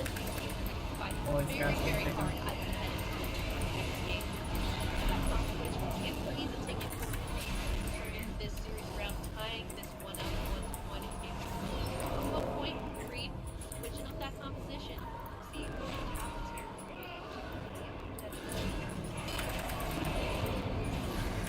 I want to see Creed just play Firematch Ellie pretty much the rest of the tournament. Like, if there's some matchup where, okay, the Demon Hunter uses a counter pick or something, fair enough. But for the most part, I want to actually see them lead with Firematch and Ellie Shaman. Like, this is the kind of the criticism that we had moving into the finals as well after the circuit. There wasn't so much criticism. It was more like, these guys are super creative, they're playing a lot of different comps, but they have that one really meta comp, and I want to see them bring that out and really practice it for this tournament. And when they did bring it out, it looked great. This So is I'm going excited to much see them better. Bring it out here again against Method, and it's one of those comps. You know, if you have that LA Fire Mage on a high level, it's a comp that doesn't really have like a super hard counter. You have a pretty good chance, even in your difficult matchups, to take those home. So I really feel like for them, that is their ticket for the remainder of the circuit. And another little fun fact for you guys: if Creed gets third place, if Creed loses this series, they will get third place, and that is the same placement as Trent got last year. So Trent is going to have 2 bronze medals. He really doesn't want that. So definitely try to give him your energy now in the chat if you're cheering for Creed.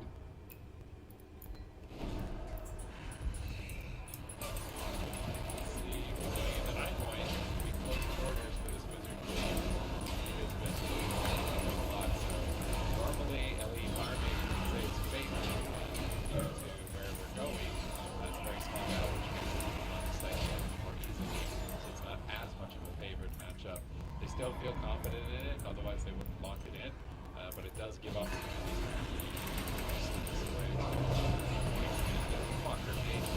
last series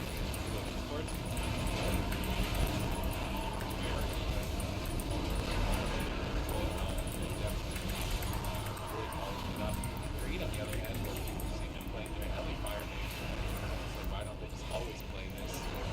They've also maxed it out, so both teams have improved dramatically coming off the top stage in the circuits, and now in their final four, it's to decide who's truly well tough. He does come out on top. Game 2 of the point. Right now, Method EU, they're up 1-0. He's going to have to battle it back. They're going to have to win a swing match quite frankly as well. Method EU has a lot of competition options, and so does Creed. And we'll have to see which one of these two teams can kind of rise to the occasion here. Method EU looking solid. And I just feel like in this particular matchup, either one of these teams could win. Creed, Yellow Mage, super durable composition. If they play it right, they can last a long time. They have lots of opportunities to kind of go for those one-shot kills. Two friends hanging out. We're getting really nice angles here today. Really, really nice angles. You got to give a shout out to the observers, doing a phenomenal job all season long. But I mean, the Hummingbird or Mashamate, how many people knew that there was a Hummingbird? I know I did, and I played thousands of games there. So seeing these two friends here hanging out, just like us here on the desk, getting ready for the action, The gates are about to open here. We got the Fire Mage, Windwalker, Holy Paladin going up against the Fire Ellie Holy Paladin. What is going to be better? Lightning or wind, Sutis? Whoa, we'll have to find out. This sounds like a very intense matchup. You know, 9.0.5, we started seeing some different compositions, but this was kind of the meta that we Why the saw hell are you previously. convincing people to go in a direction we don't want to go? Was trying to have a streak back. Wait for me. Baka's intercepting with the cap around the corner. I'm not. I'm just like you're causing people to run into. I'm like facing this way. Baka is soloing Waz right now. He's just been holding him below 50% health. He's trying to duck for cover. Finally tries out of crowd control. Waz can get out there and start doing some damage. We have Saza at the moment. You know, Sean Lopez can be dangerous. And spam Texas on the page is also going to just completely dismantle any potential offense from the EU. Chaz is trying to get things rolling. Blinding light on Trainer. Bringer Frost for follow-up. Good execution, but Waz getting blasted away. He can't even stay on his target here. Trying to recover with the Vivify. People pushing out. Slowing Drainer. And getting right back on the Saza, but the crowd control is over, so I would love to see Trainer get aggressive here. Grab combustion. So the Hex on Tessia. And go for a combustion. Let's see what they can do. Oh! Big damage. Was forced to use Gladiator's Battalion. Break free from that crowd control, but it was just a sacrifice from Chaz. So a little bit of an overlap there between Method EU, and that's not a great overlap, quite frankly, because that means the next stun on Waz is going to be the Divine Shield from Chaz, and that's a huge cooldown for the side of Free to get out of the way. They make a swap on Drainer, though. Massive damage! Forcing out the Divine Shield.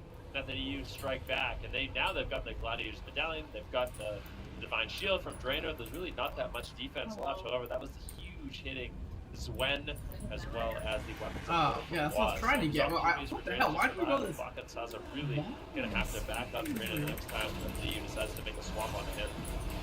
Yeah, like you kind of mentioned, Chaz, unless he can pre-dispel the Hammer of Justice that we're talking about in the interviews, it's going to be a little bit tough here because they did open up those trinkets a little bit earlier, as well as that sacrifice. Unless Wes can like pre-armor or something, they're going to have to pre-do something on that next setup, or it's going to be these guys with the Divine Shield. You're going to see what Baka and Saza decides to do. They get a sheep here off the Chaz. There it is. Divine Shield immediately being forced here from Chaz. Nice stun lock here on the Waz. You're also going to have to trade out the Diffuse Magic, which in my opinion is a stronger defensive than Karma, into the LA Fire Mage. So definitely another big overlap there, but it was kind of necessary there, seeing as Chaz didn't want to activate his wings there. So Waz still taking quite a beating here. Needs to be careful, but now they're getting aggressive. Hammer of Justice on the Drainer. Saza already running for the kills here, ducking around the corner with freedom in Soul Shape, and that Soul Shape gives you 50% movement speed. So Waz being snared up from hitting Saza by the Ice Barrier slow, and then Saza also moving 50% faster. He's never going to be able to actually reach him there. So nice guiding by Saza. Now he can go ahead and get aggressive here with crowd control potentially onto Chaz. You see he's moving up already there, and Baka now is going to be the target of choice. Tessia shooting Saza here, now going after Baka. Flash grab comes out, gets interrupted. Drainer has to trinket a polymorph there. Tessia snipes it around the corner. Nice push here from Method, and with that trinket they're going to be happy to just duck back on the cover and try to stall a little bit. Chaz's mana though not looking great so far, and Drainer is basically off in terms of mana.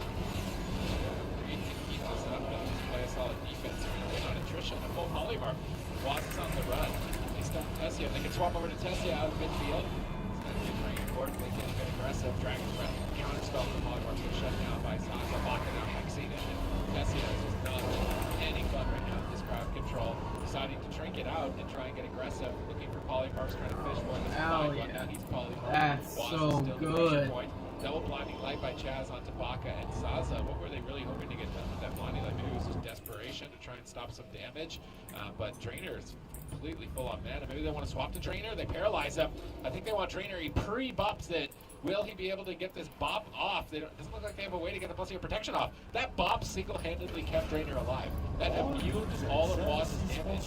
If he didn't get that, I actually think he was outright dead. That was an insane play by Drainer to survive that swap. Now they're not going to have to worry about the Zwen. However, Combustion's rolling on Tessia. He's starting to get some pressure developed. They're still going after Drainer. He's on forbearance. He's trying to escape. Dragon's Breath on Tessia. Polymorph on Waz. Damage on Tessia. Big damage out there in the midfield. Waz doesn't seem to care. It's all aboard the train. They are going to be riding. Yeah, let's see what they can get done and actually take him down. Right now, Polymorph onto Chaz. Polymorph swapped over onto Tessia. Good control coming in on Sazza, but Drainer getting swapped to. Big damage on him. Flash of Light comes in. Crowd control onto Waz. I feel like Drainer is going to be able to walk away with this one, but now they're turning their attention over onto Baka. 3% dampening in the match. Chaz way behind in terms of mana. I think he's going to be able to sneak away and really get too many drinks in the match. Baka's taking a little bit of heat right now, but does manage to get topped off. Great job managing mana in this one, but every single cooldown, or basically every single defensive cooldown available for MSU, besides the Divine Shield, and rotate right that you can survive for quite some time. It's going to be the Deep Magic. One big small victory. I think it's Polymorph. Nicely done there by Southern. Great job tonight with this incoming crowd control and interrupt on the Tessia. Dragon's breath onto the Ring of Frost, and Drainer still though caught to a blinding light, and now with no counterspell available, Tessia should be able to land that Ring of Frost, and he does. Baka in a lot of trouble. Tessia, with this combustion coming up in just a few short seconds, might decide to pull the trigger on that one and get a few more cooldowns out of the way.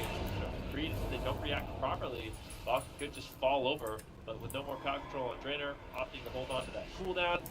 Now there's a lot of stored offense here for Method EU, and I think it's likely they're going to be trying to... Oh! Waz, thank you so much. What? He's like absolutely destroyed. What an insane play right there. We got Drainer with the King War Stump here again. Baka with the Lightning Lasso. They're able to take him down there around the corner. That game was looking very, very good so far for both teams. It wasn't really supposed to be over there, but just that's what it comes down to. When somebody makes an individual play like that, just catches somebody in the wrong spot at the wrong time. You get a couple of elemental shaman, Lavaverse, lottery tricks as well, and all of a sudden you got yourself a tied series. Creed. This is what we were talking about, the LA Fire Mage. This is their ticket to the grand finals. This is the calm. Frankly, when Skill Cap was playing it farmed meta. Before Prophecy joined the roster, when they had the C5, they were doing amazing with LA Fire Mage. I really feel like Creed, this is their calm. This is the calm that is extremely hard to beat, and this is their comp that actually can't take them all the way, but we're going to see what actually ended up happening there. So Baka here had to use Astral Shift, Drainers in a Ring of Frost right there into a Sheep. Waz getting a little bit aggressive here, but Chaz gets Sheep on the opposite side. Flesh Cut comes out from Waz. Tessia here just stepping back a little bit, trying to climb the side. Dragon's back as well off the Chaz. Look at that Hammer of Justice. And look at that damage. It gets into a Lightning Lasso, into its oh my god, what the hell happened? Right there. It was just the Lightning Lasso off the trinket.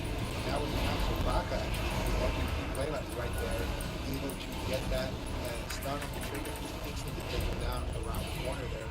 When Chaz was just sitting through that long CC chain. I think but Dragon's was the last thing on the CC chain he got. Number Earth Elliot, keep going. It's just straight up funny. It's actually a directional requirement.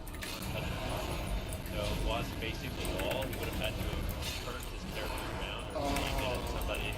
He actually got the farm off. So even if he was mashing it, if he was facing the wall, he actually couldn't have gotten off. That might have been what happened, because I feel like he did have a split second that he did trade on the and he couldn't turn around fast enough.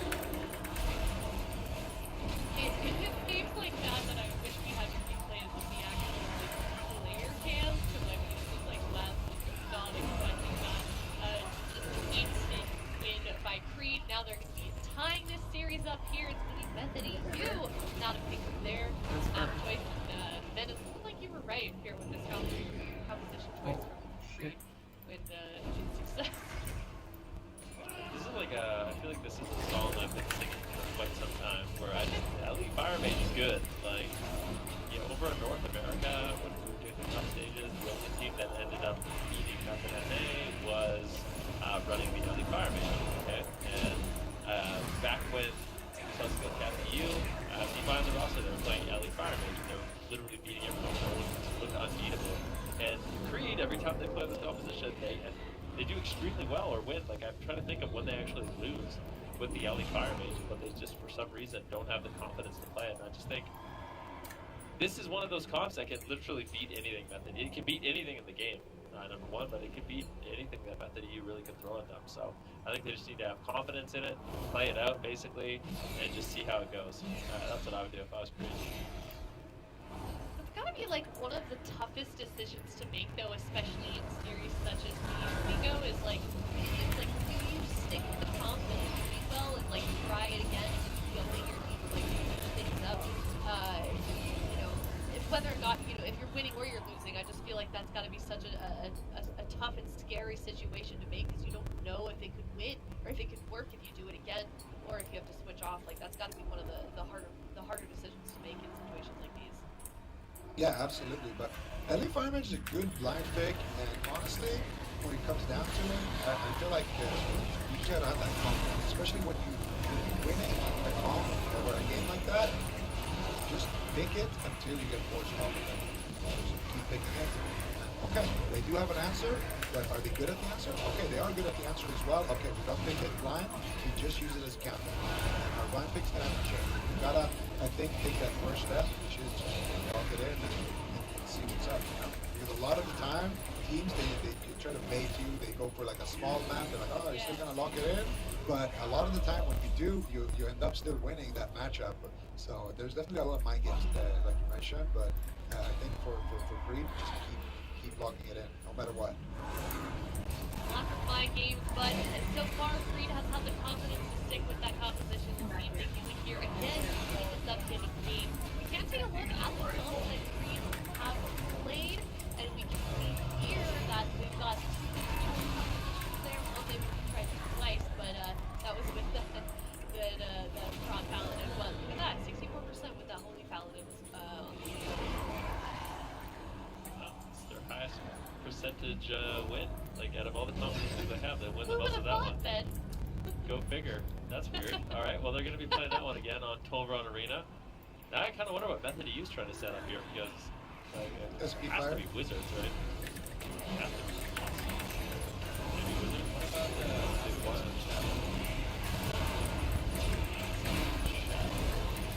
RPS.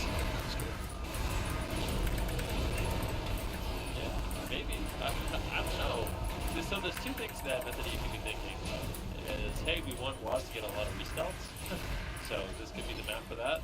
Or they're trying to set up a Wizard battle and try to see spells flying all across the map. See Zuniaki. No, it's looking like the restelt. I don't know how much I like this. Do I like it?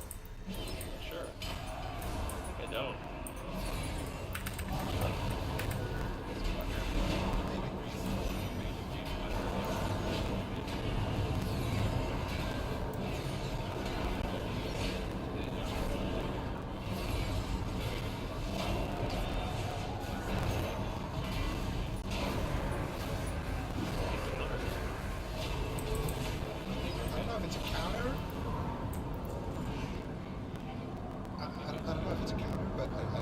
Actually, I like it. I like it a lot because you have long-range instant CC, fully raised this down, nations blanket, Dragon's Breath, you got a rogue, which is pretty stealthing, and you have an excellent map to just go, use your Frontier ability, which is out of the map, which is not I really think that is the most important thing. The Holy Breeze can just keep getting those things. That's what won the game one. Jazz had mana at 40% damage. That's not total. That I think it makes sense, but I don't know. I would say it's still like a pretty good matchup.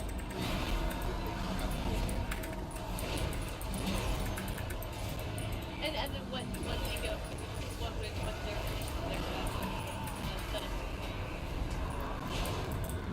For the Creed, they have two jobs. Whoever is the free wizard needs to shut down damage at the CC. So let's say Baka is the target.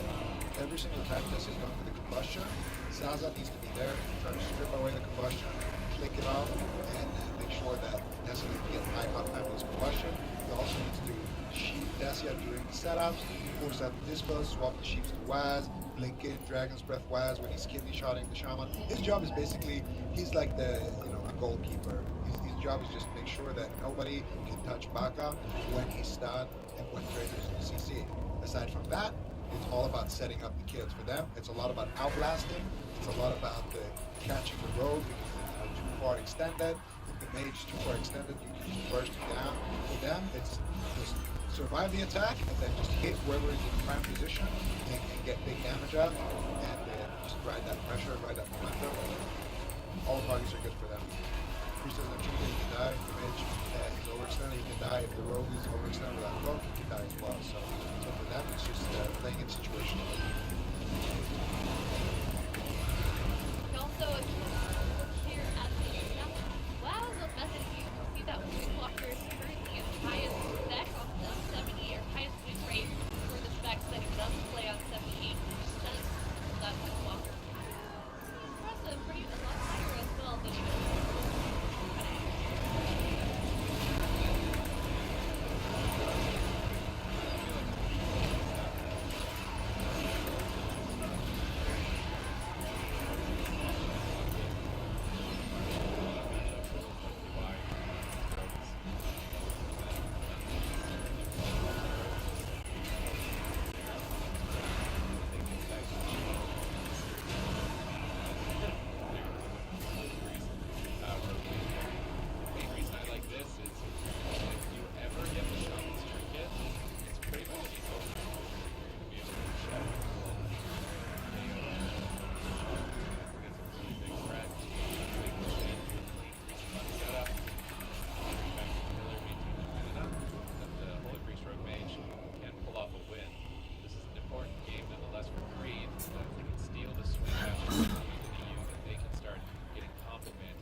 Changes.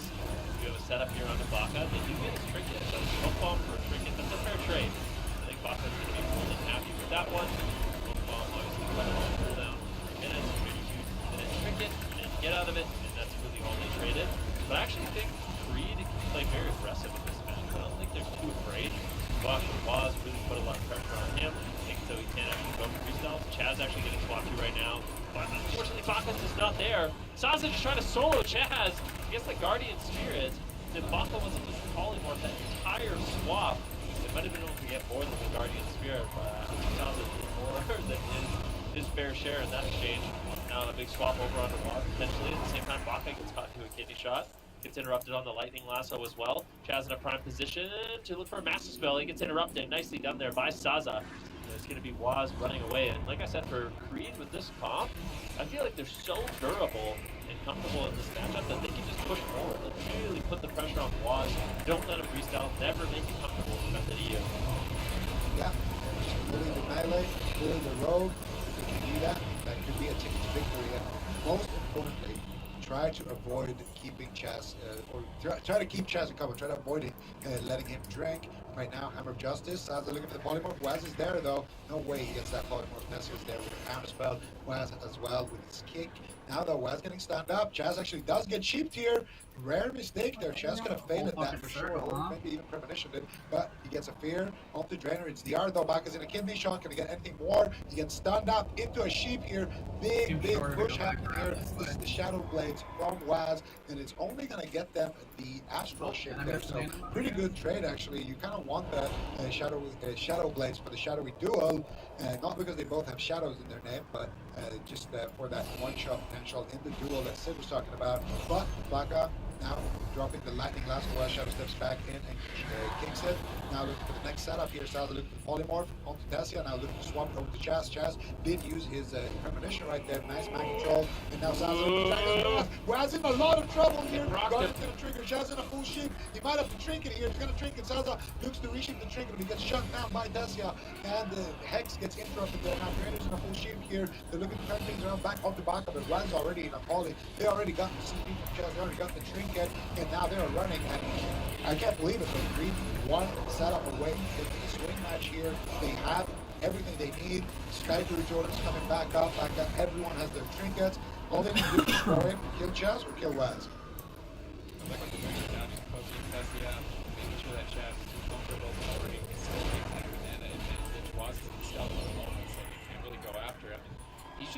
in stealth until his medallion's back up. 30 seconds. Tessia and Chaz will stay alive. 30 seconds here. No. No, we were locked here. Shadow side eye. Fox is going to slide the trap. Not control. Fox goes in. Still no medallion. This might be a mistake. Out of stealth. 13 seconds away from it. As long as he's going to get blessing of protection.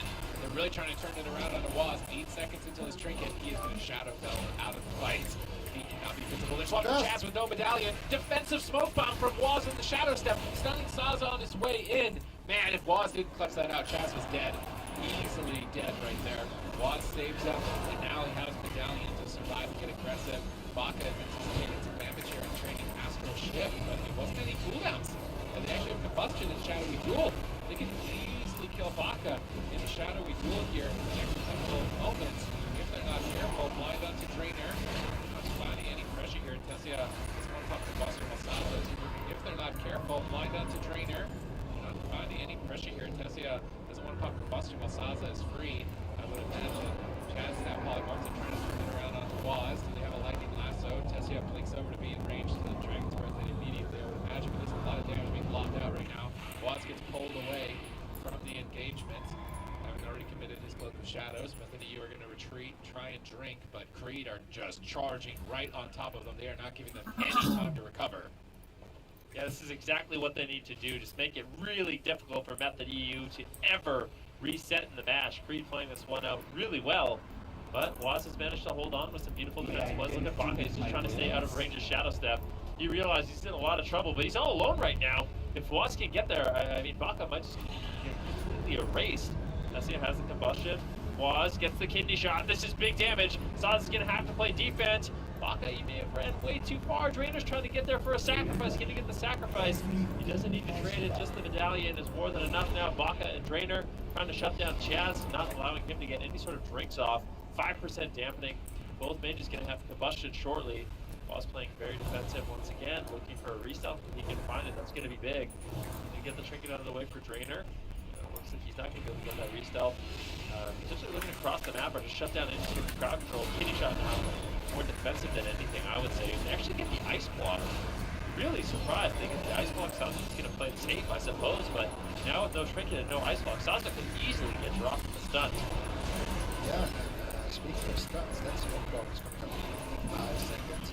Waz has Shadow Blades, he has Shadow Duel, he has everything he needs to eventually take down Saza. The one good thing is, if they go after Saza with Shadowy Duel, Saza is playing Nightmare and the seed actually spawns outside the Shadowy Duel. They can kill him in the Shadowy Duel, and that gives Drainer an opportunity to actually heal the seed or potentially sacrifice it. So it's not completely over yet, but now they're doing a big push here onto Drainer. He has Divine Shield, can be shot about to end here, but he does get a big heal there, and he did have the protection there, the divine protection, now activating his wings, swapping over his beacon, getting some big heals here with the holy lights as well, and now that is going to be it. Poor Drainer is going to completely recover in that situation, and now wants to get aggressive here. Every single time these rogue mage teams go for the hit and run, you always got to try to chase them down when they're running away, try to get something back, try to even out the trades here, and most importantly, prevent Chaz from drinking. Drainer now in a full blind here, very dangerous situation. Can they get a follow-up? This is looking for the polymorph, but Saza shuts it down right there. Polymorphing Tessia, very, very intelligent. Waz not. Oh, Waz! Dangerously low there as uses straight. Cloak of Shadows though. Only his Shadow Meld now counterspell on the Lightning Lasso. Waz still dangerously low here, but Prayer of Mending is healing him up a little bit. Chaz does recover him for now, and now looking to get aggressive here. This could be big. There's a smoke bomb. Drainer uses his Divine Shield and his Trinket. And maybe a misclick there, I'm not sure, but he gets the sacrifice off, but now Drainer has nothing. They could literally just go and stun Drainer and end the game. Let's see if they can pull it off here. Method EU trying to scrap this one together and pull off a victory. They're working with limited resources though on their side. If Chaz runs out of mana at any moment, maybe just Waz gets blasted out of the game. He's taking huge pressure, popping the feint and manages to recover. Fortunately, holding on to the Guardian Angel Brock. So it's only going to be a little bit of that. Here comes the setup. They need to go after Drainer here. There's the kidney. Beautiful play. Drainer going to bop it off and run for cover. Try and line of sight Tessia and Chaz. And Drainer line of sights both of them. with that Blessing and Protection. And right when I thought that it was lights out, Trainer makes another clutch Blessing and Protection play to stay alive in the tournament. Now Waz in the back foot, Cloak of Shadows, but he's very low on health if he doesn't get a re-stealth here. Baka's fishing for a Hex while Saza is in a polymorph, not able to really help. Now Baka's in a polymorph. They're just trying to stall and go after Drainer again. They get the stun block, but Baka flesh crafts incoming crowd control. He can help the team out. He lightning lassos Waz while he's immune to crowd control. Nice play by Baka here to keep Drainer alive for a little bit longer, managing to recover. Now they need to turn this around and get the kill. They've got the Priest out of mana. They got the Rogue with no trinket, no cloak, but they didn't really chase after Waz. Waz uses Door of Shadows, runs around the corner and re-stealths. Now what, are you going to attack Tessia? He's got Cauterize, Alter Time, full HP, Blazing Barrier. Like, there's no way they were able to kill Tessia. It looks like Chaz might even be drinking, getting a couple sips. They find Waz. They need to kill, 10 seconds away. Can they set up for the win? Big damage incoming onto Waz. I think that could be it. So close to finding the kill. They proc the Angel. They might even kill him through it. Baka is absolutely smacking Waz around here, trying to close it out. Knocks Chaz out of Waz's line of sight. Earthquakes him out of stealth. They have to bop blind defensively. Drainer gets swapped to. Oh no, the miracle swap from Method EU. They're going to close it out. I thought it was over for Waz. I thought it was lights out, but they turned it around. Waz saw the win condition. He saw the light at the very, very dark tunnel that he was currently in and pulled it off. The match just looks so bad for Method EU. Like, it looks like they just got nothing left. They got no cooldowns. They got no mana. Was in desperation, though. It's like literally right on par with this is over. So, let's see. Chaz in a polymorph right now. Can they take down Waz? Waz stunning up everyone. Interrupt onto Baka. I feel like Waz, there's no way, right? There's no way. Sasa's got no Which ice once block. you know that you Right taste now, it, right it now, is Method EU monster. is gonna play it very Okay, safe. yeah, They're gonna play it very is. safe It's with smoked that. monster, which is really good. We'll see. There's a Hex on the Tessia. Waz goes for a cheap shot on the Baka and a cheap shot on the Saza. At this point, the question is there. He can get crowd control on the Chaz. Doesn't look like he's going to be able to. Waz actually gets baked on his interrupt. Counterspell though. Tessia shuts it down. And that's his 2v3. There's no way. Right? Dragon's Breath? Full polymorph? No way. Lightning Lasso? Do they have combustion? Keep the trinket? Combustion? There's no way. Can they actually take him down? And that's the question with the Kleptomania spells. That was a really nice try. Reason's still going for it. Finally, Saza should get dropped here. And Method EU, I mean, I cannot believe that, like, game number 1 and game number 2, obviously Chaz, that's doing an incredible job of just positioning and how difficult Waz is to take down is, I would say, the reason why Method EU has been able to win those 2 games. And now the series is looking good for them. Yeah, definitely, but I think Drainer as well, I think his trinket just came back up as he died. Probably see it on the replay, how long that was left on it, but he trinketed, bubbled, used sacrifice, used like the entire spell book, and I feel like he did a misclick or something when he actually trinketed and bubbled. Bubble. If you have the trinket, bubble anyway, you may as well just bubble and save your trinket. So I don't know what actually happened there for Drainer. Maybe he just misclicked both, but this was the push here. And this fear right there onto Saza is the only reason why Method won this game. He fears Saza with his combustion, gets in line of Tessia gets the Kleptomania, and then they're blind onto Baka. Look at Drainer's trinket, 8 seconds left when he's getting that stun lock. He dies with a couple of 4 seconds left on his trinket right there. So that was literally the perfect storm there for Method. Look at Chaz's mana, completely who has no cooldowns left, no vanish, no shadow, nothing. It was literally the last ditch effort right there, and they pulled it off in a true miracle fashion. Zico, do you feel like had that trinket been up, that would have been a victory for Creed? 100%. Honestly, if Chaz didn't fear Saza right there the same second as he did, like if Saza just got one more global up, I think they were going to lose that. That matchup was terrible for Method.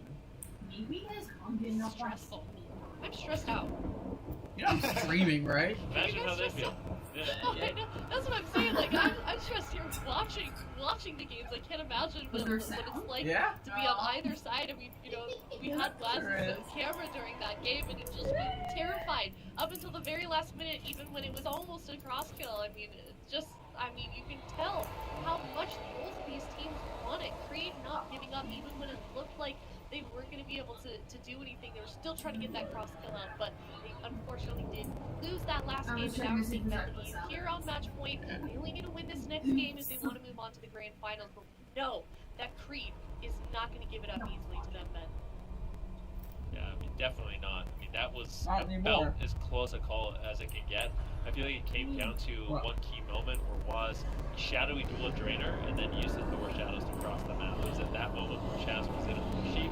There was no cooldowns left, and if Waz didn't do that kind of preemptive heads-up play to get away, he would have got drunk. So that just tells you how close that match was. I mean, things were not looking good for Method EU.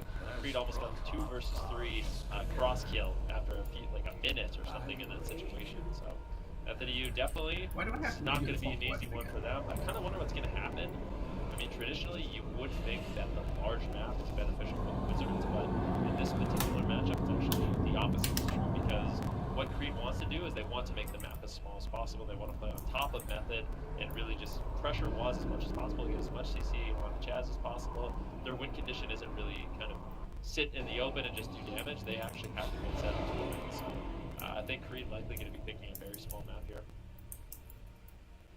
Alright, we're going to find out shortly, and then it's going to be Method U that has to blind lock in that composition. And I mentioned it earlier on in this series, when you're playing against a team like Creed that has so many options that they can counter with you with, like so many different comps, as we've seen with this team, it's got to be a very nerve-wracking position to be in, but even more, it's probably very, very scary for Creed right now. They cannot lose this next game. If you're a fan of Creed, you need them to get this victory for this next game if they want to stay in this series, because this loss could knocks them out of the tournament. So very, very tough situation to be in here.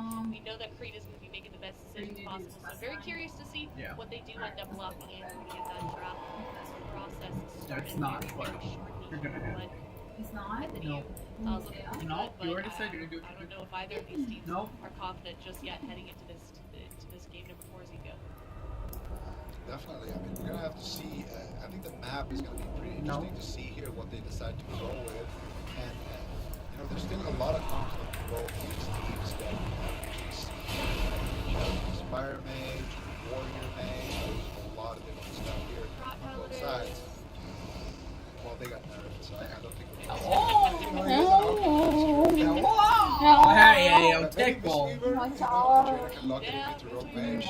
You did know. I did know. But we're gonna go to Asherman's Fault. So, Okay. I don't know. Just as a little bird Stop. is Stop. if you will.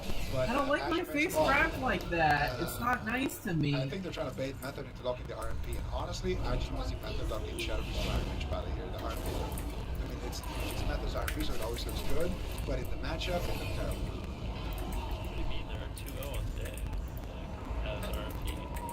Yeah, those are sketchy wins. Yeah, I'm okay with this as well. They're battling it back for 2 minutes, trying not to get 2 versus 3, and yeah, you know things a bit dicey. Even though it's a bad matchup, people must do it in 2 minutes. It's legit 2 minutes, 2 weeks.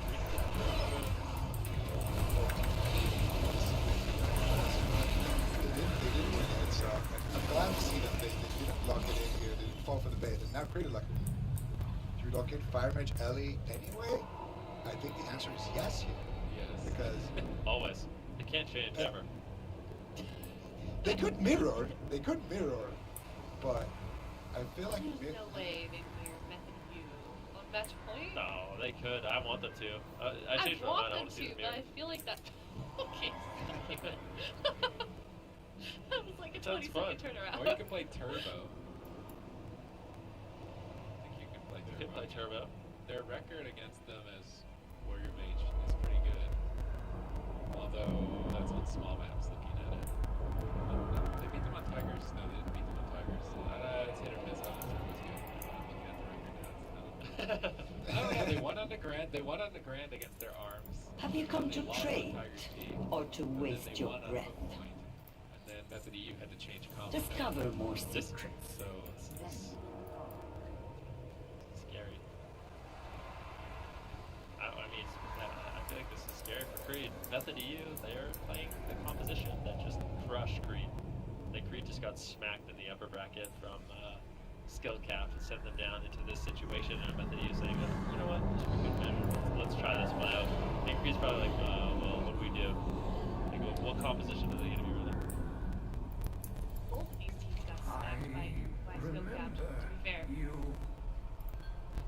Yeah. Yeah. Everyone has been smacked by skill cap faction. It's like a rite of passage. It's like a rite of passage if you compete in the European region. Like you're gonna get 3-0'd by skill count at some point. It's like the initiation. Exactly. But both of these teams have paid their dues, and they're both fighting their way back to that grand finals to face off against skill cap. Yeah, it's kind of interesting that both matches would be a rematch for them. Or sorry, if either of these teams win, it would be a rematch for them. So it'll be interesting to see where this one ends up and who does get to have a chance to do that rematch. But we got to get through this series here, and Creed has locked in Shaman and the Arms Warriors. So please, you look pleased. Am I reading your emotions right today? I said maybe they picked Turbo and they picked Turbo. You know, I was on to something. Then you also said they lost every time on a big map. Well, they lost on Tigers, but I think if I recorded more detailed notes on that specific game, it was probably close. Otherwise, they wouldn't have picked it again because they picked Turbo every game the last time they fought. So it must do decently well. I would imagine it can't be the worst thing ever into Warrior Mage if they're picking it here and they picked it the entire time in the last series. But when we go to a game 5, I don't think that they can blind it, because then they're gonna get Shadow Priest Mage and Link by Tsukiyomi. That's what happened the last time these teams played. That's when Waz was talking about the technical difficulty. So it could be tough. This is gonna be tough either way. It's a good map for Warrior Mage, so that's why I think Ellie Mage might have been better. Just maintaining distance and running the Paladin out of mana makes sense. Got Hex for the Mage, just go after the Warrior. I think on this map it would have made more sense to go Ellie Mage, but they've obviously put a lot of time into Turbo. Well, while we wait for this game to get started here, we can take a look at Thessia, take a look at his stats. Also, something interesting to note, he has the highest interrupt rate in EU then. Wow. Well, I mean, good for him. That's awesome. I mean, you can see right here, right now, he's been a really important member for Method EU. Come back if you obviously, you can need see he has a 94% play rate, so it's rare where he's not in the game, and he's actually only played Fire Mage. So just playing only Mage and only Fire Mage for the entirety of this year in Shadowlands. And yeah, obviously a phenomenal Mage, kind of just coming out of nowhere, at least in the AWC. Really putting on a solid performance, and you can tell by the interrupt rate that this guy knows what he's doing. And correct me if I'm wrong, Zico, but he's been in the European region for quite some time, just not competing, right? Yes, sir. He's been a well-known mage for a really long time. Actually, he used to main rogue and mage at the same time. He was really good at both of them.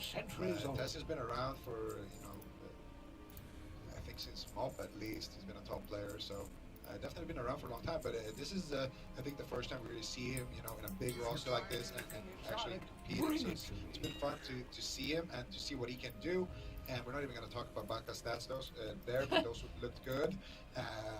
But yeah, now it's going to be Creed. It's going to be Creed versus Method now. Baka, I think your stats look good, but you're going to have to prove that they're good here.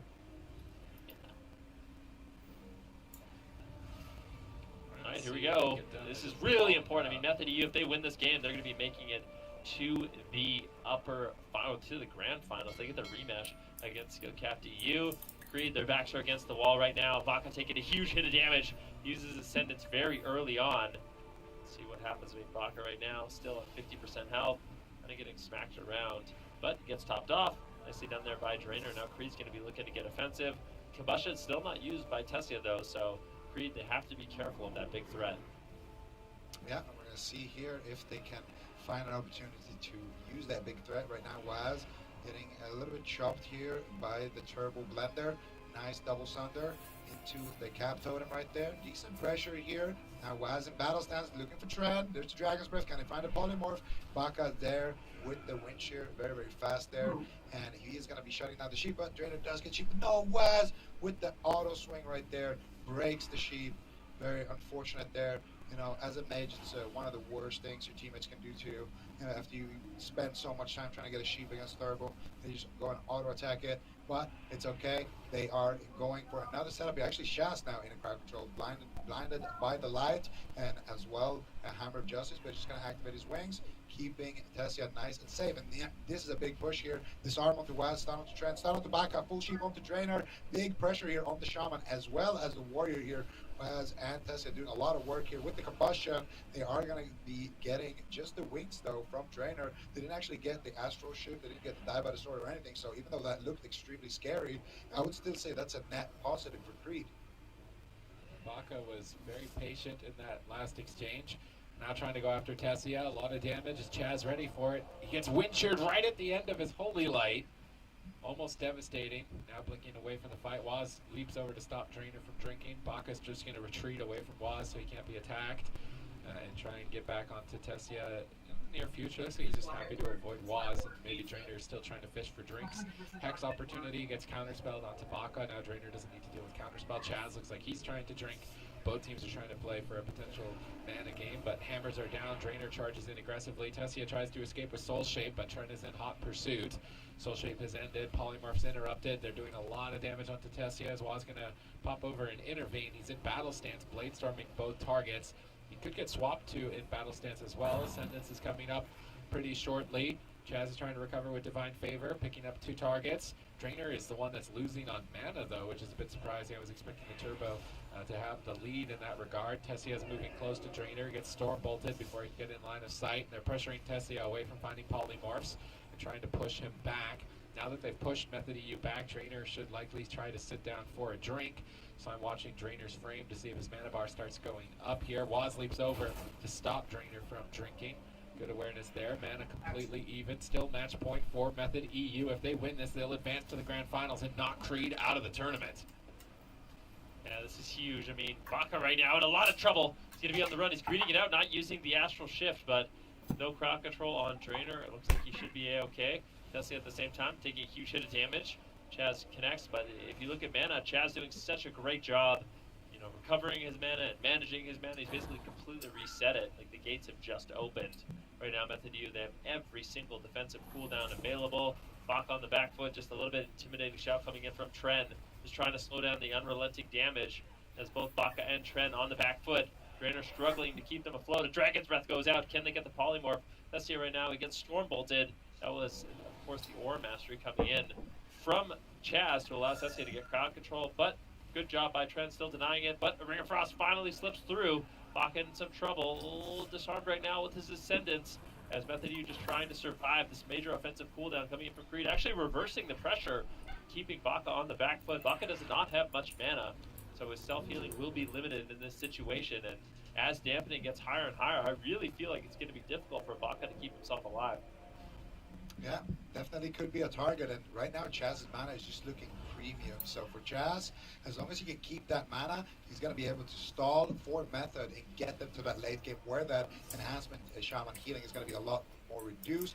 Now, Baka in a lot of trouble. They get the full sheep, Stormbolt onto Trent, full Hammer of Justice, but it's only Waz doing damage right now. Unfortunately for Tessia,